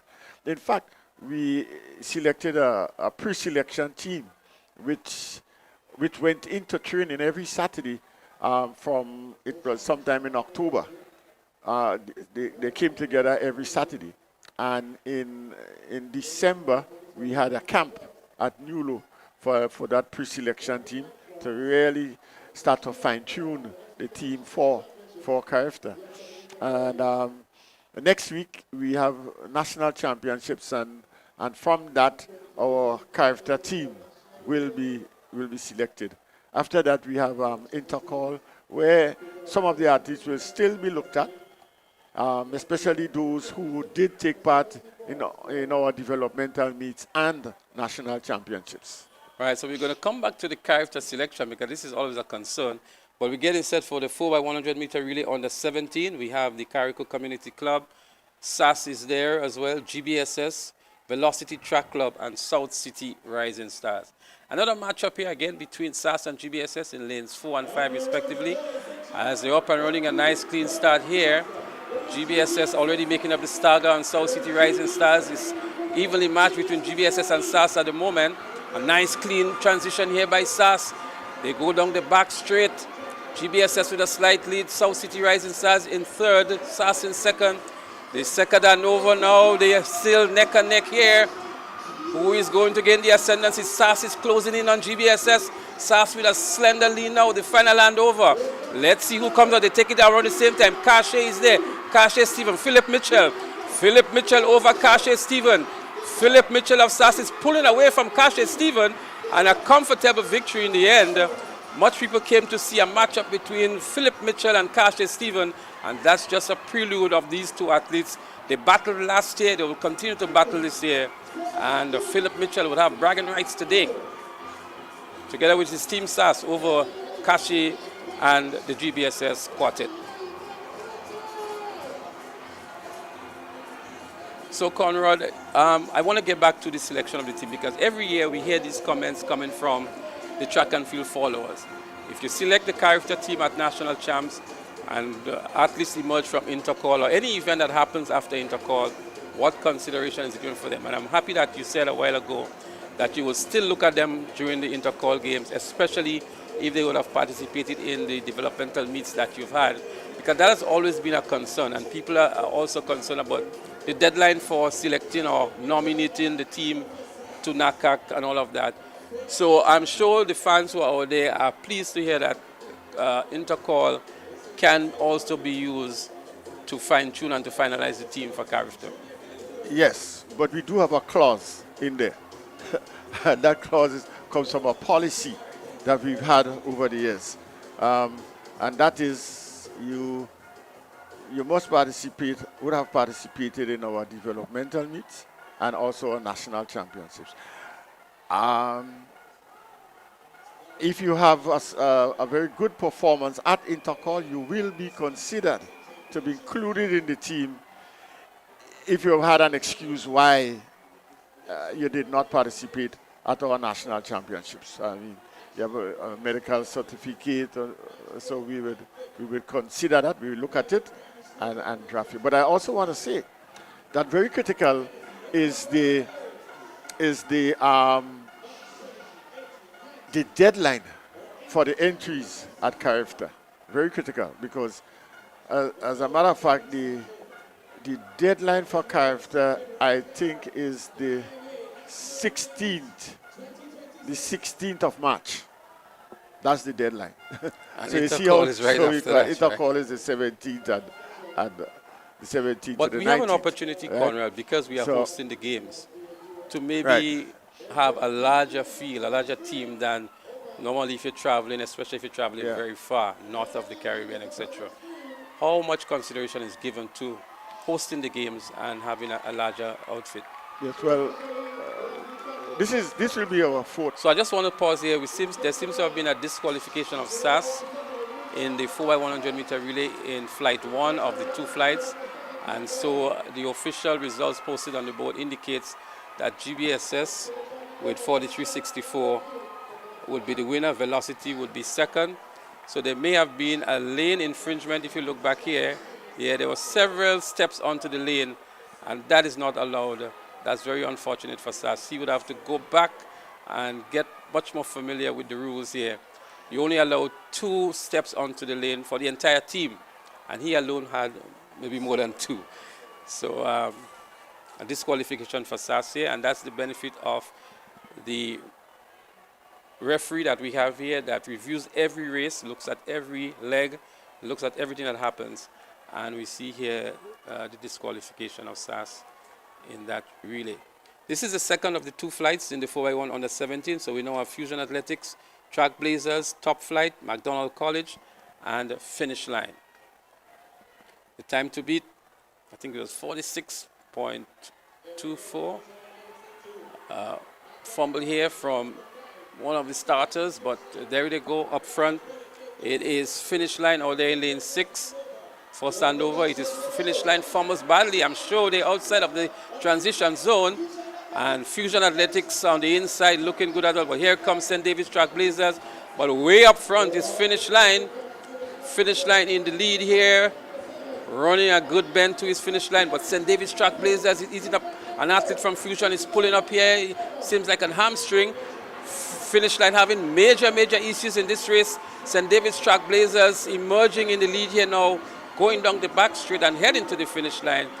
I am almost certain that it's going to be a lot of review here for the officials up here in the replay and the video room, especially with what has happened with Finish Line throughout this event. So a good win for St. David's Track Blazers. We look to see what time, 45.77, a little bit slower than GBSS. And so GBSS will be judged the winner in this one. But a lot of issues here for Finish Line in this one. St. David's Track Blazers was always gaining ground on them. And even on the final handover here now, you see again a lot of mix-up here, running into another lane as well. And I'm sure the officials are having another look at that and will determine the final outcome. But there was no issues at all with St. David's Track Blazers, a clear victory, a comfortable victory as well. And they would have to maybe settle for second position considering that GBSS had a much faster time in the first of the two flights. Conrad, finally, anything that you would like to share with us concerning CARIFTA 2026? Well, I just want to say we encourage everybody, all those who have not bought their tickets yet, please go out and do so, because I'm sure you'll want to have a very good seat. So please go out and get your tickets. I think there's still a lot of tickets available. So we really want all of our people to come out and give their support. Our team will need your support. And in 2024, the patrons were great, but I think in 2026, it will be greater. Well, thank you very much, Mr. Conrad Francis, President of the Grenada Athletics Association, and for giving us the reassurance and comfort that all is in place for a very successful hosting of CARIFTA 2026. What we're going to do now, viewers, we're going to go down to the house microphone for another presentation of prize money to the winners of events completed post the intermission earlier today. We'll be with more live track and field action as soon as it resumes. And your winner from the St. Joseph Convent, Grenville, Fiona Jackson. The winners of Event 1, the girls' javelin throw under 17.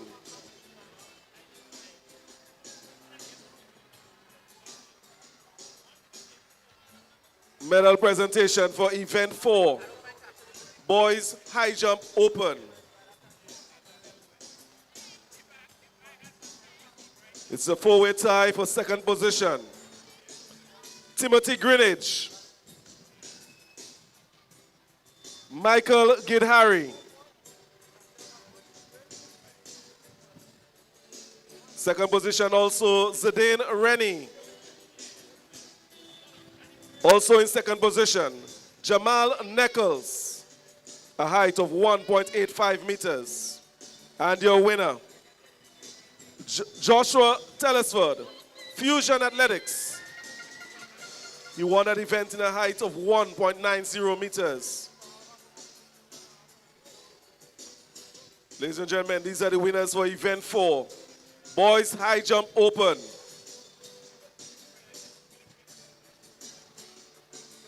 Prize ceremony for Event 3, the Boys Triple Jump Open. Third position, Timothy Greenwich, South City Rising Stars, 13.66 meters. Second position, from the St. Andrews Anglican Secondary School, Rick Cadet, 14.06 meters. And your winner, also from the St. Andrews Anglican Secondary School, Christoph Calise, 14.78 meters. The winners of Event 3, Boys Triple Jump Open.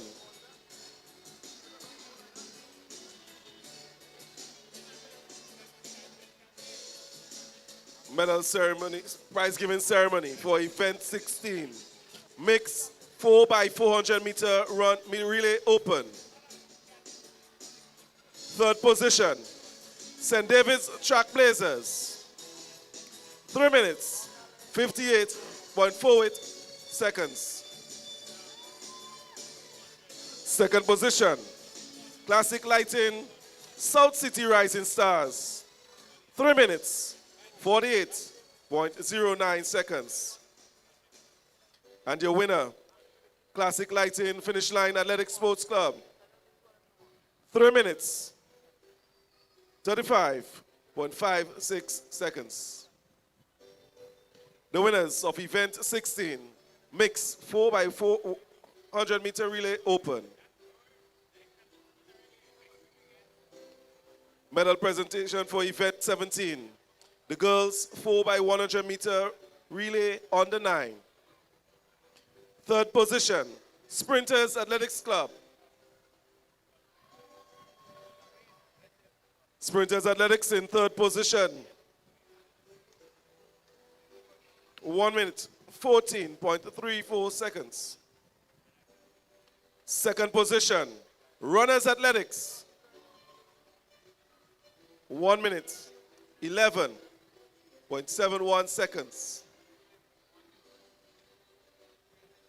And your winner, Classic Lighting, South St. George Government School. 1 minute, 10.02 seconds. The winners of event 17, the girls 4x100 meter relay on the 9.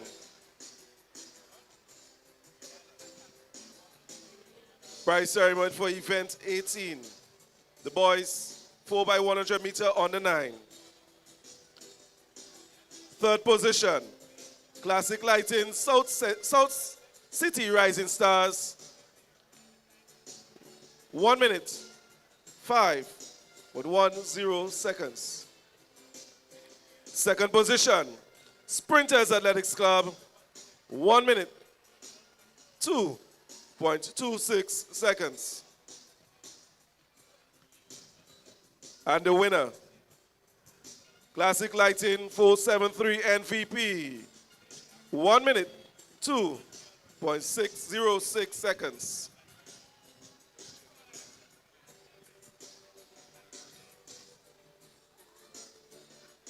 Your winners for event 18, 4x100 meter on the 9.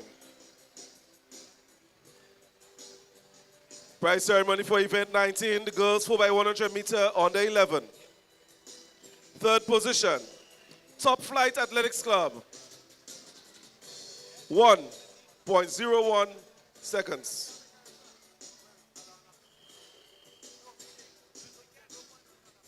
Second position, South St. George Government School, 1.01 seconds. And your winner, the Southern Pros, 1.01 seconds.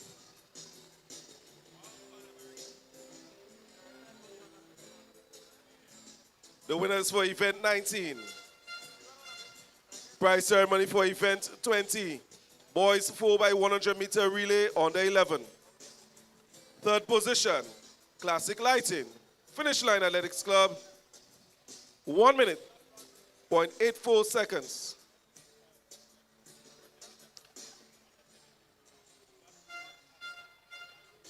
Second position, in a time of 1 minute, 42 seconds, Runners Athletics Club.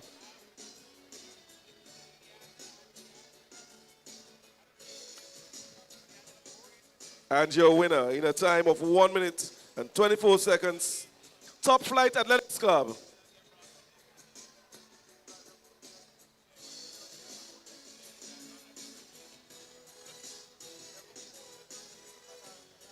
These are the winners of event 20, the boys 4x100 meter relay on the 11.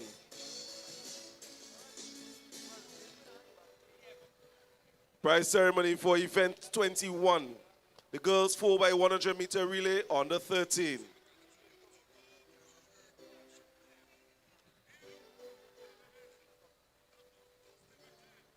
Third position, McDonald College, 55.71 seconds. Second position, Sprinters Athletics Club, 55.38 seconds.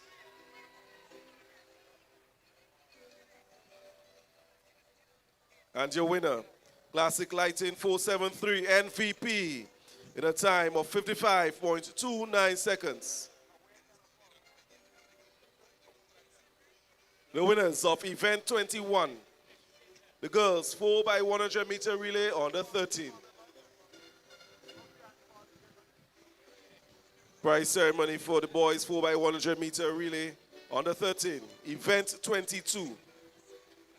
Third position, St. David's Track Blazers, 54.85 seconds. Second position, McDonald College, 54.72 seconds. And your winner, in a time of 54.60 seconds, Sprinters Athletics Club.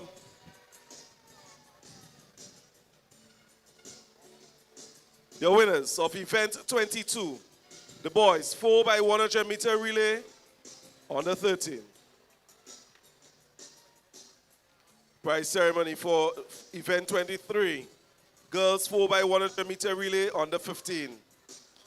Third position, Fusion Athletics Club, 52.64 seconds. Second position, McDonald College, 52.13 seconds.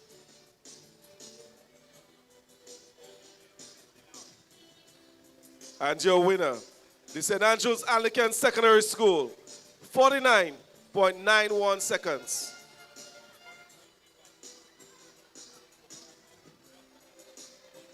Your winners of event 23, the girls 4x100 meter relay, under 15.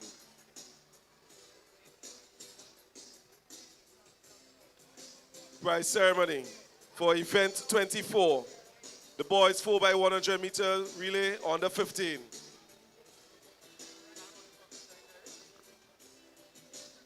Third position, Fusion Athletics Club, 48.68 seconds. Second position, McDonald College,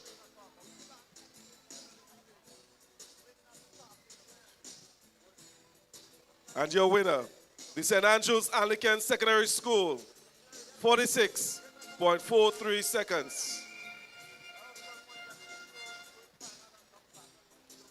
The winners of event 24, the boys 4x100 meter relay. Prize ceremony for event 25, the girls 4x100 meter relay, under 17. Third position, St. David's Track Blazers, 51.44 seconds.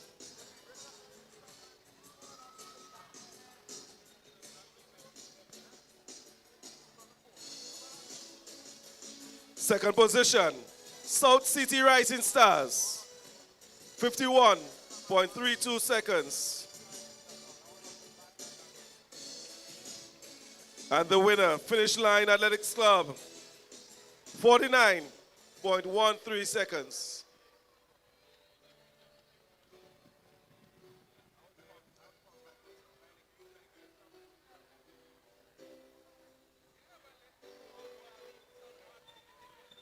Prize ceremony for event 26. The boys 4x100 meter relay, under 17.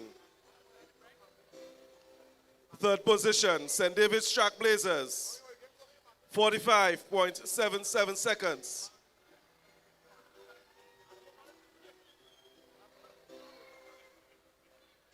Second position, Velocity Track Club. And your winner, the Grenada Boys Secondary School, 43.64 seconds.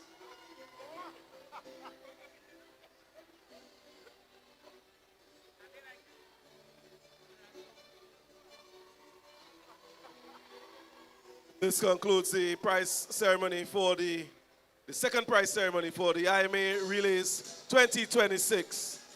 We want to thank very much Mr. Thomas Anthony, representative of the IMA Grenada, and Mr. Mike Sands, our president of NACAC.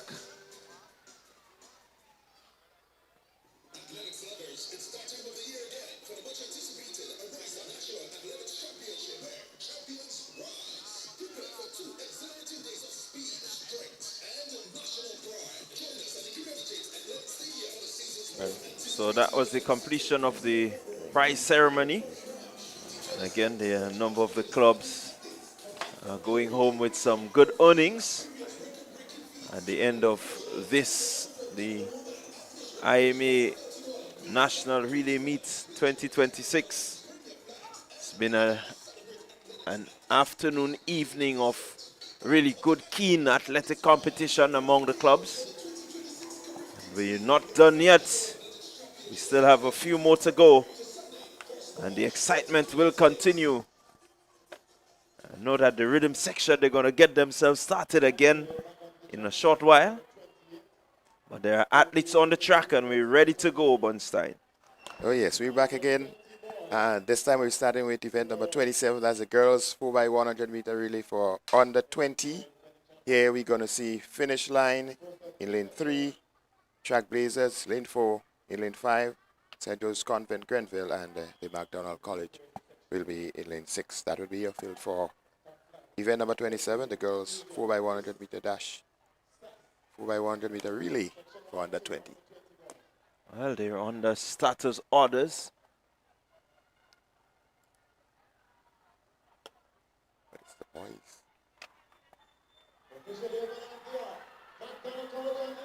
So the boys go. Here they go. It seems to be McDonald College on the outside. And here is SAS on the inside. Ace Track Club also there as the handover is about to be made. It's Christophe Calise for SAS. Here goes, that looks like Ned. And the handover made. Transition going. Here comes Fusion Athletic. Fusion, Ace. Here comes SAS. It's Fusion. Fusion Athletic will take this one. Ethan Sam anchoring Fusion Athletic in the boys under 20. 4x1. That was a good run. Yes, indeed, a good run. It was the boys 4x100 meter relay under 20. That was flight 1 of 2. And the winner there being Fusion Athletic. Look at the final leg there. Ethan Sam representing Fusion. Then we had Ace and SAS finishing with Daryl Daniel. Sam in cruise control winning there. Daniel for SAS in second place. Your winning time 41.17 seconds for Fusion Athletic. SAS 41.67 and Ace 41.79. Yeah, really good, strong run there from Fusion Athletic. Sam really anchoring well to ensure that Fusion Athletic come home winners in this one. 41.17. So 41.17, the time to beat if you want to get the top prize for the 4x100 meter relay for under 20 male. So we're getting ready for the second flight. So flight 2, we will see GBSS coming up against Classic Lighting MVP. So it's a two-team race, but in reality, they're racing against flight 1. And here comes lane 6. That's Velocity. Now, there seem to be other athletes. They were out of our shot. But we now see GBSS in lane 4, Classic Lighting MVP in lane 5, in lane 6, Velocity Track Club, and in lane 7, Track Blazers. Well, certainly some athletes that have made their name will be here. Quinel Pear, Josh Thomas for the GBSS. Christosian Henry, he will be running for Classic Lighting MVP. You have Ruben Labista. He will be running for Velocity Track Club. Creelon Moses and Tevez Newton for the St. David Track Blazers. Tariq McSween is still here and running at the under 20 boys. So we look at lane 4, GBSS there.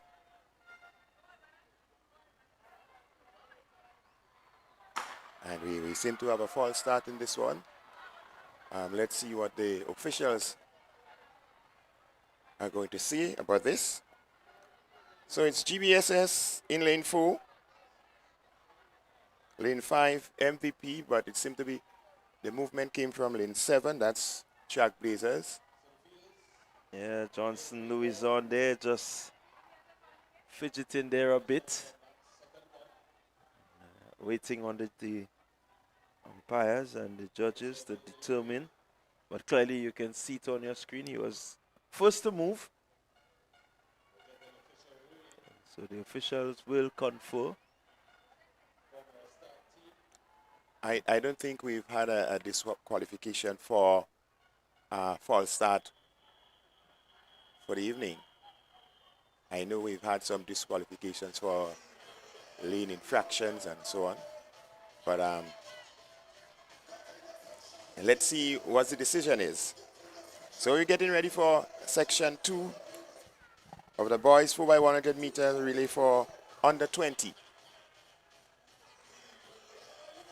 A nervous looking Johnson Lewis on there. Certainly nervous moments. Knows the infringement, and so he's just waiting to see that maybe he's favored. I'm not seeing any of the officials in a hurry. Johnson is counting on his lucky stars. I'm seeing his silent prayer. If he has any special angel to call upon. And the hands on the head and the he's head. hoping. So the card will come. I see red, so that means Johnson will have to leave the track. Yeah, it's tough, but it's unfortunate, but he'll learn from this. He definitely will. So we're left with 3. It's GBSS, MVP, and velocity. Well, it's 3, but in essence, it's a race against it's because you have to race the clock. Yeah, you got a clock to race. So as we come down to the closing moments of what has been an exciting day's relay meet, we've still got some relays to go. Almost probably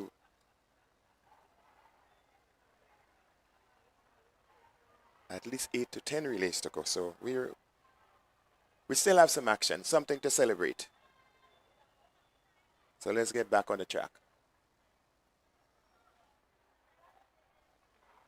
And they're off. Here they go.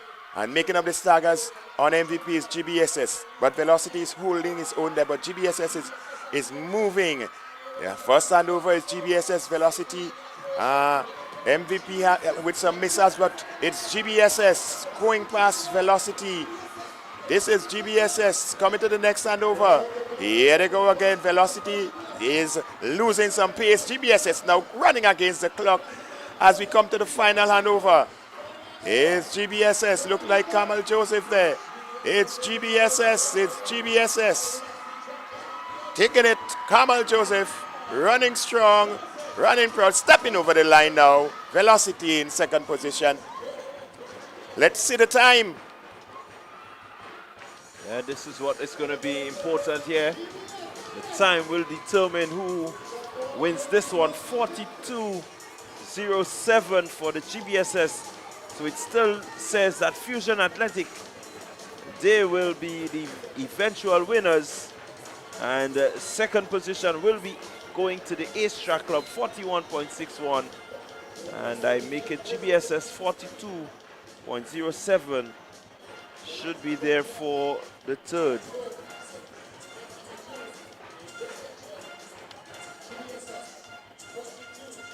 So 42.07 for GBSS. Let's see how that will rank. We'll have to wait on the official result for the event to know where this time 42.07 ranks with the first flight of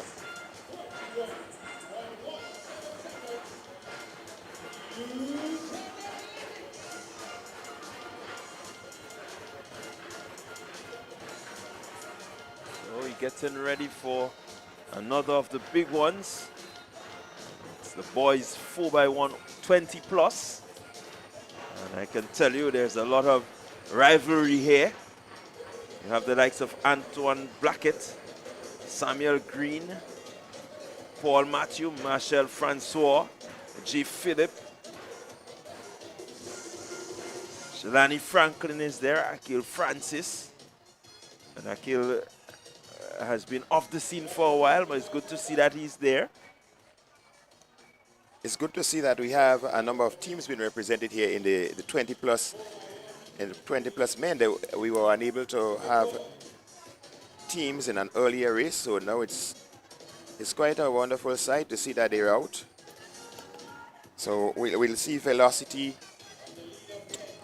in lane 2, Fusion Athletic in lane 3, Ace will be running out of lane 4, lane 5, Classic Lighting Finish Line, and the Classic Lighting South City will be running out of lane 6. So a lot of big guns in this one. It's going to be an exciting race. Let's get ready for some action on track.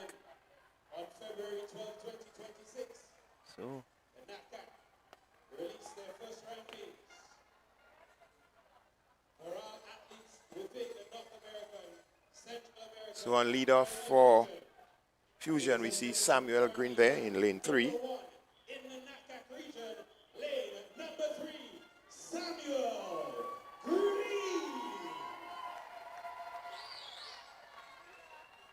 He should be led off by DeAndre Andel.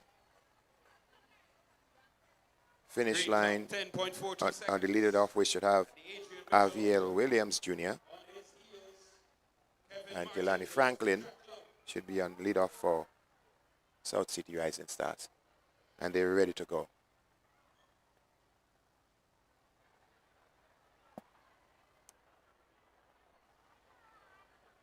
Four teams. Velocity, Ace, Finish Line, South City Rising Stars. And there they go. Here's the 4x100 meters one for 20 plus. Already making up the star guys. Green of Fusion, the first hand over, it's Fusion. On the outside, South City, but Fusion on the inside. It's Fusion chasing South City on the outside, but making another handover. It's still Fusion. Ace is on his heels there. Ace and Fusion. It's Fusion and Ace in the final handover. The anchor. And here we go. It's Fusion. Fusion. Ace is right there, but Fusion is going to hold on. Fusion will take it to the finish line. Fusion. Ace. Fusion, your winner. Yeah, good strong run there from Fusion Athletic. Samuel Green with a good strong start and really setting the pace for the remainder of the teams. As you see the final handover coming up shortly, you can see that Fusion Athletic already has that lead, and there is no holding back here. Baton pass just about now. And there he goes, arms pumping, legs pumping, really looking smooth, looking controlled. He pushes to that line. Ace giving good challenge. Yeah, Michael Francois from Ace giving good challenge there, but couldn't catch on to Fusion. 41.45, your winning time for Fusion Athletic. And the boys 4x100 meter relay 20 plus. Ace in second position, 41.87. And Classic Lighting South City, 44.27 in third position. Your monetary winners. Certainly some bragging rights out there along with some cash. It will put some smiles and some on the faces of some of the coaches and also the athletes. They'll be happy as the fans are showing their glee and their excitement, having looked on for a number of hours, and they're still all glued to the activities on the track. No one is living because it's definitely a day full of excitement, family fun. And it's always good to see the fans out in their glory, enjoying themselves. Even the little ones are there, the tiny tots enjoying themselves. No one is dozing off. Athletics keep you on your feet, and the rhythm section is pumping and keeping us alive, keeping the vibes going. They've been here since early and they kept going. I wonder what they're drinking. Well, it has to be something that they either drink, eat, or maybe it's just the extra motivation of seeing the fans as they come in. You know, they share the energy. Or maybe they're solar powered. They share the energy of the fans. You can see the young ones, they're just enjoying the rhythm. Oh yes, that's the spirit. Nothing keeps you going like energy. It's the IME Rainbow City All-Stars Rhythm Section, keeping the place alive as we get down to another of the exciting relays. Well, we're getting ready. There's 6 more events on track. It's 3 by the calculation, but you have 2 flights, so we count it as 6. And so certainly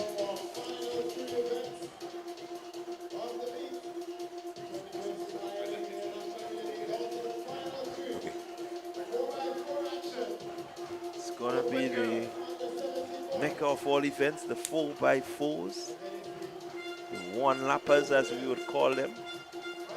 So we're getting ready for the 4x4s.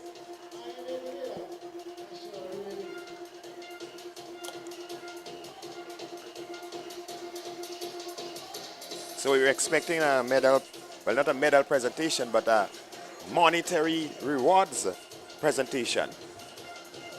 And this should be coming up shortly. So you're not missing anything. We will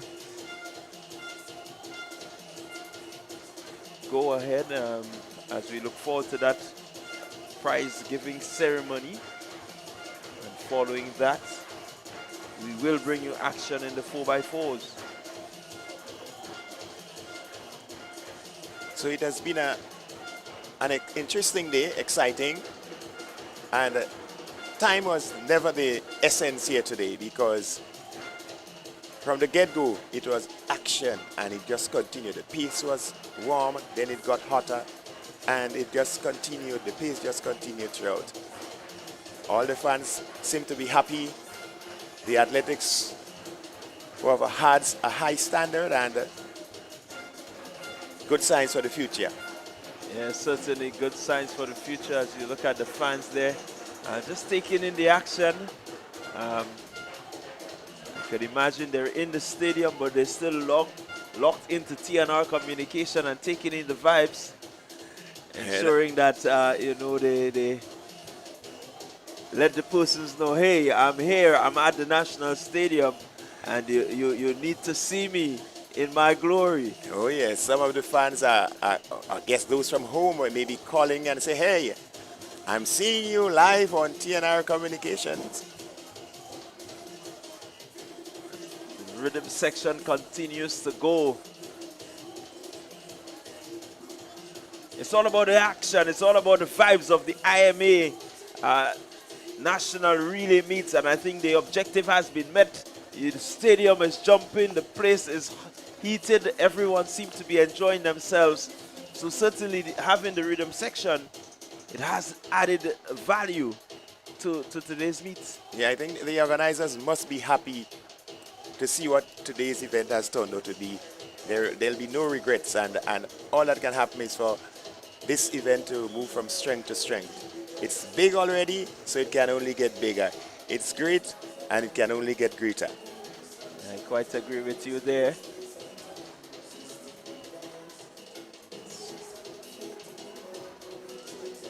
All about the energy. And the little ones, they really got energy. So maybe we will see, maybe the spectators get an opportunity to win some cash next year.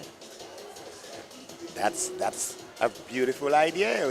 You got to get it on board with the organizers.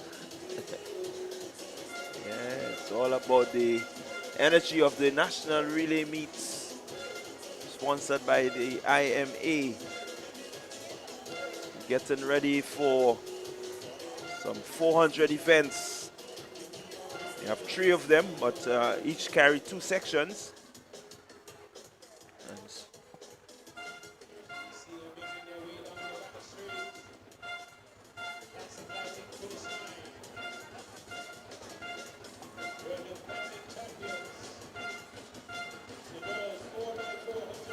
We are seeing some movements of the athletes.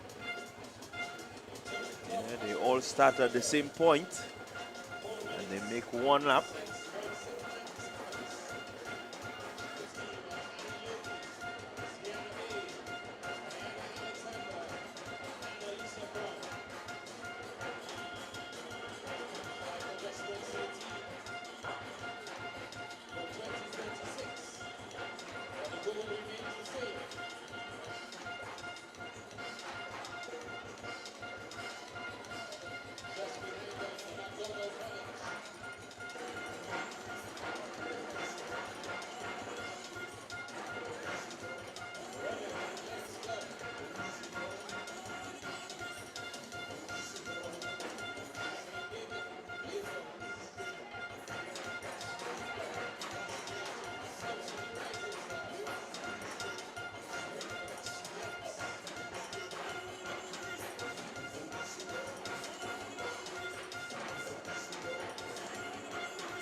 And so we're back with you as the rhythm section continues to fill the place with the energy.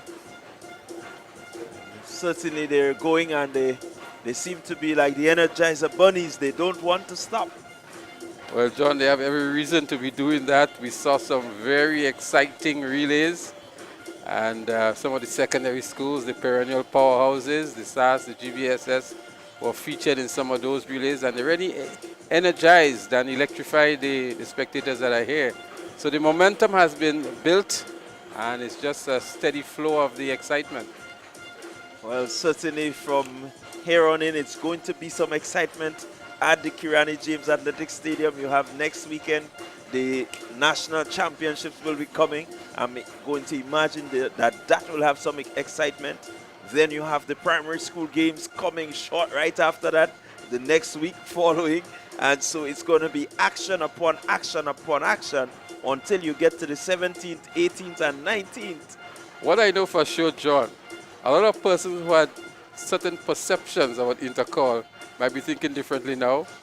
Either way of the spectrum, based on who they are supporting, both in the male and female categories, because we've seen a lot of emerging talent here, and we've seen some scores being settled.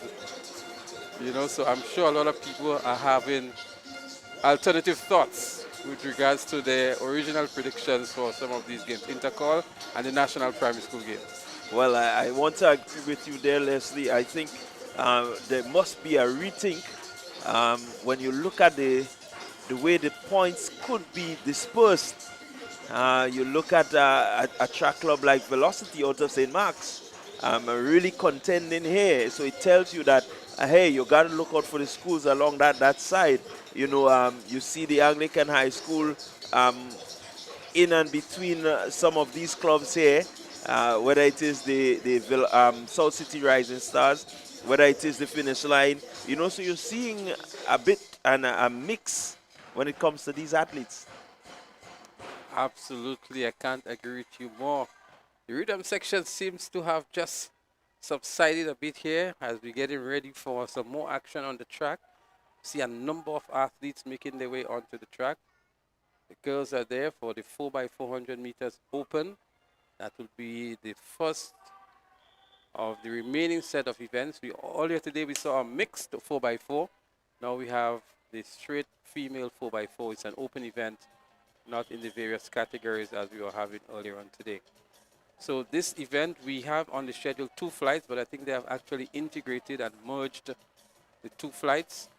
So we should have here finish line, McDonald College, Runners Athletics Club, Track Blazers, South City Rising Stars, and Sprinters. These are the clubs that are registered for the 4x400 meters relay open. So Sprinters was originally scheduled to be in the 2nd flight, and South City Rising Stars likewise. So that's why we are saying that there seems to be a merger of the 2 flights. We're only going to have 1 flight, finals, for the 4x400 meters relay open for girls. Yeah. Certainly, finish line. They took the honors last season in this event, and I'm anticipating that they're gonna look to take this again. You look at the likes of Annalisa Brown, you look at Annie Loki, they are there, and so one will expect to keep their eyes focused on finish line. And here they go. First leg of the 4x400 open girls. Let's see how they go. Sprinters Athletic still has a substantial lead. So right away, Sprinters just looking maybe to set the pace. Good smooth run, but here comes finish line on the inside. Finish line is there. As the stagger is made up, it's going to be finish line taking over. It's Annie Logie on the first leg for the Classic Lighting finish line. McDonald College just making a move on the inside. But Sprinters trying to hold off as the handover is made. And there goes Finish Line Athletic. Finish line is gone. Here comes McDonald College in David Track Blazers. Sprinters Athletic. It's Sprinters Athletics on the 2nd leg here in the lead. Looks like Annalisa Brown. No, it's not Annalisa Brown, but it could be here Kelana Alexander. It is actually Kelana Alexander for finish line who is leading on the 2nd leg. She looks very comfortably indeed, with an immense amount of lead here over McDonald College. Make it about 50 or 40 meters lead, but a good run back here by St. David's Track Blazers. Moving almost into 2nd position now, but it is Alexander for finish line who is going to bring the batter home first for her teammate. And the handover is made, and so still finish line with just about 40 meters lead and seem to be extending that lead. It's going to about 50-60 now, so certainly finish line is gone. They're out there.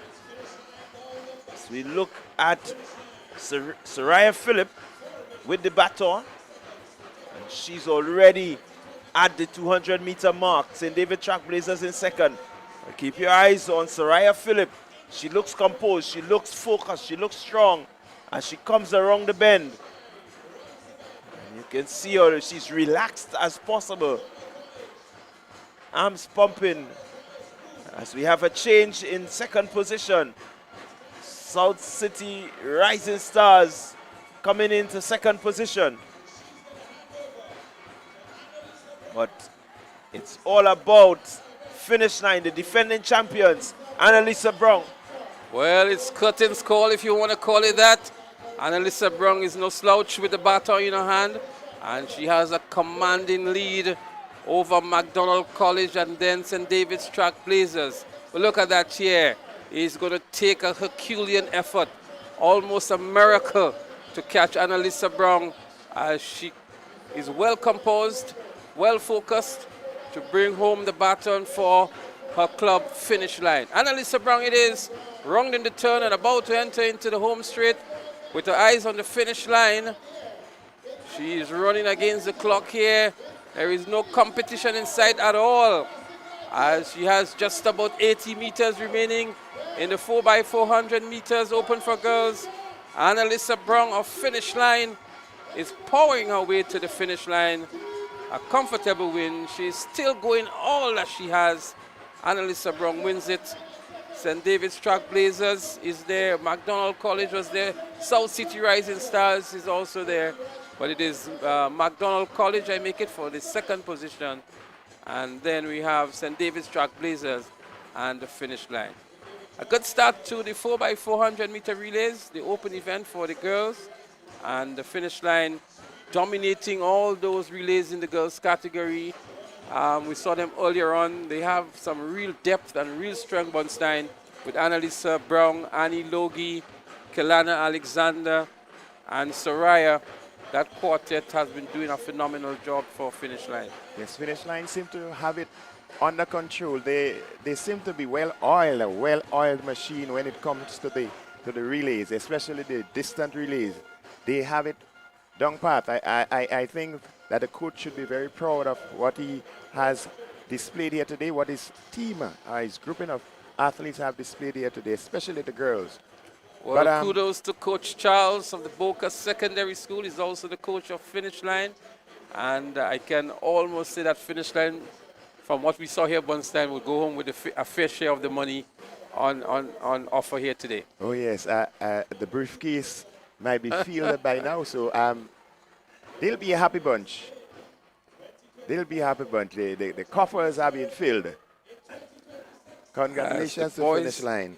The boys getting ready now, Bunstein. It's going to be the under-17 boys. And again, we have two flights, but I think the two flights have been merged. And following this event, we'll have maybe the final event, which would be the 4x400 meters open for boys. So we can see the GBSS. GBSS Top flight is there. Fusion. The community club out of Carriacou also there. Trailblazers also in there. the mix, yes. SAS as well on the inside.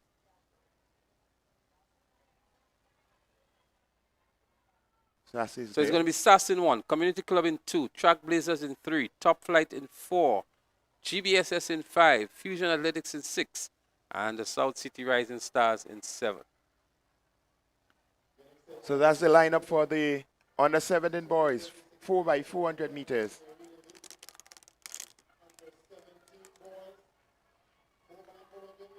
And this should be the penultimate event. Once then, another prelude to what is to come during the rest of the season. Oh yes, we are all thinking Intercall, the biggest prize of them all. And right now, there is no clear-cut winner that one could say, well, based on what they've seen today, that they know for certain who is going to take the championship this year. And this is a good thing.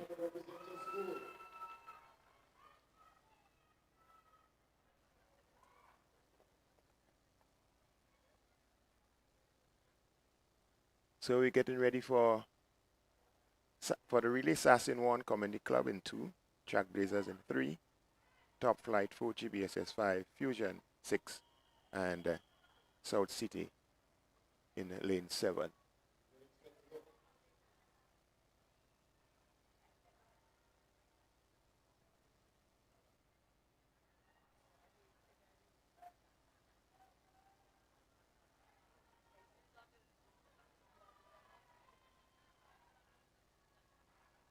And here we go. The start of the boys 4x400 meters for under 17. St. David Trailblazers has made up the start already and Top Flight. GBSS is in the middle of your track. And South City is out front. Here Fusion is making up some grounds on South City Rising Stars. It's Fusion Athletic at the moment, trying to set themselves up for the rest of the race. So Fusion Athletic, GBSS is right there. South City Rising Stars on the outside, but it's GBSS. It's GBSS and Fusion who's going to take it into the 100-meter track. GBSS it is, Fusion, all putting the pedal to the metal. It's GBSS. As we get ready for the first handover, it's GBSS, Fusion, St. David's Trailblazers as we go to the first handover. Well, GBSS continues to lead this one over Fusion. St. David's Trailblazers in 3rd, SAS in 4th. But GBSS has a good 10-meter lead over Fusion. They're going to scratch towards the lane one momentarily, with GBSS with a sizable lead here over Fusion. It's still early days to call this one. SAS in fourth, St. David's Trailblazers in third. This is GBSS here for you. A measure of concentration. He has about 30 meters over Fusion. A big lead indeed. A measurable one, but the rest of the field is closing in. Trailblazers closing in on Fusion. SAS is nicely positioned as well. It's going to be a close one. It started up very much in favor of GBSS, but the rest of the field is closing in. SAS has made a really good run back here. Having seen that they were in fourth position after the first leg, they were going to bring it in second here now, Bunstein. It's GBSS, and here comes SAS. So it's GBSS, followed by St. Andrews Anglican Secondary. Fusion. Challenges and difficulties, but you've missed a great race. SAS won comfortably in the end, maybe by a good 20, 30 meters over GBSS in this under-17 boys 4x400 meters. The quartet of Philip Mitchell and company was just too superior for the Cassius Stephen and his team as well. So I think we're down to the final event now, which would be the 4x400 meter relay open. And here we will see a lot of the athletes that are 20 plus and others maybe who couldn't get into the club team for the under 17 category and under 20 category. So they will be here. So John, welcome back as we go into the final event. Boy, we had some cracker of 4x400 meter events as well as the 4x100 meter events. The exciting relays, as we always say, and the bragging rights, the last event of the day, which is what leaves a good taste in everybody's mouth. What everybody remembers. We remember SJC from last year Intercall. Remember the McDonald Colleges of the years. Remember the Junior Charles and the Allen Franciscs and all those who had phenomenal 4x400 meter races. And we're just about to witness another one. Yeah, we're certainly going to witness another one. It's always one aspect of the games that you look forward to. It's about bragging rights. It's about who wins the battle and who wins the war. And I mean, it's always exciting, the 4x400. And I think over the years, persons have come to expect the 4x4s to really bring that excitement and that thrill. So again, for those persons who lost internet connectivity, just to let you know that SAS was the winner in the under 17 boys 4x400 meters. We see you asking online, and it's no fault of ours here at the National Stadium. And maybe Blondell and the team might be able to get a little bit of the replay to the finish for you, just in case you didn't get a glimpse of that. But it's action-packed, it's electrifying activity here at the Kirani James Athletic Stadium, the IMA National Relay Meet. And we welcome you back next weekend for the Ariza National Championship and Carifta selection. Is going to be more action here, more individual events, 100, 200, 400, 800 meters and 1500 meter sprints, together with the exciting relays. I'll tell you what, Leslie, I think the GAA is going to need to hire this rhythm section for the remaining events to come here at the National Stadium, because it certainly has done a good job today in terms of keeping the fans pumping, keeping the energy going. And I think everyone here is enjoying themselves, even the little ones. The toddlers among us are enjoying themselves. So the big gunners are out on the track already for the 4x400 meters open. I see the likes of Ace Track Club, South City Rising Stars, Fusion is there, Mitchell and Company, GBSS is there as well. This is a race that Ace has dominated over the years, but we've seen Fusion doing extremely well in these 20-plus events. We saw them earlier on today in the mixed relay, and they're back here again in the 4x4 open for boys. So I'm sure it's going to be a battle between maybe an Ace and a Fusion. Not ruling out the others, but Ace and Fusion would be top contenders for this one, John. Yeah, certainly you have to keep your eyes on Ace. They've been doing really well. Again, velocity will be featured. So South City Rising Stars has been among, the top contenders. But certainly Fusion is the team I feel it's going to come down to Fusion and Ace in my prediction. We just may have something different, but I'm going with either of these two teams to win this one.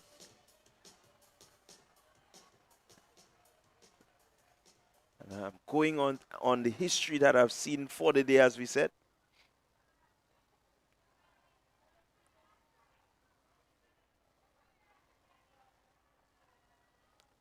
So for you viewers online, we hear you for your request for the replay of the race, and what the production team has just indicated that right after this event, they are going to replay the 4x400 meters under 17.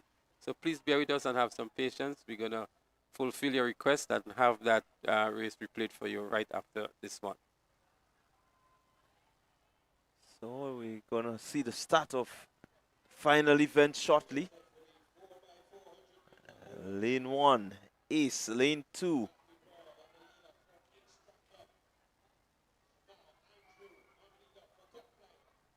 Top Flight in 2. McDonald College not here.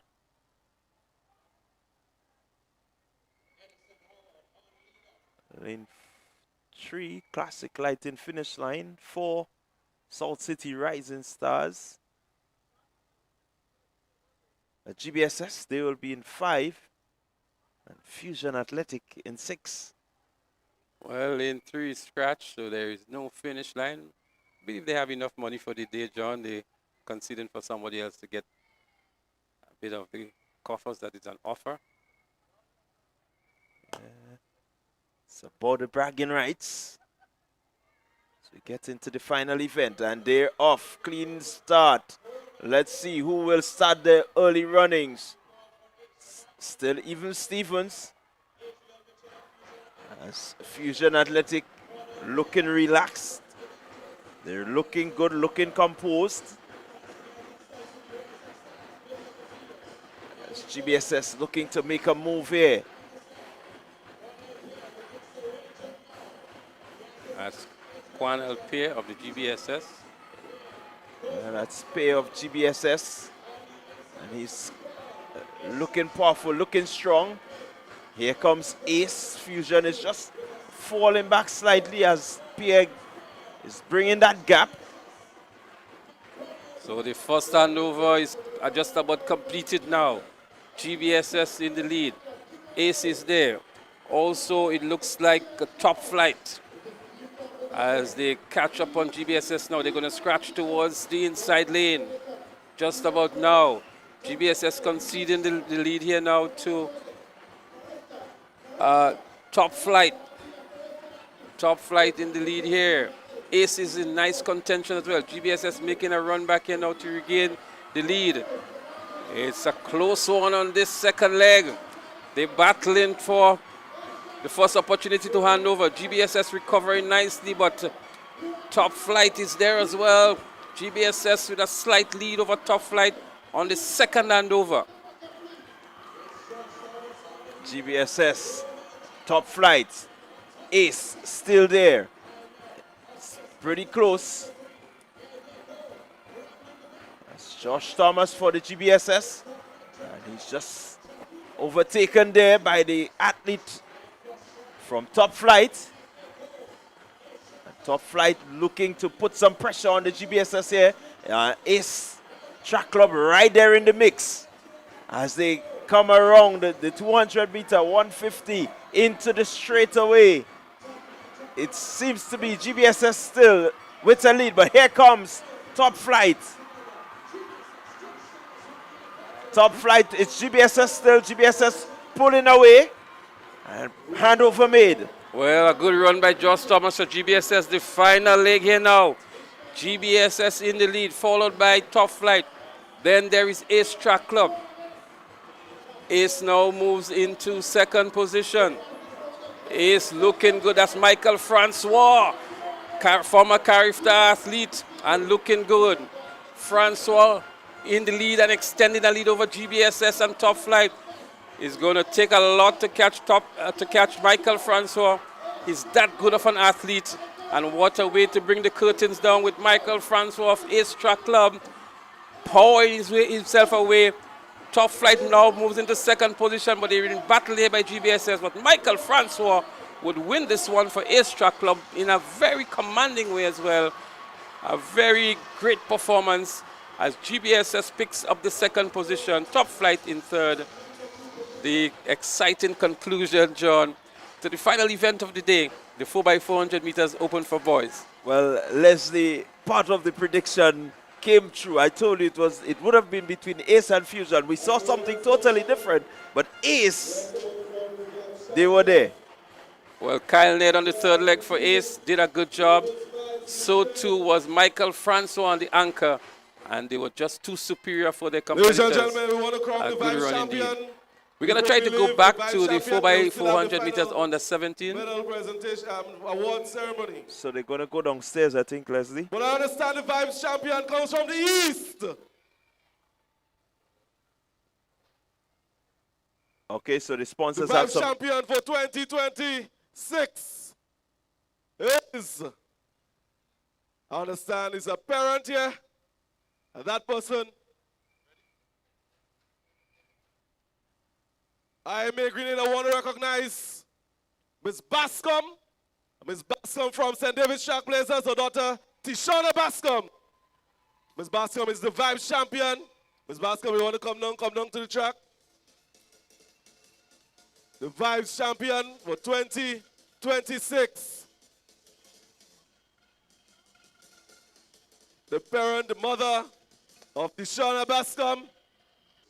Come down to the track, Miss Bascom.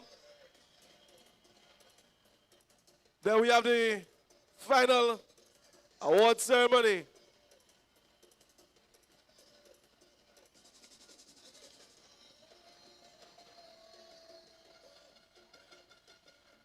Also, the supporters of the team that bring the most vibes. The supporters that brought the most vibes today.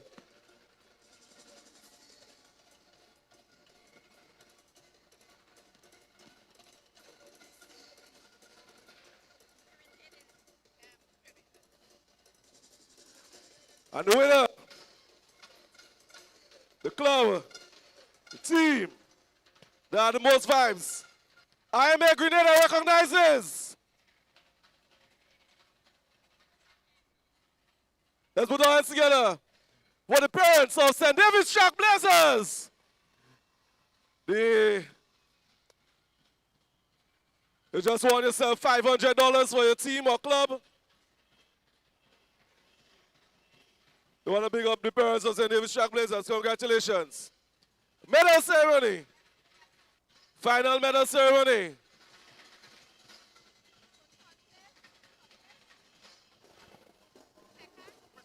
All right, so we're going to bring you that race once again. We know some persons missed it, and here we go. It's the GBSS. The final award ceremony. Here we are, as we see the start.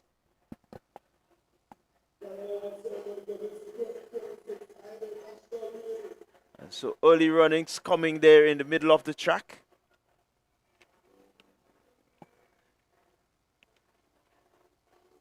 Early days, Fusion Athletic. GBSS following.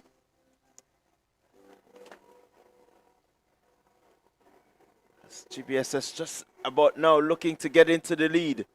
GBSS Fusion. St. David Track Blazers is making a move on the inside also. And here they go. Handover just about to be made right about now. So the first handover is made. GBSS in the lead. SAS is still in fourth position. Fusion is there. Track Blazers is there. It's Philip Mitchell for SAS on the second leg. And GBSS has a commanding lead in this one so far. They scratch towards the inside lane now. And it is still GBSS followed by Fusion. Then there is St. David's Trailblazers and SAS. But GBSS looking comfortable ahead with about a 30-meter lead over Fusion and sitting comfortably at the top. Trailblazers and SAS closing in now on Fusion as they run the turn and head into the home straight of the second leg. GBSS, the lead is being diminished now, but it is SAS and St. David's Trailblazers that are closing. Philip Mitchell running a strong leg here to come back into second position and closing the gap on GBSS as GBSS goes off now on the third leg, on the second leg. Here we go. GBSS still with a lead. Here comes St. Andrews Anglican Secondary. It's SAS in second. Fusion in third. St. David's Trailblazers in fourth. Keep your eyes on GBSS. GBSS still with that lead. Here comes St. Andrews Anglican Secondary. We're just about approaching the 200-meter mark. Coming around the bend, just looking to assert where he is. Here comes St. Andrews Anglican Secondary. Heading into the straightaway now. He's going to head into first position. SAS, GBSS, Trailblazers, Fusion, as they are about to make the final handover. What a great run indeed by Tevin Hall of SAS to bring that batter first after receiving it in third or fourth position. SAS goes off in a blaze here. GBSS would have their work cut out for them. It's Kashe Stephen anchoring for GBSS. But he has a lot of work to do, a lot of catching up to do. It's only Junior Charles or Alan Francic that would bring back memories of intercall with a race like this. So let's see what Kashe Stephen can do here. SAS with 200 meters to go, going around that turn here now and getting ready to enter into the home straight.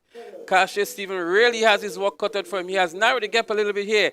Does he have enough to sustain that throughout the end? But it is SAS, and SAS begins to pull away from Kashe Stephen of the GBSS. SAS it is who's going to win this one. And I'm sure the fans in St. Andrews and all over of SAS are happy to see SAS winning this one over GBSS. Kashe Stephen, a day that he would long want to maybe not remember, as SAS would have given him a good 30-meter lead on this one. Yeah. A good race as we bring it back to you, the viewers. We do apologize again for not allowing you to see it live.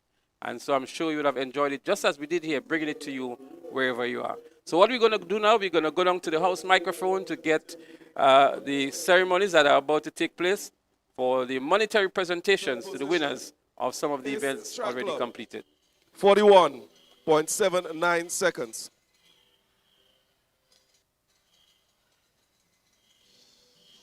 Second position, 41 in a time of 41.61 seconds. The St. Andrews Anglican Secondary School. And your winner in a time of 41.17 seconds. Fusion Athletics Club.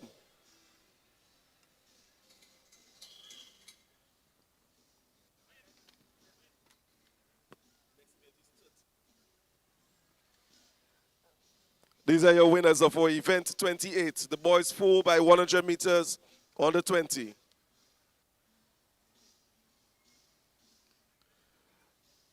Medal presentation for event 30. The boys 4 by 100 meter relay 20 plus. Third position, Classic Lighting, Finish Line Athletic Sports Club, 44.87 seconds. Second position, South City Rising Stars, 44.27 seconds. And your winner, Ace Track Club, 41.87 seconds.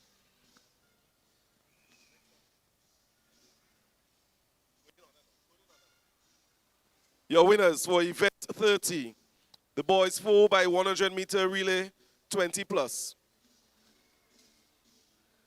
Medal presentation for event 31, the girls 4 by 400 meter relay open.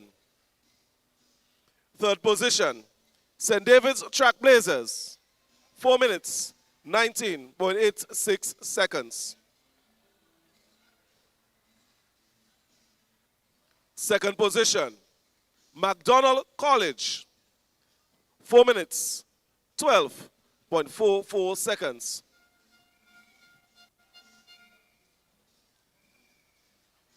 And your winner, Classic Lighting Finish Line Sports Club, 4 minutes, 1.24 seconds.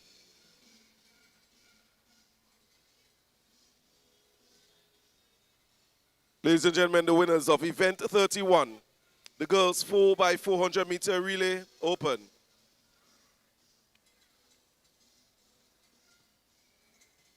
Prize ceremony for event 32, the boys 4x400 meter relay under 17.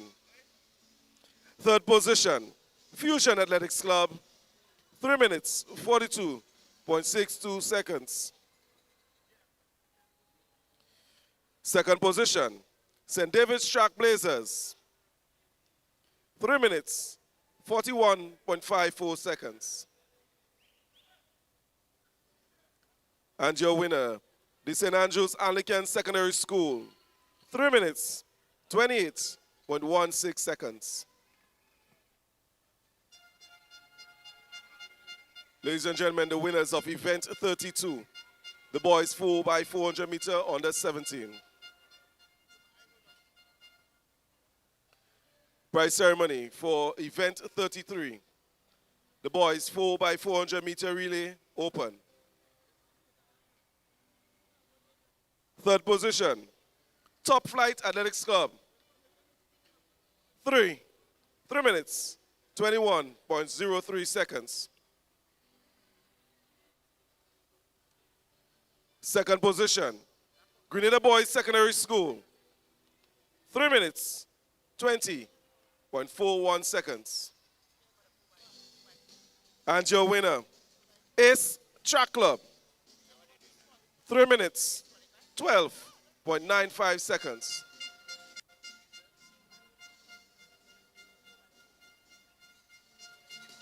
Your winners for event 33, the boys 4x400 meter relay open. This brings us to the end of the prize giving ceremony. We want to thank you very much, Mr. Frederick, for assisting with those presentations. Congratulations, winners.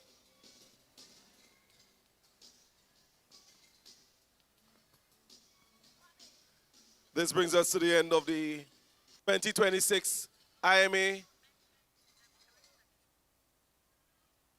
2026 IMA National Relay Meet. We take the opportunity to remind you that we're back here next week, Saturday and Sunday, for the national championships, the Ariza National Championships. This is a precursor to the Character Games, which will be held in April. Remember, the athletes will be trying to qualify. They're trying to qualify for a spot on the Character team. We want to say thank you very much. We look forward to seeing you next week, Saturday and Sunday, as well as for Character in April.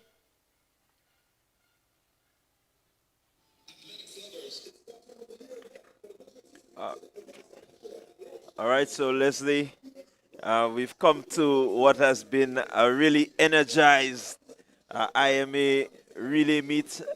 The rhythm section, I have to speak about it. It's been really a good day of athletic competition. The rhythm section just kept you going. Well, John, this has been a truly, truly rewarding and exciting experience. The culmination of the second annual IMA National Relay Meet. I am sure the sponsors, the organizers are very pleased with the outcome of this event. We had some hiccups earlier on in the day, but thereafter it was smooth and very, very efficient running of the games. But even more so, we saw some very exciting and competitive events. We saw athletes who were favorites come forward and delivered. In my take, I think there were two clubs that really stood out for me today, and that was Finish Line and SAS. To me, they were the two most dominant clubs on display, and it sets the tone for a lot of the other events that are coming up later in the year. South St. George Government School was here, and they were impressive as well. They would have a number of athletes that will be taking part in the National Primary School Games coming up on the 4th and 5th of March. And then next weekend, as we know, is the national champs and the selection of the character team. So the athletes had an opportunity this weekend to really sharpen their craft, get some race experience, if you want to call it that, in preparation for national selections.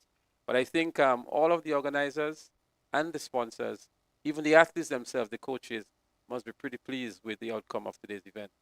Yeah, we've certainly seen some good quality athletics. We have to, commend the coaches, commend the behind-the-scenes work with a lot of these athletes. It's not always easy. We have to also commend the athletes because your determination, your drive, your willingness to go consistently to train and to prepare for meets like this is not always there.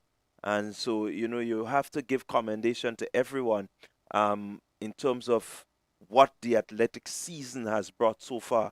I think it's a good outlook for what is to come.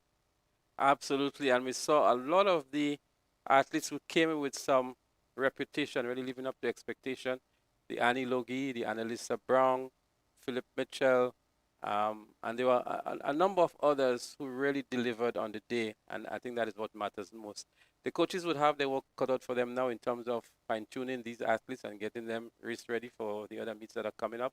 And as I mentioned very early in the broadcast, it is a very difficult undertaking for the coaches in terms of which events they would want to pick the athletes for or which range of time, because they have school sports, they have national champs, they have intercall, and they still have Carifta.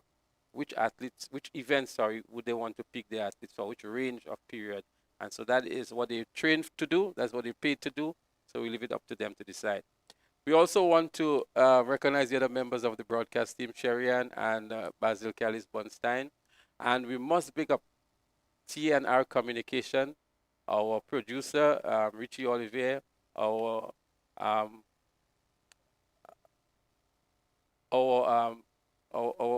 entire camera crew, and Blondel in particular for doing all the switching work and so on.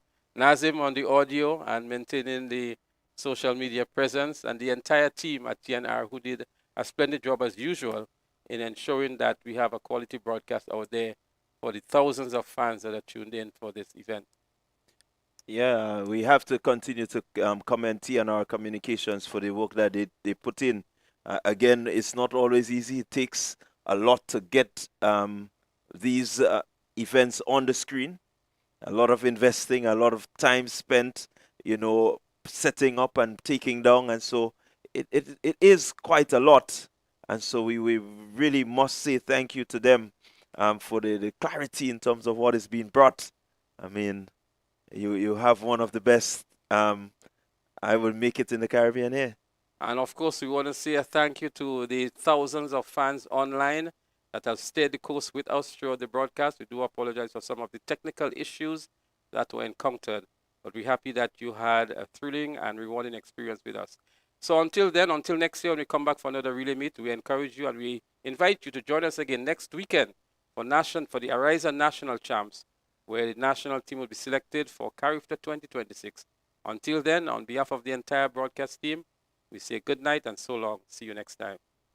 In Grenada, sports aren't just a game, they're a way of life. They teach discipline, teamwork, and resilience. They inspire the next generation to push boundaries and chase excellence. That's why the Investment Migration Agency of Grenada is proud to support sports initiatives as part of our commitment to youth and national development. When we invest in sports programs, we invest in the future. We invest in the health and well-being of our youth, and we invest in broadening Grenada's reach, proudly connecting our athletes, our talent, and our nation to a global community. Together, we all go further. The Investment Migration Agency.